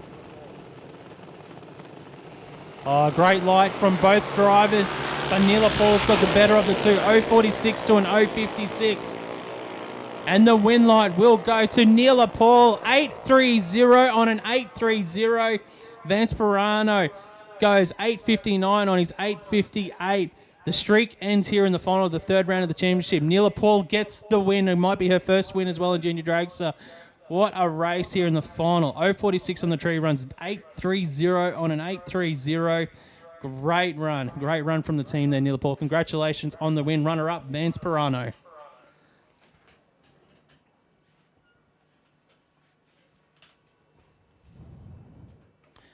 How exciting. How exciting here in the finals for the Queensland Drag Racing Championships, brought to us by Donnelly Blasting Services. Incredible performances. We are seeing drivers nailing their dial-ins, killing it on the tree here in the finals.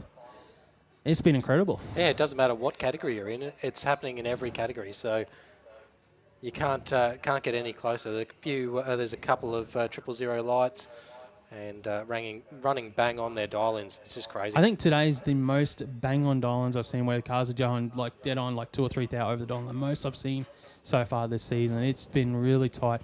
And it happens because the conditions weren't really dissimilar all day. Like, it's been a warm day all day, so the cars are consistent. They're usually running on the same numbers all day. So, and when you're only running 1 hour apart between your runs, like, it's consistent. You know, there's no constant changes there. So it's been consistent throughout the day, and it reflects on our performances that the drivers are putting together. So we're moving now into the final of SuperComp. So SuperComp, Dave Tucker in the Speedflow lane, Rocket Industries lane, Rocket lane, Jai Schluter. Now I'll break it down for us here in the final of SuperComp. Jai Schluter was our number 1 qualifier, running in that F modified production bracket. The QDRC record index that he's running on is a 9.56.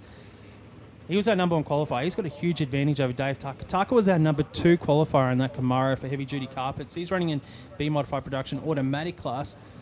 He was only 3.5 tenths under that QDRC record. So on paper, Josh Schluter has got a huge advantage.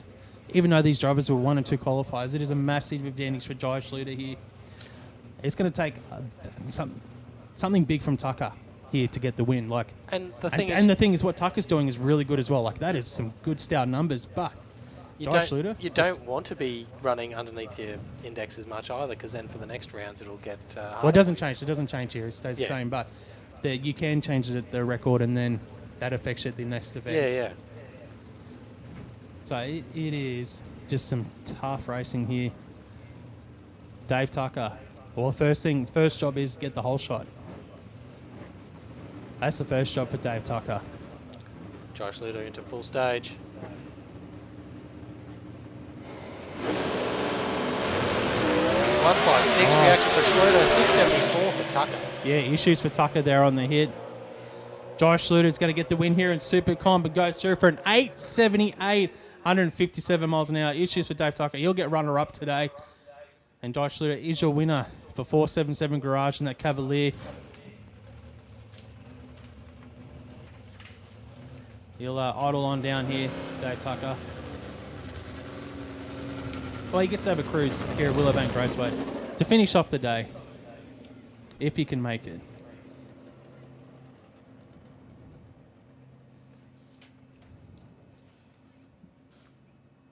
So we'll watch Dave Tucker just cruise down, and then we should have our finals for Comp Bike and some of our other brackets that are just coming around that ran their third round of racing there towards the end.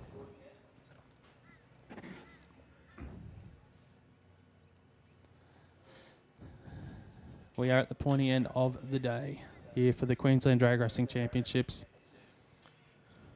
And it's good to see, I think, that obviously the guys that are leading the championships, they want to run away with the championship. But as a person look on the outside looking in, it's good to see that some of these championships are going to close up in the points. So it's going to be a real tough battle for the second half of the season. So I'm enjoying that, to see that. Yeah, well, Junior Dragster is exactly that, where Neil Paul took the points away from the championship leader. Yeah, that's good. That's good to see. I think that was her first win as well in Junior Drag. So it's always good to see anyone getting their first win. We've got that exhibition bracket too, Real Street, so that's cool to see here today. And you don't know what the QDRC events are going to throw up, especially with testing, with seeing door slammer exhibition passes or testing passes. Supercharged outlaw passes. Yeah, it was good to see those guys get some laps in today. But now we're moving into the final of Comp Bike. And it's going to be Ken Collin and Chris Collin on track. Father versus son. Ken Collin in the speed flow lane. Chris in the Rocket Industries lane. So Ken will be on the grandstand side of the racetrack. Chris on the mound side. Ken is running an A-altered bike with an index of a record of a 786. Colin with a record of an 807 on the B-altered bike. They're running off the QDRC records here. 129 light to a 113.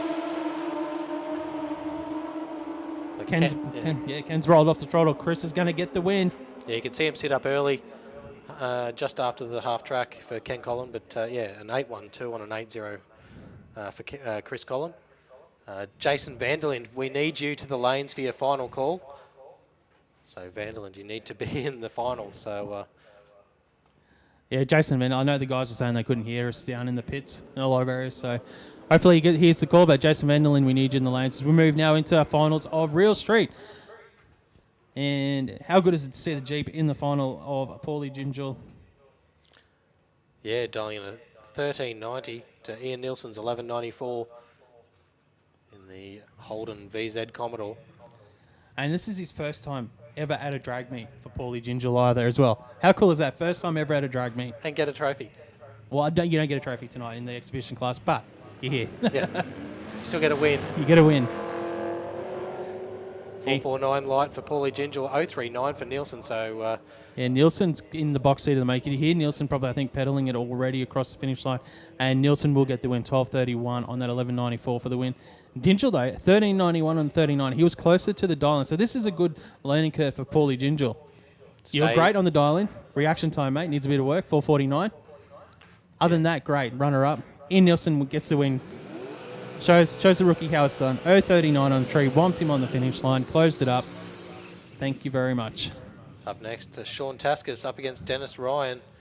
This is the final of Prime Science Speed Elec Super Street. Dennis Ryan in the ute, dialing 1167. He will leave first. And the Capri of Sean Taskus to do the chasing. He's dialing 1102. Taskus is a former national champion in Super Street. Small amount of chasing here for Sean Taskus with the light. Oh, red light there for Dennis Ryan. 002 red. 025 for Sean Taskus. Yeah, Sean Taskus is your winner here for Prime Science Speed Elec Super Street. 025 was always going to be tough to beat, and he goes across the finish. Oh, double breakout, actually. Big breakout for both drivers. Taskus goes 1096 on his 1102. Dennis Ryan, an 1161 on the 1167.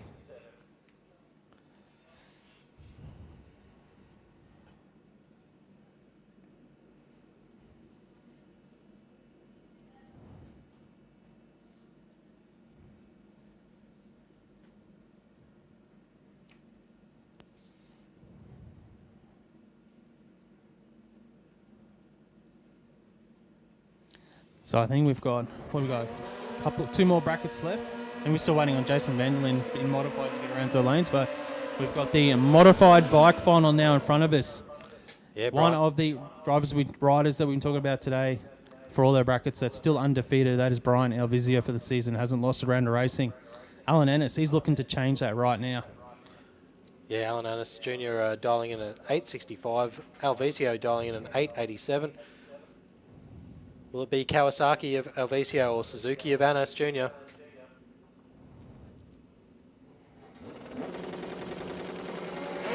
041 light for Alvicia, 071 for Annis Junior.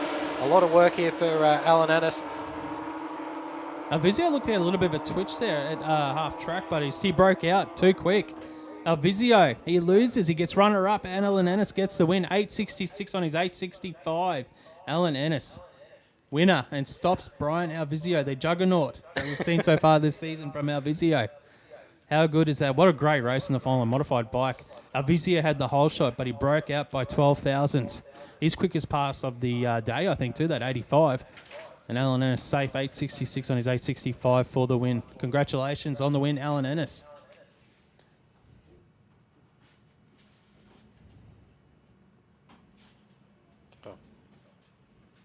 And that was 1 and 2 in the points as well, I think, in modified bike. Yeah, it definitely was. It just So that's 3 points that Alan Ennis is going to gain on Alvizio. And he had a bit of a lead too, Alvizio. So he was 16 points ahead, so he's going to be 13 points ahead now. Just chipping away at it, little bit by little bit. Yeah, you just need to work on the rest of the But events for the it's still rest of the year. it's still an insane start to the season for Alvizio. 3 starts, 3 finals, 2 wins and a runner-up. Yeah. You can't complain about that for a start to the season in one of the most competitive brackets. Like when you talk about it, when you look at the field, the quality of the field, it is an impressive performance to dominate like that to start the season. Especially when you've got other multiple riders with multiple championships as well. Exactly, mate. So anyway, so that brings a close. I think we got one more bracket to go. Knijff Earthmoving Modified Eliminator, the last bracket of the weekend here for the Donnelly Blasting Services Queensland Drag Racing Championships. I'm standing up now, Chris. The anticipation for the final and modified. It's the only time of the day where I've wished I had my car here was in the finals. Yeah, it's definitely going to be difficult to see the lights on the tree at this time of day. So, Well, it's interesting because the sun is going down. We still don't see Vanderlyn. So I'm just wondering if there's an issue. If there's an issue. Like we see Chris Reed's getting pushed out in the Roadster. And they're going to give him all the time in the world. If there's, I just seen Vanderlyn getting towed up at the back of the lane. So here we have got a final pairing in modified. So Vanderlyn probably take about another 45 seconds to get there. Hopefully he's in the car strapped in. And then we'll have our last pass of the day. Timed out, yeah. I'm guessing that with modified, the only thing that you do between passes, if everyone's okay, is literally just fuel in the chute and tyres if you needed the tyres. So that tells me if Vanderlyn has taken his time to get to the lanes, what was the issue? Not hearing the call. He might not have heard the call. Maybe he didn't hear the call. That could be it. I know, I'm just speculating. You're just building the anticipation for us. That's it. Building it up, the atmosphere. He was watching the live stream. Watching the live stream. Watching the footy. You're in the final. No, I want to watch to see the final. I want to see the last minute. Oh, wow. But, that's what we do. That's our job here, is to build it up. Like, so I'm just throwing it out there. Maybe there was something untoward that we don't know about with Vanderlyn's car. And can't do that. Sorry, can't. No. I seen him towing up anyway, so he's there. The Alted is there. The Roadster is there. And a big thanks to the spectators that have hung around and Yeah, big thank you. 100% actually. been fantastic to have you guys out here. And The weather was really good today. Like, it wasn't too hot. Just nice. yeah, well, you could see it, and they're all in the shade and taking full advantage of the shade from the big screen.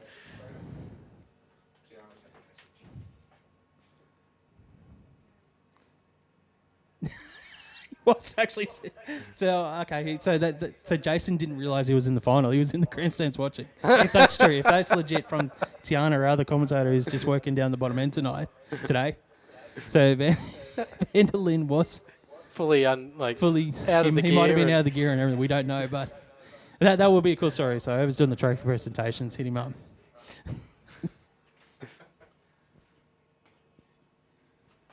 But yeah, won't be too long before we get into the Knijff Earthmoving Modified final. And if that's the case, like, a lot of the races, they know, like, as a racer, if you've made the final or not. So how laid back is Jason if he's like, oh, well, Don't know if I made it or not. Just go watch. Yeah, it was an all right day. It's like I had enough. The cars, But, you know, the cars in and one piece. I actually said this in commentary when I was calling, because Vanderlyn actually lost the third round. I said he actually lost that race, but because he ran dead on his island, there's a chance that he could still make the final. Yeah. Like, there's a chance that he lost that race, but actually will leapfrog the guy that beat him into the final because that he ran close to his dial-in. Yeah. See, Mark Allen, the numbers man.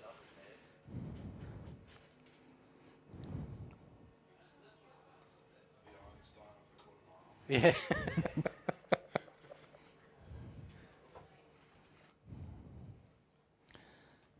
One pass to go. We've built it up. So, you know, Chris Reed, we know he's been running 830s all day. Jason has been deadly consistent. Well, that's why he made the final. He was just in a really killer race there in the third round against, I think from memory, it was Phil Bellard, actually. So it comes down to the Altered versus Roadster. I'm guessing Chris Reed will be around that 832 for the dial-in, 833 as a guess without being able to see it yet, just making stuff up so we're chatting, so we don't have dead air. But yeah, always good to see Chris Reed make it to the final. He's been doing really well. Honestly, for the last 3 or 4 years, Chris is always just, he wins Chipping more away. races than he loses. He's been in a bunch of finals. He's been in the top 3 or 4 in the points over the years as well. So, you know, he's just going to be there at the end of the season.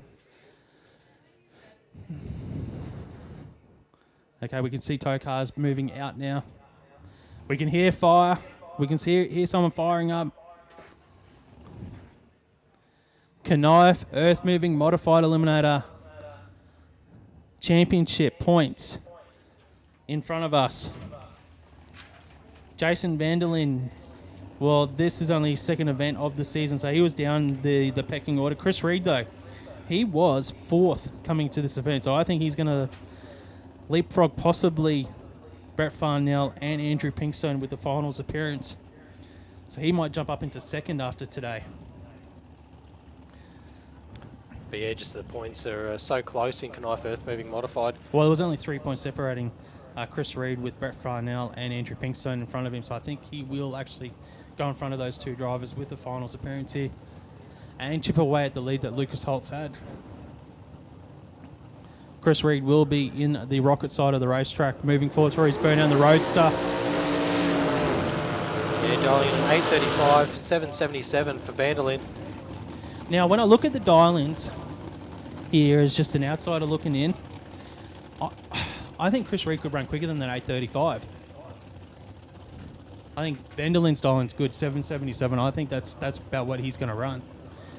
So in the back of my mind, I'm thinking that maybe Chris Reed possibly could go like a 34 or a 33, without knowing the car and what they've done. Just going off what he's done today. Yep. And with it cooling down, now the sun's setting, I think they would naturally pick up a tiny, tiny bit of ET, especially with the back-to-back running.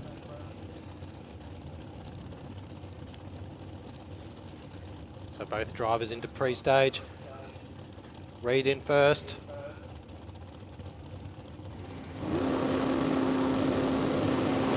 Oh 4-3 line to Reed. 0-3-2 for Vanderlyn. Nothing in it on the reaction time side of things.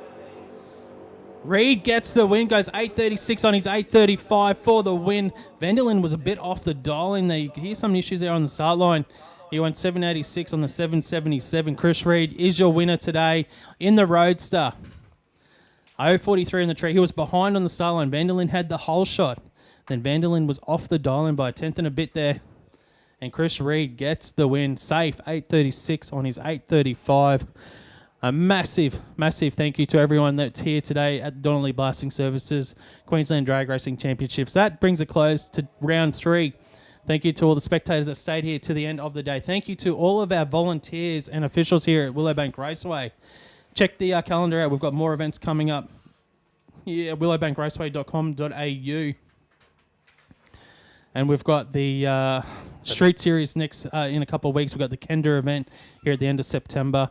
So check out the calendar. We do have events coming up. Like us on Facebook, and thank you. We'll see you next time. Safe trips home, everyone. Trophy presentations will be in about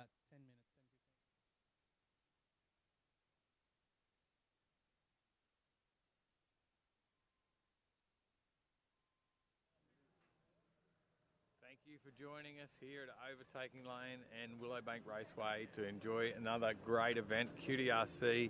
And well, look, what a wonderful day. It was beautiful weather out here, and I can tell you it was pretty good spectating out here in the conditions today. So don't miss the next one. Get yourself along trackside, but we've got some other big events coming up as well. So just in 2 weeks' time, we've got Kenda. The Radial Series will be out here, and we'll certainly be here for that one as well. So stay tuned for that. Not only then, we've got some more events coming up. We'll be heading down to Adelaide, down to the Bend for Jamboree. So yeah, make sure you're in that. That's in October. So there's still time to get entries in if you're looking to race. Jamboree, that's over on the Jamboree official YouTube channel as well, just a different spot for that. It's on their channel. We go along as part of the Jamboree media team, which is just a great, fun, exciting time. And to be involved with those guys, we certainly enjoy that. So make sure you get across there, and also, if you're not already, like and subscribe to the Jamboree, Australia Jamboree official on YouTube, so you don't miss the action over there. Go back and watch the racing and everything that happened here at Brisbane Jamboree, because that was just wild. It was, and it is every time. It's just some amazing racing, some amazing cars, everything happening on and off the track. It's really big. So you've got to get out and check these events out. Don't miss out. We've got Drag Fest as well out at Warwick. And that's in the 20th of October. And that's going to be a challenging one. I'm going to hopefully be all ready to race for that one. So I'll be racing as well as we'll be doing the stream. So we'll see how we go for that. And if I get a bit of time on the car, I might even run it out there for Six Bang and Nats, which is also on at Warwick this weekend. Although we won't have the stream in time for that one, we'll hopefully be out there to enjoy the event ourselves, get trackside, watch everything. And if I get the car ready, we'll have a crack at that as well. And then there's another championship round at Warwick as well. So there's so much happening, but make sure Willowbank Raceway, they got the entire calendar of events up on their page. See, there was a massive test and tune here last night. There was 2 days of testing here. This is my 3rd day out at Willowbank this week. So I've had a great time being involved with some crew and doing some racing before the stream today. So it's just great to get out and experience these things. So don't miss out. Make sure that you're getting out and experiencing this stuff firsthand as well, and guarantee you'll have a great time. The test and tune, don't miss out on the next one of those here at Willowbank, because that was a big one last night. There was plenty of runs. Look, there was 60 cars, I would say, somewhere around 60 odd cars, but the track prep was killer. They had private testing days out here that was run by IDRP, and they prepped this track to an inch of its life. So that was an amazing test and tune for those people last night to get out here and get on that track for a normal Willowbank test and tune rate. So don't miss out on this sort of stuff. Make sure that you get involved and get on that calendar on the Willowbank, follow the Willowbank page, and don't miss out, as I said a million times. If you miss out now, I don't know what to do with you. So thank you for being here with Overtaking Lane and sharing and enjoying the streams, and we'll see you in the next one in a couple of weeks.